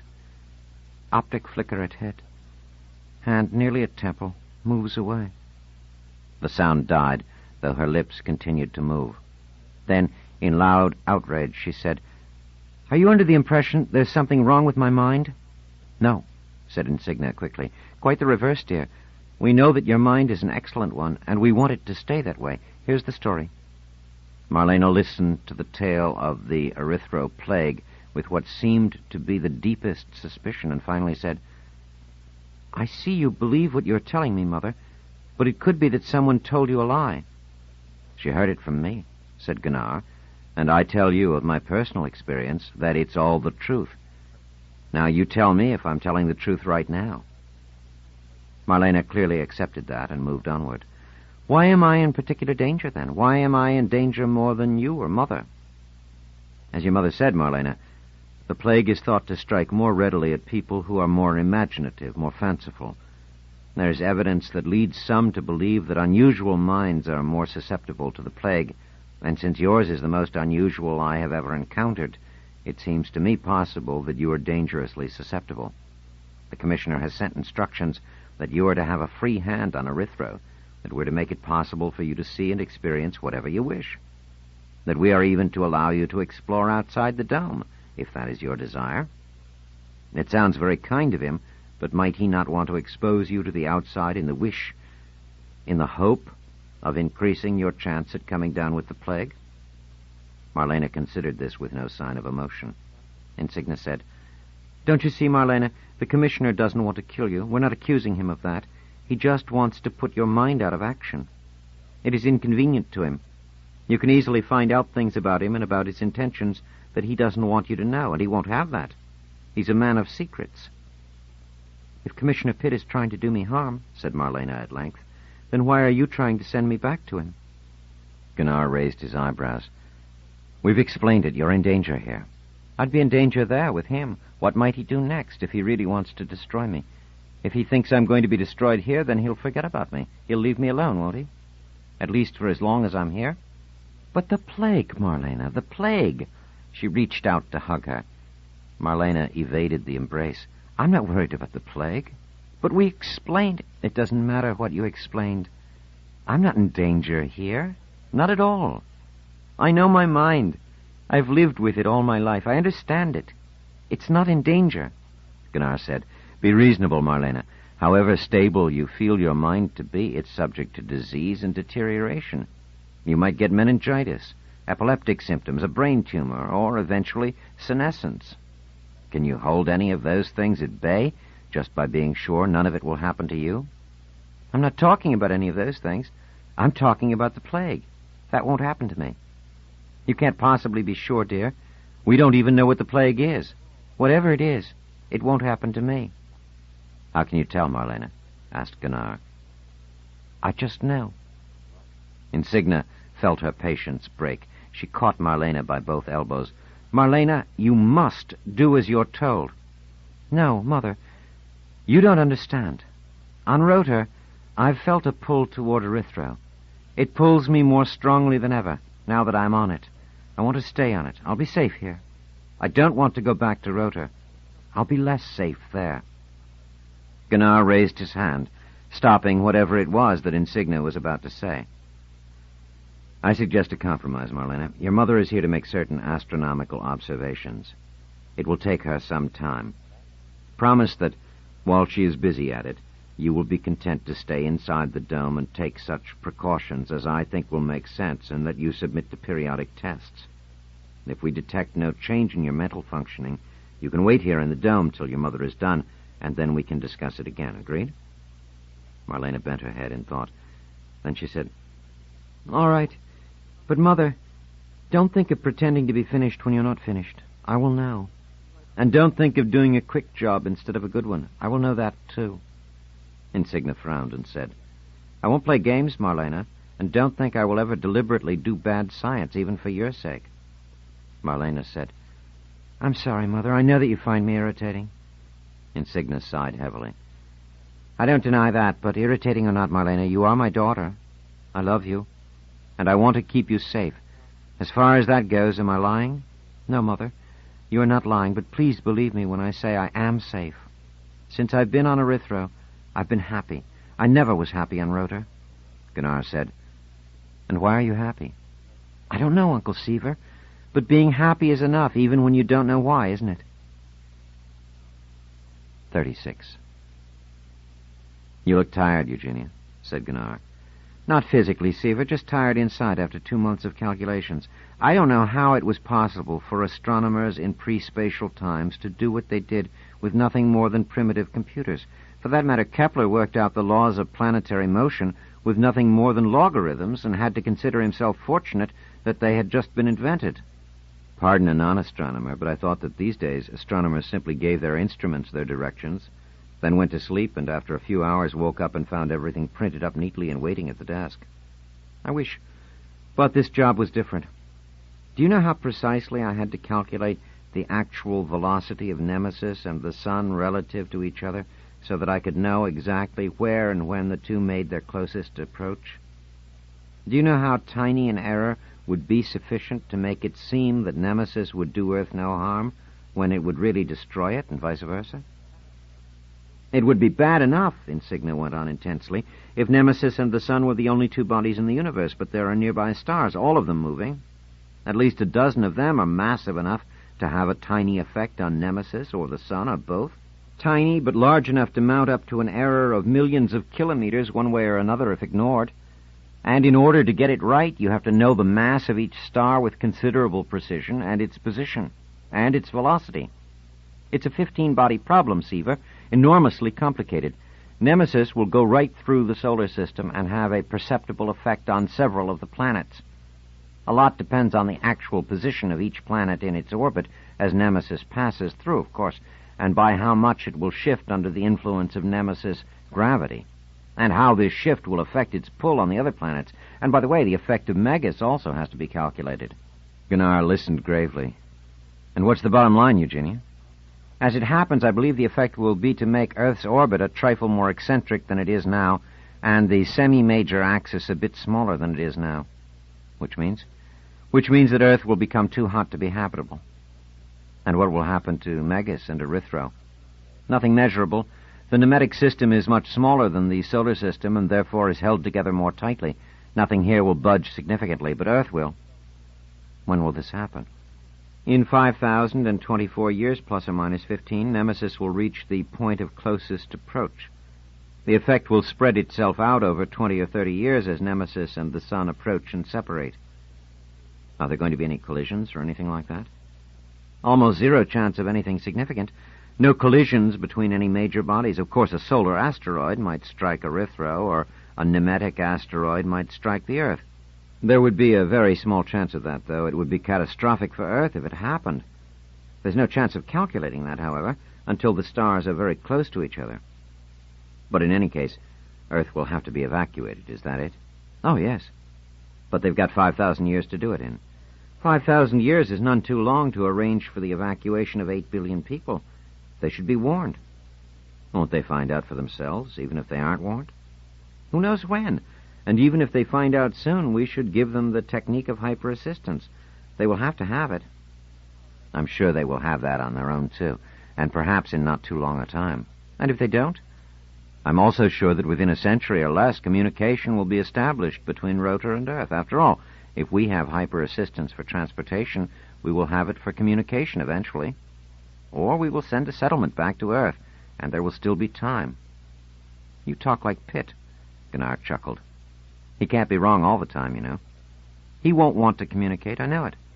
He can't always have his way, either. We have a dome here on Erythro, though he opposed it. And even if we don't beat him on that, he'll be dead eventually. Really, Eugenia, don't worry excessively about Earth at this moment. We have nearer concerns. Does Marlena know you are about done? How can she fail to know? Apparently the exact state of my progress is imprinted on the way I swish my sleeve or comb my hair. She's getting ever more perceptive, isn't she? Yes. Have you noticed that, too? Indeed, I have. Just in the short time I've known her.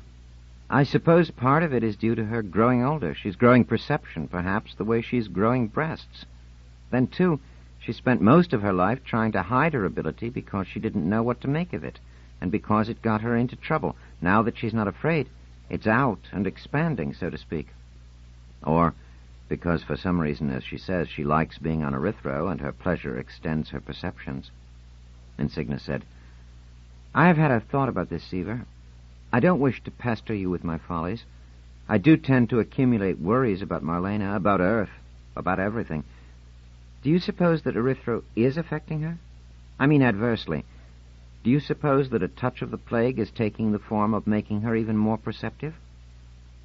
I don't know that that question can be answered, Eugenia. But if her heightened perception is the effect of the plague, it doesn't seem to bother her mental balance at all.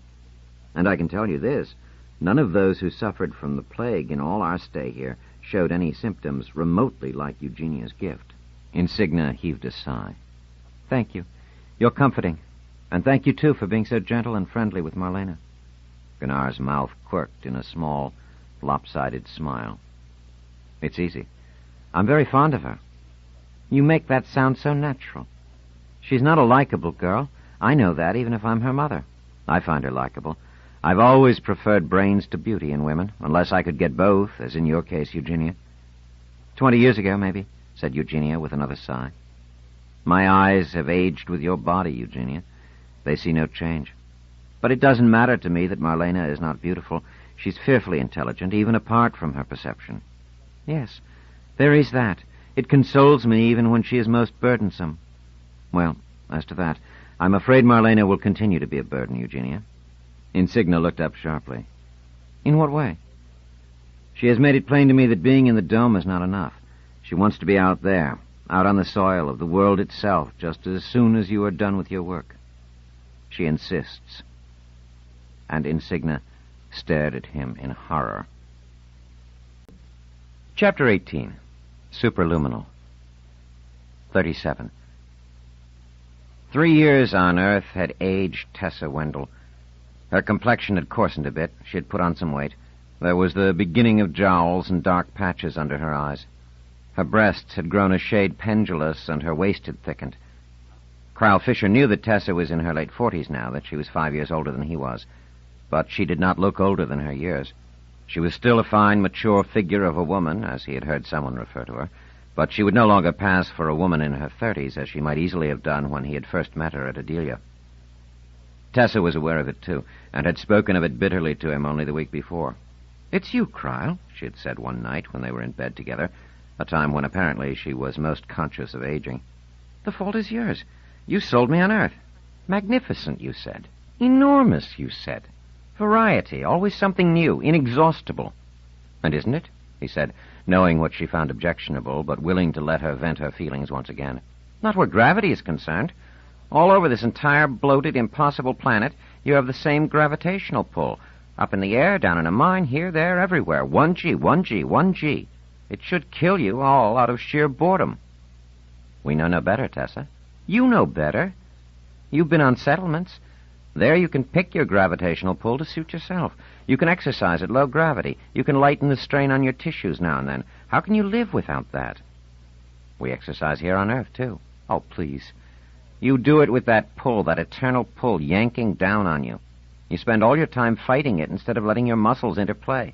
You can't leap, you can't fly, you can't soar. You can't let yourself drop into the greater pull or rise into the lesser one. And that pull drags every bit of you down so that you sag and wrinkle and age. Look at me. Look at me." "I'll look at you as often as I can," said Fisher solemnly. "Don't look at me, then. If you do, you'll throw me over. And if you do that, I'll go back to Adelia." "No, you won't." "What will you do there after you've exercised at low gravity? Your research work, your laboratories, your team are all here." "I'll start over and build a new team." "And will Adelia support you in the style to which you are now accustomed?" "Of course not." "You'll have to admit that Earth is not stinting you, that you are getting all you want. Wasn't I right?" "Weren't you right?" "Traitor. You didn't tell me that Earth had hyper-assistance. You also didn't tell me that they had discovered the neighbor star. In fact, you let me pontificate on the uselessness of Rotor's far probe and never once told me that it had discovered anything more than a few parallaxes. You sat there and laughed at me like the heartless wretch you are." "I would have told you, Tessa. But what if you had decided not to come to Earth? It was not my secret to give you." "But after I came to Earth?" "As soon as you got to work, actually to work, we told you." "They told me, and left me feeling stunned and foolish. You might have given me just a hint so that I wouldn't come off like such an idiot. I should have killed you, but what could I do? You're addictive. You knew you were when you heartlessly seduced me into coming to Earth." That was a game she insisted on playing, and Fisher knew his role. He said, "Seduced you? You insisted. You wouldn't have it any other way." "You liar. You forced yourself on me.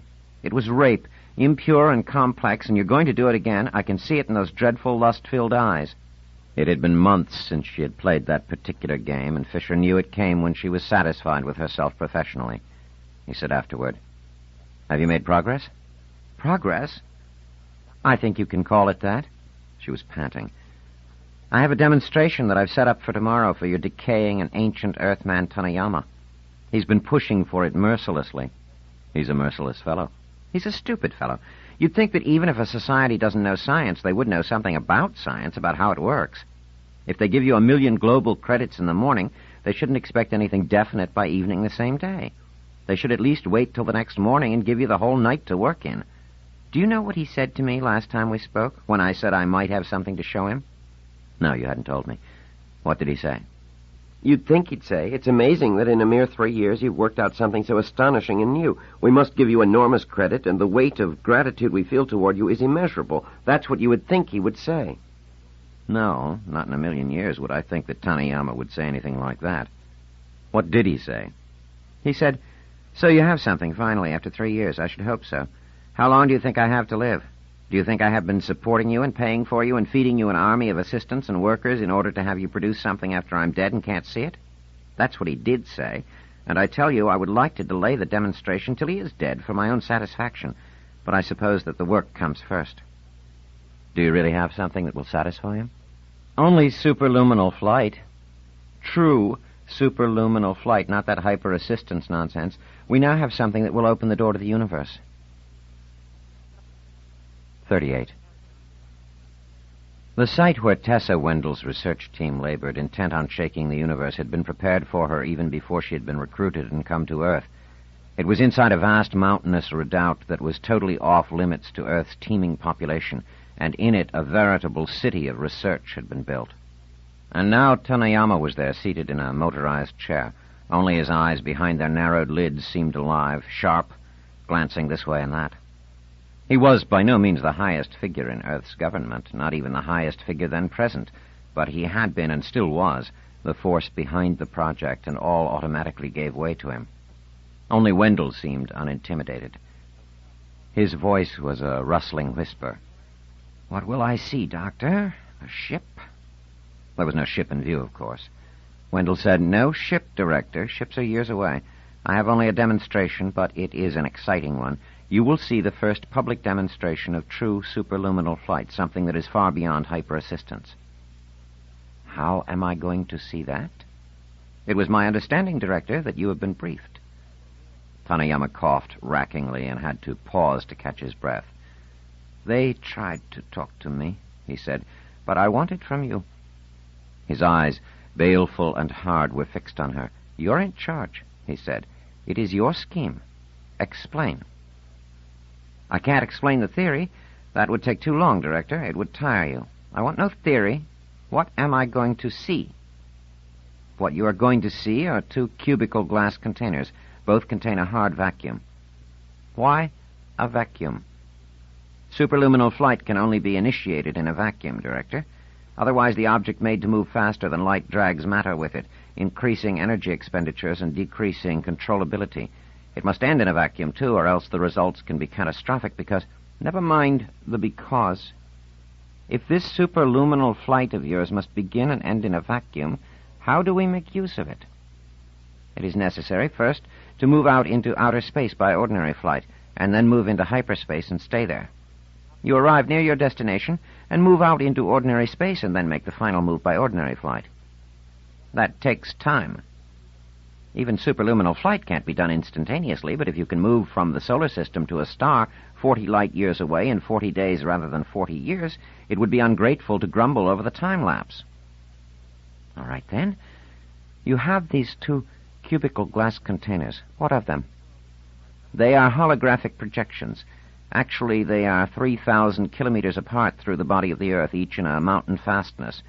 If light could travel from one to the other through unobstructed vacuum, it would take that light fully 1/1000th of a second, 1 millisecond, to make the passage. We're not going to use light, of course. Suspended in the middle of the cube at the left, held in space by a powerful magnetic field, is a small sphere, which is actually a tiny hyperatomic motor. Do you see it, Director?" "I see something there," said Tanayama. "Is that all you have?" "If you will watch carefully, you will see that it will disappear. The countdown is progressing." It was a whisper in each person's ear, and at 0, the sphere was gone from one cube and present in the other. "Remember," said Wendell, "those cubes are really 3,000 kilometers apart. The timing mechanism shows that the duration between the departure and the arrival was a little over 10 microseconds, which means that the passage took place at almost 100 times the speed of light." Tanayama looked up. "How can I tell? The whole thing could be a trick designed to fool someone you believe to be a gullible old man." "Director," said Wendell sternly, "there are hundreds of scientists here, all with reputations, a number of them Earthmen. They will show you anything you want to see, explain how the instruments work. You will find nothing here but honest science done well." "Even if all is as you say, what does it mean? A little ball. A ping-pong ball traveling a few thousand kilometers. Is that what you have after 3 years?" "What you have seen is perhaps more than anyone had a right to expect, Director, with all due respect. What you have seen may be the size of a ping-pong ball, and it may have traveled no more than 3,000 kilometers, but it is true superluminal flight just as much as if we had moved a starship from here to Arcturus at 100 times the speed of light. What you have seen is the first public demonstration of true superluminal flight in human history. But it's the starship I want to see. For that you will have to wait. I have no time. rasped Tanayama in a voice that was nothing more than a hoarse whisper. A fit of coughing shook him again. And Wendell said in a low voice that perhaps only Tanayama heard, "Even your will cannot move the universe." 39. The 3 days devoted to officialdom in what was unofficially known as Hyper City had passed grindingly, and now the interlopers were gone. "Even so," said Tessa Wendell to Cryle Fisher, "it will take 2 or 3 more days to recover and get back to work with full intensity." She looked haggard and intensely displeased as she said, "What a vile old man." Fisher had no trouble divining the reference to be to Tanayama. "He's a sick old man." Wendell shot an angry look at him. "Are you defending him?" "Just stating a fact, Tessa." She lifted a finger in admonishment. "I am quite certain that that miserable relic was as irrational and unreasonable in days past when he was not sick, or, for that matter, when he was not old. How long has he been director of the office?" "He's a fixture. Over 30 years. And before that he was chief deputy for almost as long, and probably the real power behind a succession of 3 or 4 figurehead directors. And no matter how old or sick he gets, he'll stay director till he dies, maybe for 3 days afterward, while people wait to make sure he doesn't rise from the dead." "I gather you think this is funny." "No. But what can you do but laugh at the spectacle of a man who, without open power, without even being known to the general public, has kept everyone in the government in fear and subjection for nearly half a century, simply because he has firm control over everyone's disreputable secrets and would not hesitate to make use of them?" "And they endure him?" "Oh, yes. There's not a person in the government who has ever been willing to sacrifice his own career with certainty merely on the chance of bringing down Tanayama." "Even now, when his hold on matters must be growing tenuous?" "You're making a mistake. His grip may fail with death, but until his actual death, that grip of his will never be tenuous. It will be the last that goes sometime after his heart stops." "What drives people so?" asked Wendell with distaste. "Is there no desire to let go early enough to have a chance to die in peace?" "Not Tanayama. Never. I wouldn't say I'm an intimate of his, but in 15 years or so I have made contact with him now and then, never without being badly bruised in the process. I knew him when he was still vigorous, and I always knew he would never stop. To answer your earlier question, different things drive different people, but in Tanayama's case, it's hatred." "I should think so," said Wendell. "It shows. No one that hateful can fail to hate. But who does Tanayama hate?" "The settlements." "Oh, he does?" Wendell was obviously remembering that she was a settler from Adelia. "I've never heard a settler say a kind word for Earth, either. And you know my feelings for any place without variable gravity." "I'm not talking dislike, Tessa, or distaste or contempt. I'm talking blind, scarlet hatred. Almost any Earthman dislikes the settlements. They have all the latest. They're quiet, uncrowded, comfortable, middle class. They have ample food, ample recreation, no bad weather, no poor. They have robots that are kept smoothly out of sight. It's only natural for people who consider themselves deprived to dislike those who seem to have everything. But with Tanayama, it's active, boiling hatred. I think he would like to see the settlements destroyed, every one." "Why, Cryle?" "My own theory is that what gets him is none of the things I have listed. What he can't stand is the cultural homogeneity of the settlements. Do you know what I mean?" "No.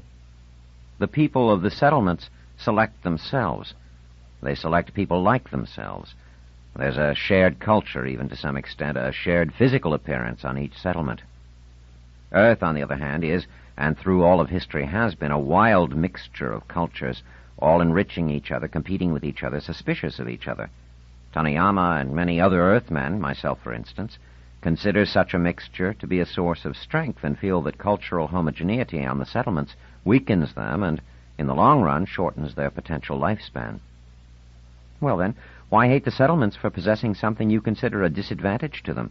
Does Tanayama hate us for being better off and for being worse off? It doesn't make sense." "It doesn't have to. Who would bother hating if it had to be reasoned out into sensibleness first? Perhaps, just perhaps, Tanayama is afraid that the settlements will succeed too well and will prove cultural homogeneity to be a good thing after all. Or perhaps he thinks that the settlements are as anxious to destroy the Earth as he himself is to destroy the settlements. The matter of the neighbor star infuriated him." The fact that Rotor discovered the neighbor star and did not inform the rest of us? More than that. They did not bother to warn us that it was speeding toward the solar system. They might not have known, I suppose. Tanayama would never believe that. I'm sure that he feels that they knew and deliberately refused to warn us, hoping that we would be caught unprepared and that Earth, or at least Earth's civilization, would be destroyed. Has it been decided that the neighbor star will approach closely enough to damage us? I haven't heard that. It's my understanding that most astronomers think it will pass at a great enough distance to leave us substantially untouched. Have you heard differently? Fisher shrugged. No, I haven't. But I think it feeds Tanayama's hatred to believe that there is danger here, and from that you move logically to the notion that superluminal flight is what we must have in order to locate an Earth-like world elsewhere. Then we can transfer as much of Earth's population as possible to that other world, if the worst comes to worst. You'll have to admit that's sensible. It is. But you don't have to imagine destruction, Cryle. It is a natural feeling that humanity ought to spread outward even if Earth remains perfectly safe. We've moved out to the settlements, and reaching for the stars is a logical next step. And for that next step, we must have superluminal travel. Yes, but Tanayama would find that a cold view. The colonization of the galaxy is something I'm sure he is willing to leave to generations to come. What he wants for himself is to find Rotor and punish it for having abandoned the solar system without regard for the rest of the human community. He wants to live to see that, and that's why he keeps pushing you, Tessa. He can push all he wants, and it won't help him. He's a dying man. I wonder. Modern medical procedures can perform marvels, and I'm sure the doctors will go all out for Tanayama. Even modern medicine can only go so far. I asked the doctors, and they answered. I would have supposed that the question of Tanayama's health was a state secret. Not to me, under the circumstances, Cryle. I went to the medical team that attended the old man here and told them that I was anxious to build an actual ship capable of carrying human beings to the stars, and that I wanted to do so before Tanayama died. I asked them how much time I had. And what did they say? I had a year. That's what they said, at the most. They urged me to hurry. Can you do it in 1 year? In 1 year? Of course not, Cryle, and I'm glad of it. I find pleasure in the fact that that poisonous person won't live to see it. What are you making faces about, Cryle? Does it bother you that I make so cruel a remark? It's a petty remark, anyway, Tessa. That old man, however poisonous, has done all this. He's made Hyper City possible. Yes, but for his own purposes, not mine, and not Earth's or humanity's. And I'm allowed to have my pettiness, too. I am sure that Director Tanayama never once pitied anyone he considered his enemy or lightened the pressure of his foot on that enemy's throat by a dine. And I imagine he doesn't expect pity or mercy from anyone else. He would probably despise as a weakling anyone who offered it. Fisher still looked unhappy. How long will it take, Tessa? How can anyone say? It might take forever. Even if everything broke reasonably well, I don't see how it could take less than 5 years at the least. But why? You already have superluminal flight. Wendell sat up straight. No, Cryle. Don't be naive. All I have is a laboratory demonstration. I can take a light object, a ping-pong ball, in which a tiny hyperatomic motor makes up 90% of the mass, and move it superluminally. A ship, however, with people aboard is a totally different thing. We'll have to be certain, and for that 5 years is optimistic. I tell you that before the days of modern computers and the kind of simulations they make possible, 5 years would be an unrealizable dream. Even 50 years might have been. Cryle Fisher shook his head and said nothing. Tessa Wendell watched him thoughtfully, then said almost testily, "What's the matter with you? Are you in such a great hurry also?" Fisher said soothingly, "I'm sure you're as anxious to get this done as anyone, but I do long for a practical hyperspatial ship." "You more than someone else?" "I, quite a bit." "Why?" "I'd like to go to the neighbor star." She glared at him. "Why? Are you dreaming of reuniting with the wife you abandoned?" Fisher had never discussed Eugenia with Tessa Wendell in any detail, and he had no intention of being trapped into it now. He said, "I have a daughter out there. I think you can understand that, Tessa. You have a son." So she did. He was in his early 20s, attending Adelia University, and he occasionally wrote his mother. Wendell's face softened. Cryle, she said, you mustn't allow yourself false hopes in this. I'll grant you that since they knew about the neighbor star, that's where they went. With merely hyper-assistance, however, the trip must have taken over 2 years. We can't be sure that Rotors survived such a trip, and even if they did, the chances of finding a suitable planet around a red dwarf star is just about 0. Having survived that far, they might then have traveled on in search of a suitable planet. Where? And how would we find them? I imagine they knew there was no hope for a suitable planet around the neighbor star. Wouldn't they have been prepared, therefore, simply to put Rotor into a suitable orbit around the star? Even if they survived the flight, and even if they went into orbit around the star, it would be a sterile life, and there might be no possibility of continuing it for long in any form compatible with civilization. Cryle, you've got to steel yourself. What if we manage to organize the expedition to the neighbor star and find nothing at all, or at most, the empty hulk of what is left of Rotor? Fisher said, in that case, that would be that. But surely there must be a chance that they survived. And that you'll find your child? Dear Cryle, is it safe to build your hopes on that? Even if Rotor survived and your child survived, she was only 1 year old when you left her, and that was in 22. If she appeared before you right now, as she now is, she'd be 10 years old. And if we went out to the neighbor star at the earliest practical moment, she would be 15. She wouldn't know you. For that matter, you wouldn't know her. 10 years old, or 15, or 50. If I saw her, Tessa, I would know her, said Fisher. Chapter 19. Remaining. 40. Marlena smiled hesitantly at Seaver Gunnar. She had grown used to invading his office at will. Am I interrupting you at a busy time, Uncle Seaver? No, dear. This is not really a busy job. It was devised so that Pitt could get rid of me, and I took it and kept it so that I could be rid of Pitt. It's not something I would admit to everyone, but I'm compelled to tell you the truth since you always spot the lie. Does that frighten you, Uncle Seaver? It frightened Commissioner Pitt, and it would have frightened Oronel if I had ever let him see what I could do. It doesn't frighten me, Marlena, because I've given up, you see. I've just made up my mind that I'm made of glass as far as you're concerned. Actually, it's restful. Lying is hard work when you stop to think about it. If people were really lazy, they'd never lie. Marlena smiled again. Is that why you like me? Because I make it possible for you to be lazy? Can't you tell? No. I can tell you like me, but I can't tell why you like me. The way you hold yourself shows you like me, but the reason is hidden inside your mind, and all I can get about that are vague feelings sometimes. I can't quite reach in there. She thought for a while. Sometimes I wish I could. Be glad you can't. Minds are dirty, dank, uncomfortable places. Why do you say that, Uncle Seaver?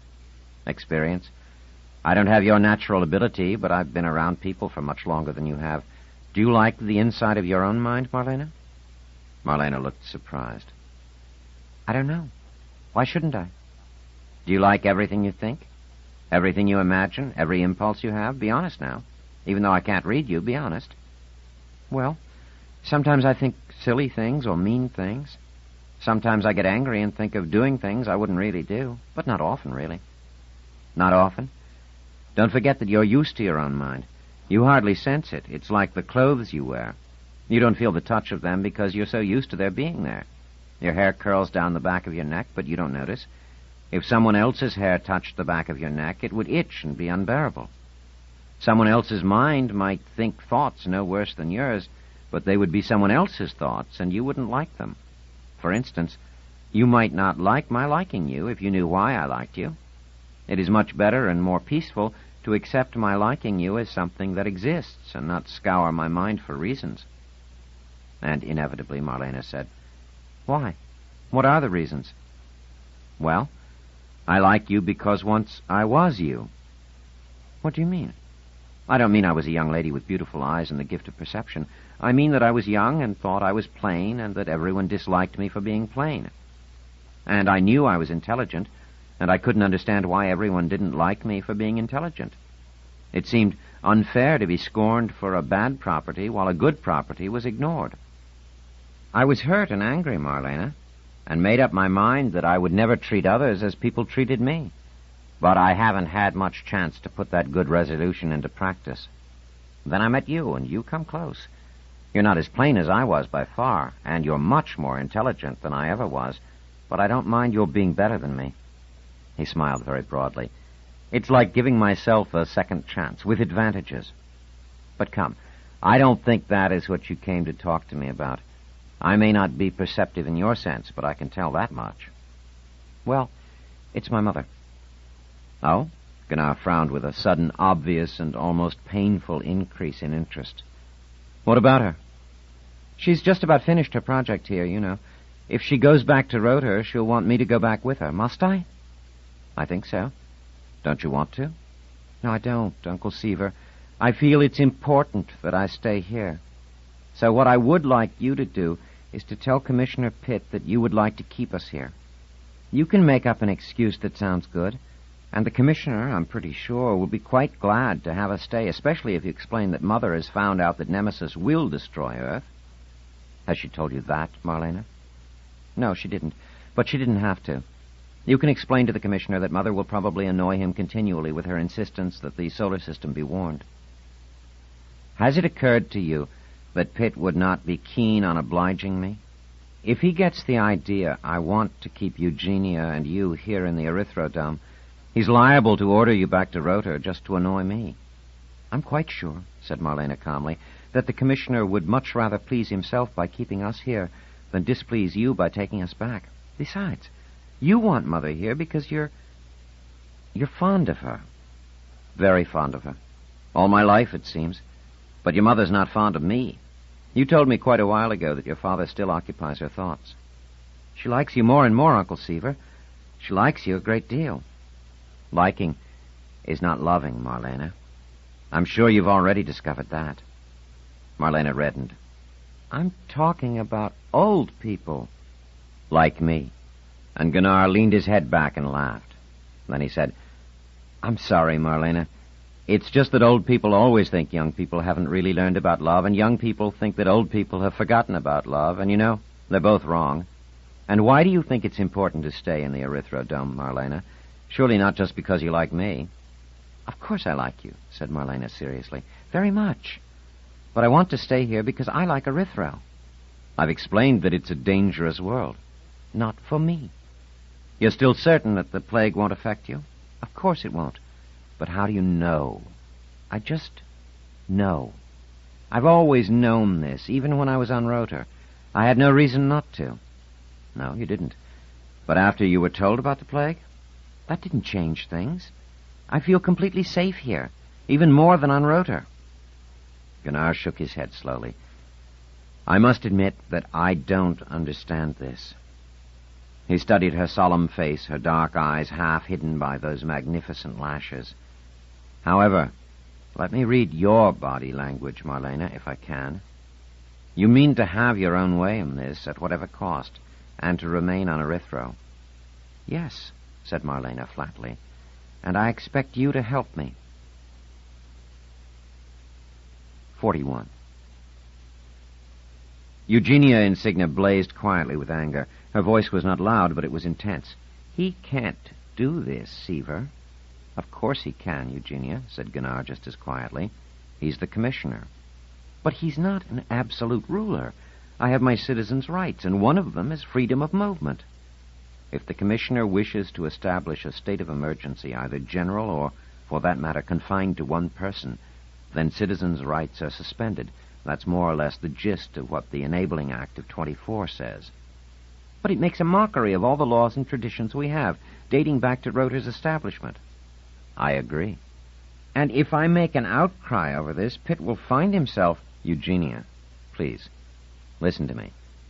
Let it go. For now, why don't you and Marlena simply stay here? You're more than welcome." "What are you saying? This amounts to imprisonment without accusation, without trial, without judgment. We are compelled to stay in Erythro indefinitely by the arbitrary ukase." "Please do it without objection. It will be better." "How better?" Insignia spoke with infinite contempt. "Because Marlena, your daughter, is very anxious that you do so." Insignia looked blank. "Marlena?" Last week she came to me full of suggestions that I maneuver the commissioner into ordering the two of you to remain here on Erythro. Insignia half rose from her seat, wildly indignant. And you actually did it? Gunnar shook his head vigorously. No. Now listen to me. All I did was to inform Pitt that your work here was finished and that I was uncertain whether it was his intention to have you return to Rotor with Marlena or to stay here. It was a perfectly neutral statement, Eugenia. I showed it to Marlena before I sent it off, and she was satisfied. She said, and I quote, "If you give him the choice, he will keep us here." And apparently, he's doing that. Insignia sank back. Seaver, are you really following the advice of a 15-year-old girl? I don't think of Marlena as merely a 15-year-old girl. But tell me, why are you so anxious to go back to Rotor? My work? There is none. There will be none if Pitt doesn't want you. Even assuming he allows you to return, you'd find yourself replaced. Here, on the other hand, you'll find equipment you can use, that you have used. You came here, after all, to do what could not be done on Rotor. My work doesn't matter, cried out Insignia with sweeping inconsistency. Don't you see that I want to return for the same reason that he wants me to stay? He wants Marlena destroyed. If I had known before I left of this Erythro plague, we'd never have come. I can't risk Marlena's mind. Her mind is the last thing I'd want to risk, said Gunnar. I would sooner risk myself. But it is at risk if we stay here. Marlena doesn't think so. Marlena, you seem to think she's a goddess. What does she know? Listen to me, Eugenia. Let's talk about this rationally. If it really seemed that Marlena was in danger, I would get you both back to Rotor somehow. But listen to me first. There's nothing megalomaniacal about Marlena, is there? Insignia was trembling. Her passion had not receded. I don't know what you mean. Is she prone to making grandiose claims that are fanciful, that are patently ridiculous? Of course not. She's very sensible.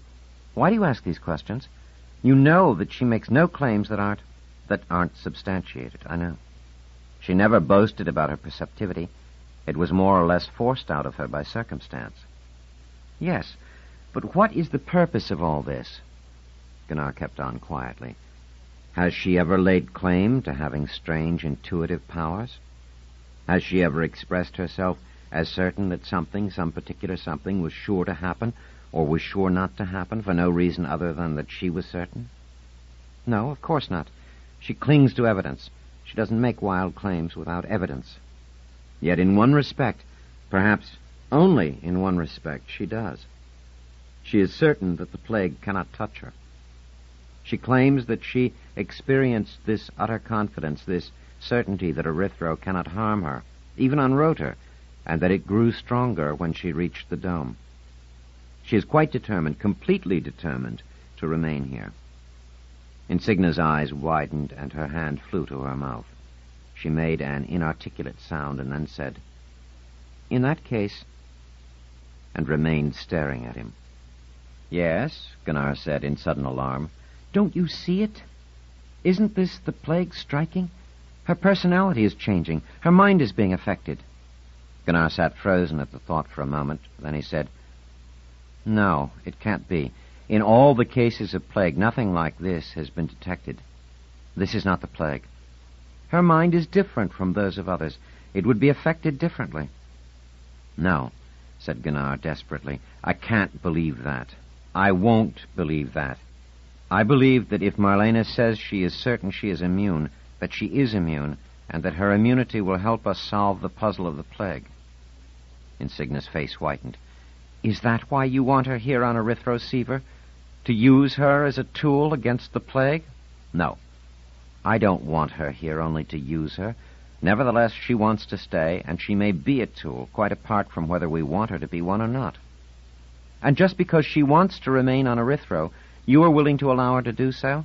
Just because she wants to stay out of some perverse desire she can't explain, and in which you and I can see no reason or logic? You seriously think she should be allowed to remain here merely because she wishes to? Do you dare tell me that?" Gunnar said with an effort. "As a matter of fact, I am tempted in that direction." "It is easy for you to be tempted. She is not your child. She is my child. She is the only—" "I know," said Gunnar. She is the only thing you have left of... Cryle, don't stare at me like that. I know that you have never overcome your loss. I understand how you feel. He said this last softly, gently, and looked as if he wanted to reach out and touch Insigna's bowed head. Just the same, Eugenia, if Marlena really wants to explore Erythro, I think nothing will stop her from doing so in the end. And if she is absolutely convinced that the plague will not touch her mind, perhaps that mental attitude will prevent it from doing so. Marlena's aggressive sanity and confidence may be her mental immune mechanism. Insignia snapped her head up, her eyes smoldering. You are speaking nonsense, and you have no right to give in to this sudden streak of romanticism in a mere child. She is a stranger to you. You do not love her. She is no stranger to me, and I do love her. More important, I admire her. Love would not give me that depth of confidence that would permit the risk, but admiration would. Think about it. And they sat there, staring at each other. Chapter 20. Proof. 42. Katemura Tanayama, with his accustomed tenacity, lived out the year he had been allotted and was well into another year before his long battle was over. When the time came, he left the field of battle without a word or sign, so that the instruments recorded death before any onlooker could see it had come. It made little stir on earth, and none at all in the settlements, for the old man had always done his work outside the public eye and had been all the stronger for it. It was those who dealt with him who knew his power, and those who most depended on his strength and policy who were the most relieved to see him go. The news reached Tessa Wendell early by the special channel set up between her headquarters and World City. Somehow, the fact that it had been expected for months did not ease the shock. What would happen now? Who would succeed Tanayama, and what changes would be made? She had been speculating on the matter for a long time, but it was only now that the question seemed to have real meaning. Obviously, despite everything, Wendell, and perhaps all who were involved, had not really expected the old man to die. She turned for comfort to Cryle Fisher. Wendell was realistic enough to know that it was not her now clearly middle-aged body, in less than 2 months she would be reaching an incredible 50, that held Fisher. He was 43 now, and the bloom of youth had become somewhat overblown there, too, but it wasn't as obvious in a man. In any case, he was held, and she could still make herself feel that it was she who held him figuratively, especially on those occasions when she held him literally. She said to Fisher, "Well, now what?" Fisher said, "It's no surprise, Tessa. It should have happened before this. Granted, but it's happened now. It was his blind determination that kept this project going. Now what?" Fisher said, "As long as he was alive, you were eager for him to die. Now you are concerned. But I don't think you need worry. The project will continue." Something this size has a life of its own, and it can't be stopped. Have you ever tried to calculate how much this has cost, Cryle? There'll be a new director of the Terrestrial Board of Inquiry, and the Global Congress will certainly pick someone they can control. There'll be no new Tanayama before whom they must all cower, not in the foreseeable future. And then they'll look at their budget, and without Tanayama's gnarled hand covering it, they will see it as meters deep in red ink, and they'll want to cut it back. How can they? They've spent so much already. Are they to stop with nothing to show for it? That would really be a fiasco. They can blame it on Tanayama. He was a madman, they'll say, an egomaniac driven by an obsession, all of which is true to a considerable extent, as we both know. And now they, who were not responsible for any of this, can return Earth to sanity and abandon something the planet can't really afford. Fisher smiled. "Tessa, my love, your penetration of the manner of political thinking is probably par for a first-class hyperspatialist genius. The director of the office is, in theory, and in public perception, an appointed official of narrow powers who is supposedly under the thorough control of the President General and the Global Congress. These supposedly powerful officials who are elected cannot make it plain that Tanayama ruled them all and had them cowering in corners, afraid to let their hearts beat without his permission. They would reveal themselves to be cowards and incapable weaklings, and they would risk losing their positions at the next election. They will have to continue the project. They will make cosmetic cuts only. How can you be so sure? Muttered Wendell. Long experience at watching elected officialdom, Tessa. Besides, if we stop short, we're just inviting all the settlements to get it before we do, to move out into deep space and leave us behind the way Rotor did. Oh? How will they do that?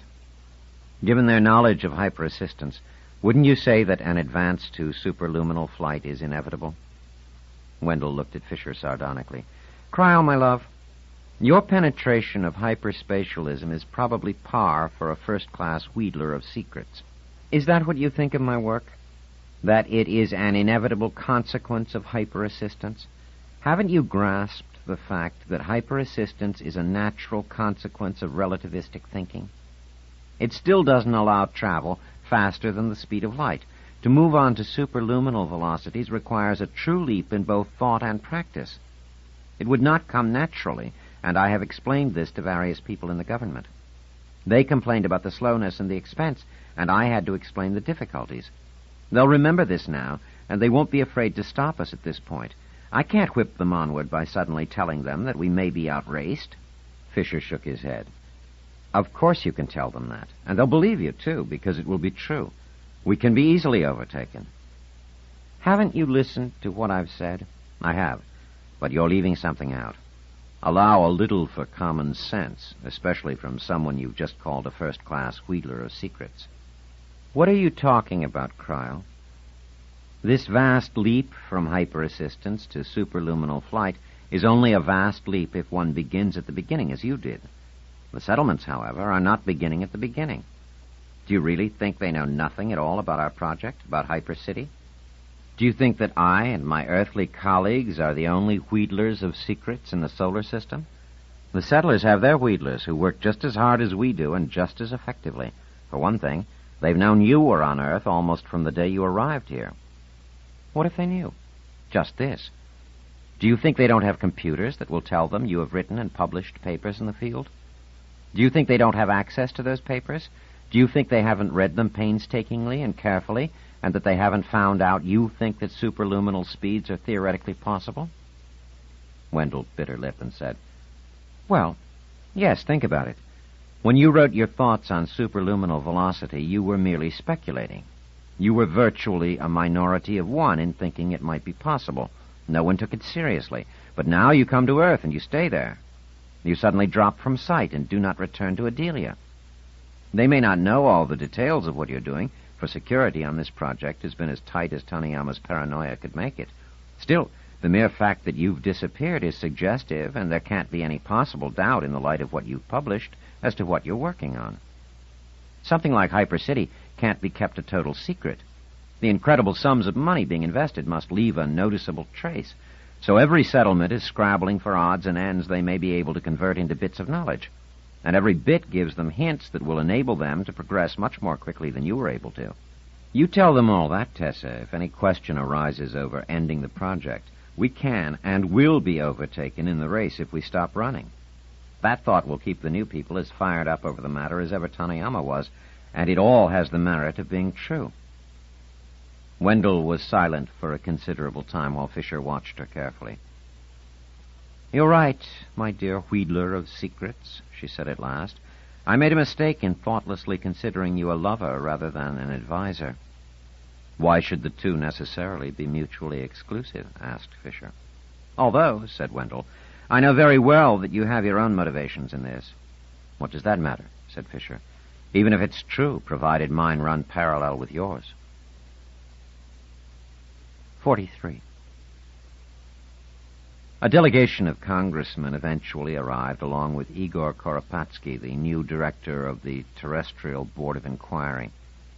He had been in subordinate positions at the office for years, so he was not completely unknown to Tessa Wendell. He was a quiet man with smooth, thinning gray hair, a rather bulbous nose, a comfortable double chin, who looked well-fed and good-natured. He was shrewd, undoubtedly, but he obviously lacked Taniyama's almost diseased intensity. At a full kilometer, you could see that. Congressmen were with him, of course, as though to show that this successor was their property and under their control. They must surely be hoping it would stay that way. Taniyama had been a long and bitter lesson. No one suggested that the project be ended. Rather, the concern was that it be hastened, if possible. Wendell's cautious attempt to stress the possibility that the settlements might overtake Earth or be hot on its heels was accepted without demur, almost dismissed as obvious on the face of it. Koropatsky, who was allowed to be spokesman and to take the responsibility, said, "Dr. Wendell, I do not ask for a long, formal tour of Hyper City. I have been here before, and it is more important that I spend some time reorganizing the office. I mean no disrespect to my distinguished predecessor, but any shifting of an important administrative body from one person to another requires a great deal of reorganization, especially if the predecessor's tenure has been a lengthy one. Now, I am not by nature a formal man. Let us therefore speak freely and informally, and I will ask some questions which I hope you will answer in a way that a man of my own modest attainments in science will have no trouble in understanding." Wendell nodded. "I will do my best, Director." "Good. When do you expect to have a superluminal starship in operation?" "You must realize, Director, that this is an essentially unanswerable question. We are at the mercy of unforeseen difficulties and accidents." "Assume only reasonable difficulties and no accidents." "In that case, since we have completed the science and need only the engineering, if we are fortunate, we will have a ship in 3 years, perhaps." "You will be ready in 2236, in other words?" "Certainly not sooner." "How many persons will it carry?" 5 to 7, perhaps." "How far will it go?" "As far as we wish, Director. That is the beauty of superluminal velocity. Because we are passing through hyperspace where the ordinary laws of physics do not apply, not even the conservation of energy, it costs no more effort to go 1,000 light years than to go 1. The Director stirred uneasily. "I am not a physicist, but I find it difficult to accept an environment without constraints. Are there not things you cannot do?" "There are constraints. We need a vacuum and a gravitational intensity below a certain point if we are to make the transition into and out of hyperspace. We will, with experience, undoubtedly find additional restraints which might have to be determined through test flights. The results might necessitate further delays. Once you have the ship, where will the first flight take you? It might seem prudent to allow the first trip to go no farther than the planet Pluto, for instance, but that might well be considered an unbearable waste of time. Once we have the technology with which to visit the stars, the temptation to actually visit one would be overwhelming." "Such as the neighbor star?" "That would be the logical goal. Ex-Director Tanayama wanted that visited, but I must point out that there are other stars far more interesting. Sirius is only 4 times as far away, and it would give us a chance to observe a white dwarf star at close range." "Dr. Wendell, I think that the neighbor star must be the goal, though not necessarily for Tanayama's reasons. Suppose you travel far out to some other star, any other star, and return. How would you prove that you had indeed been in the neighborhood of another star?" Wendell looked startled. "Proof? I don't understand you." "I mean, how would you counter accusations that the supposed flight was actually a fake?" "A fake?" Wendell rose furiously to her feet. "That is insulting." Koropatsky's voice suddenly grew dominating. "Sit down, Dr. Wendell. You are being accused of nothing. I am trying to foresee a situation and to guard against it. Humanity moved into space almost 3 centuries ago. It is a not altogether forgotten episode in history, and my subdivision of the globe remembers it particularly well. When the first satellites went up in those dim days of terrestrial confinement, there were those who insisted everything presented by those satellites were fakes. The first photographs of the far side of the moon were accused of having been faked. Even the first pictures of Earth from space were called fakes by some few who believed the Earth was flat. Now, if Earth claims to have superluminal flight, we may run into similar trouble." "Why, Director? Why should anyone think we would lie about a thing like that?" "My dear Dr. Wendell, you are naive. For over 3 centuries, Albert Einstein has been the demigod who invented cosmology. People, for generation after generation, have grown used to the concept of the speed of light as an absolute limit. They will not readily give it up. Even the principle of causality, and one can't think of anything more basic than that cause must precede effect, seems violated. That's one thing. Another, Dr. Wendell, is that the settlements might find it politically useful to convince their peoples, and Earthmen too, that we are lying. It will confuse us, involve us in polemics, waste our time, and give them more of a chance to catch up. So I ask you, is there a simple proof that any flight you might make would be a truly legitimate one? Wendell said icily, Director, we would permit scientists to inspect our ship once we return. We will undertake to explain the techniques used. No. Please, don't go any further. That would only convince scientists as knowledgeable as yourself. Well, then, when we come back, we will have photographs of the sky, and the nearer stars will be positioned slightly differently with respect to each other. From the change in relative positions, it will be possible to calculate exactly where we were relative to the sun. Also, just for scientists.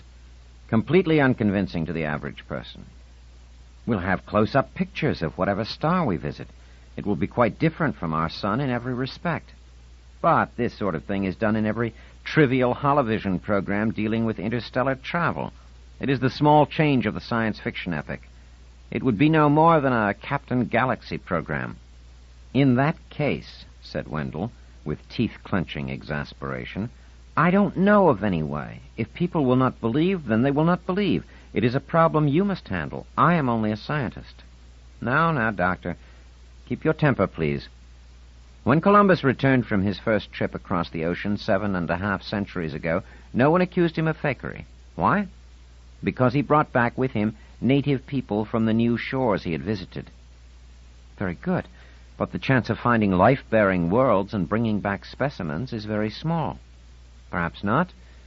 Rotor, you know, is believed to have discovered the neighbor star with their far probe and to have left the solar system soon after that. Since they never returned, it is possible that they traveled to the neighbor star and remained there, and, in fact, are still there.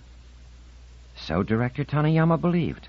However, the trip with hyper-assistance would have taken over 2 years. It may be that through accident, through scientific failure, through psychological problems, they never completed the trip. That, too, would account for their never returning. Nevertheless, said Koropatsky, quite insistent, they may have arrived. Even if they have arrived, they are likely to have simply gone into orbit around the star, in the certain absence of any habitable world. In isolation, the psychological strains which didn't stop them en route would stop them then, and it is likely there is now only a dead settlement whirling the neighbor star forever. Then you now see that it must be the goal, because once you're there, you will seek out Rotor, alive or dead. Either way, you must bring back something unmistakably Rotorian, and it would then be very easy for everyone to believe that you had indeed gone out to the stars and come back. He smiled broadly. Even I would believe it, and that would answer my question as to how you would prove that you had made a superluminal trip.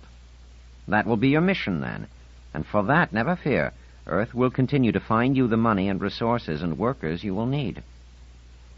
And when, after a dinner during which technical points were not raised, Koropatsky said to Wendell, in the friendliest possible tone, but with more than a hint of ice beneath, just the same, remember that you have only 3 years to do it in. At the most. 44. So my clever ploy wasn't really needed, said Cryle Fisher with a slight air of regret. No. They were determined to continue without the threat of being overtaken. The only thing that bothered them, and it was something that never seemed to bother Taniyama, was this matter of having to battle possible cases of fakery. I suppose Taniyama just wanted to destroy Rotor. As long as that was done, the world could yell fake all it wanted. They wouldn't. He would have had the ship bring back something to show him that Rotor was destroyed. That would prove it to the world, too. What kind of fellow is the new director? Quite the reverse of Taniyama. He seems soft, almost apologetic. But I have a feeling that the Global Congress is going to find him just as hard to handle as Taniyama was. He has to settle into his job, that's all. From what you've told me about the conversation, he seems more sensible than Taniyama. Yes, but it still steams me, that suggestion of fakery. Imagine thinking space flights would be faked. It's probably the result of Earthmen having no feel for space, no feel at all. It's you people having this endless world and, except in a microscopic fraction of cases, never leaving it. Fisher smiled. Well, I'm one of the microscopic fraction that has left it. Often.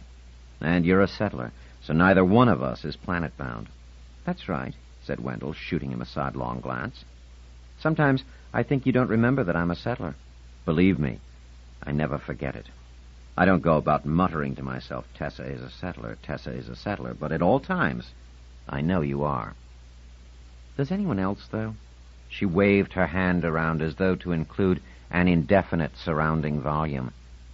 Here is Hyper City under unimaginably tight security, and why? Against the settlers. The whole point is to get out there with practical superluminal flight before the settlers can even get started. And who is in complete charge of the project? A settler. Is this the first time you've thought of that in the 5 years you've been on the project? No, but I think of it periodically. I just don't understand it. Aren't they afraid to trust me? Fisher laughed. Not really. You're a scientist. So? So scientists are considered mercenaries without ties to any one society. Give a scientist a fascinating problem and all the money, equipment, and help that he or she needs to tackle that problem, and that scientist wouldn't care who the source of support was. Be truthful. You care neither for Earth nor Adelia, nor for the settlements as a whole, nor even for humanity as a whole. You just want to work out the details of superluminal flight, and you have no loyalties beyond that. Wendell said haughtily, That's a stereotype, and not every scientist will fit it. I may not fit it. I'm sure they realize that, too, so that you are probably under constant surveillance, Tessa. Some of your closest associates probably have, as an important aspect of their work, the constant monitoring of your activities and the constant reporting to the government. You're not referring to yourself, I hope. Don't tell me you've never thought that I might be remaining near you entirely in my role as a wheedler of secrets. As a matter of fact, the idea has occurred to me now and then. But it's not my job. I suspect that I'm too close to you to be trusted. In fact, I'm quite sure that I'm reported on, too, and that my activity is carefully weighed. As long as I keep you happy. You're a cold-blooded person, Cryle. How can you find humor in something like that?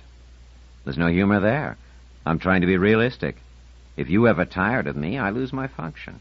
An unhappy Tessa may be an unproductive Tessa, so I will be suddenly gotten out of your hair, and the way will be smoothed for my successor.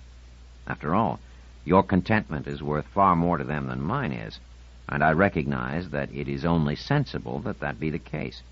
You see my realism? Whereupon Wendell reached out suddenly to stroke Cryle's cheek. Don't worry. I think I've grown too used to you to tire of you now. In the hot blood of my youth, I could grow bored with my men and discard them, but now it's too much of an effort, eh? If you choose to think of it that way, I might also finally be in love, in my way. I understand your meaning. Love in cool blood can be restful. But I suspect this is not the proper moment to prove it. You'll have to chew over this exchange with Koropatsky first and get that poisonous feeling about fakery out of your system. I'll get over that someday. But there's another thing. I told you a little while ago about Earth people having no feel for space. Yes, I remember. Well, here's an example. Koropatsky has no feeling at all for the sheer size of space. He talked about going to the neighbor star and finding Rotor. Now, how is that to be done? Every once in a while we spot an asteroid and lose it before we can calculate its orbit. Do you know how long it takes to relocate that lost asteroid, even with all our modern devices and instruments? Years sometimes. Space is large, even in the near vicinity of a star, and Rotor is small. Yes, but we search for one asteroid among 100,000. Rotor, on the other hand, will be the only object of its kind near the neighbor star. Who told you that? Even if the neighbor star doesn't have a planetary system in our sense, it is extremely unlikely that it won't be surrounded by debris of one sort or another. But it would be dead debris, like our dead asteroids. Since Rotor will be a functioning settlement, it will be emitting a wide range of radiation, and that should be easy to detect. If Rotor is a functioning settlement. What if it isn't? Then it's just another asteroid, and finding it may prove an enormous task. We may not succeed at all in any reasonable period of time. Fisher could not keep his face from falling into lines of misery. Wendell made a small sound and moved closer to him, placing an arm around his unresponsive shoulder. Oh, my dear, you know the situation. You must face it, Fisher said in a choked voice. I know. But they may have survived. Isn't that true? They may, said Wendell, with a slightly synthetic lilt to her voice, and if they have, so much the better for us. As you pointed out, it would then be easy to locate them through their radiational output. And more than that. Yes? Koropatsky wants us to bring back something that will prove we encountered Rotor, feeling that would be the best evidence that we had indeed been in deep space and returned, covering several light years in at most a few months.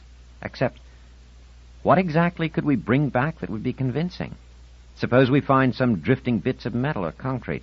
Not any bit will do. A lump of metal with nothing to identify it as Rotorian would be something we might well have taken with us. Even if we managed to find a piece that is characteristic of Rotor, some artifact that could only exist on a settlement, it might be considered a fake.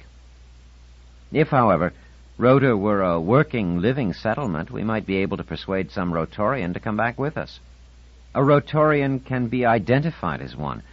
Fingerprints, retinal patterns, DNA analysis. There may even be people on other settlements or on Earth who would be able to recognize the particular Rotorian we bring back. Koropatsky hinted heavily that we do this. He pointed out that Columbus, returning from his first voyage, brought Native Americans with him. Of course, and Wendell sighed heavily as she went on, there is a limit to how much we can bring back, animate or inanimate.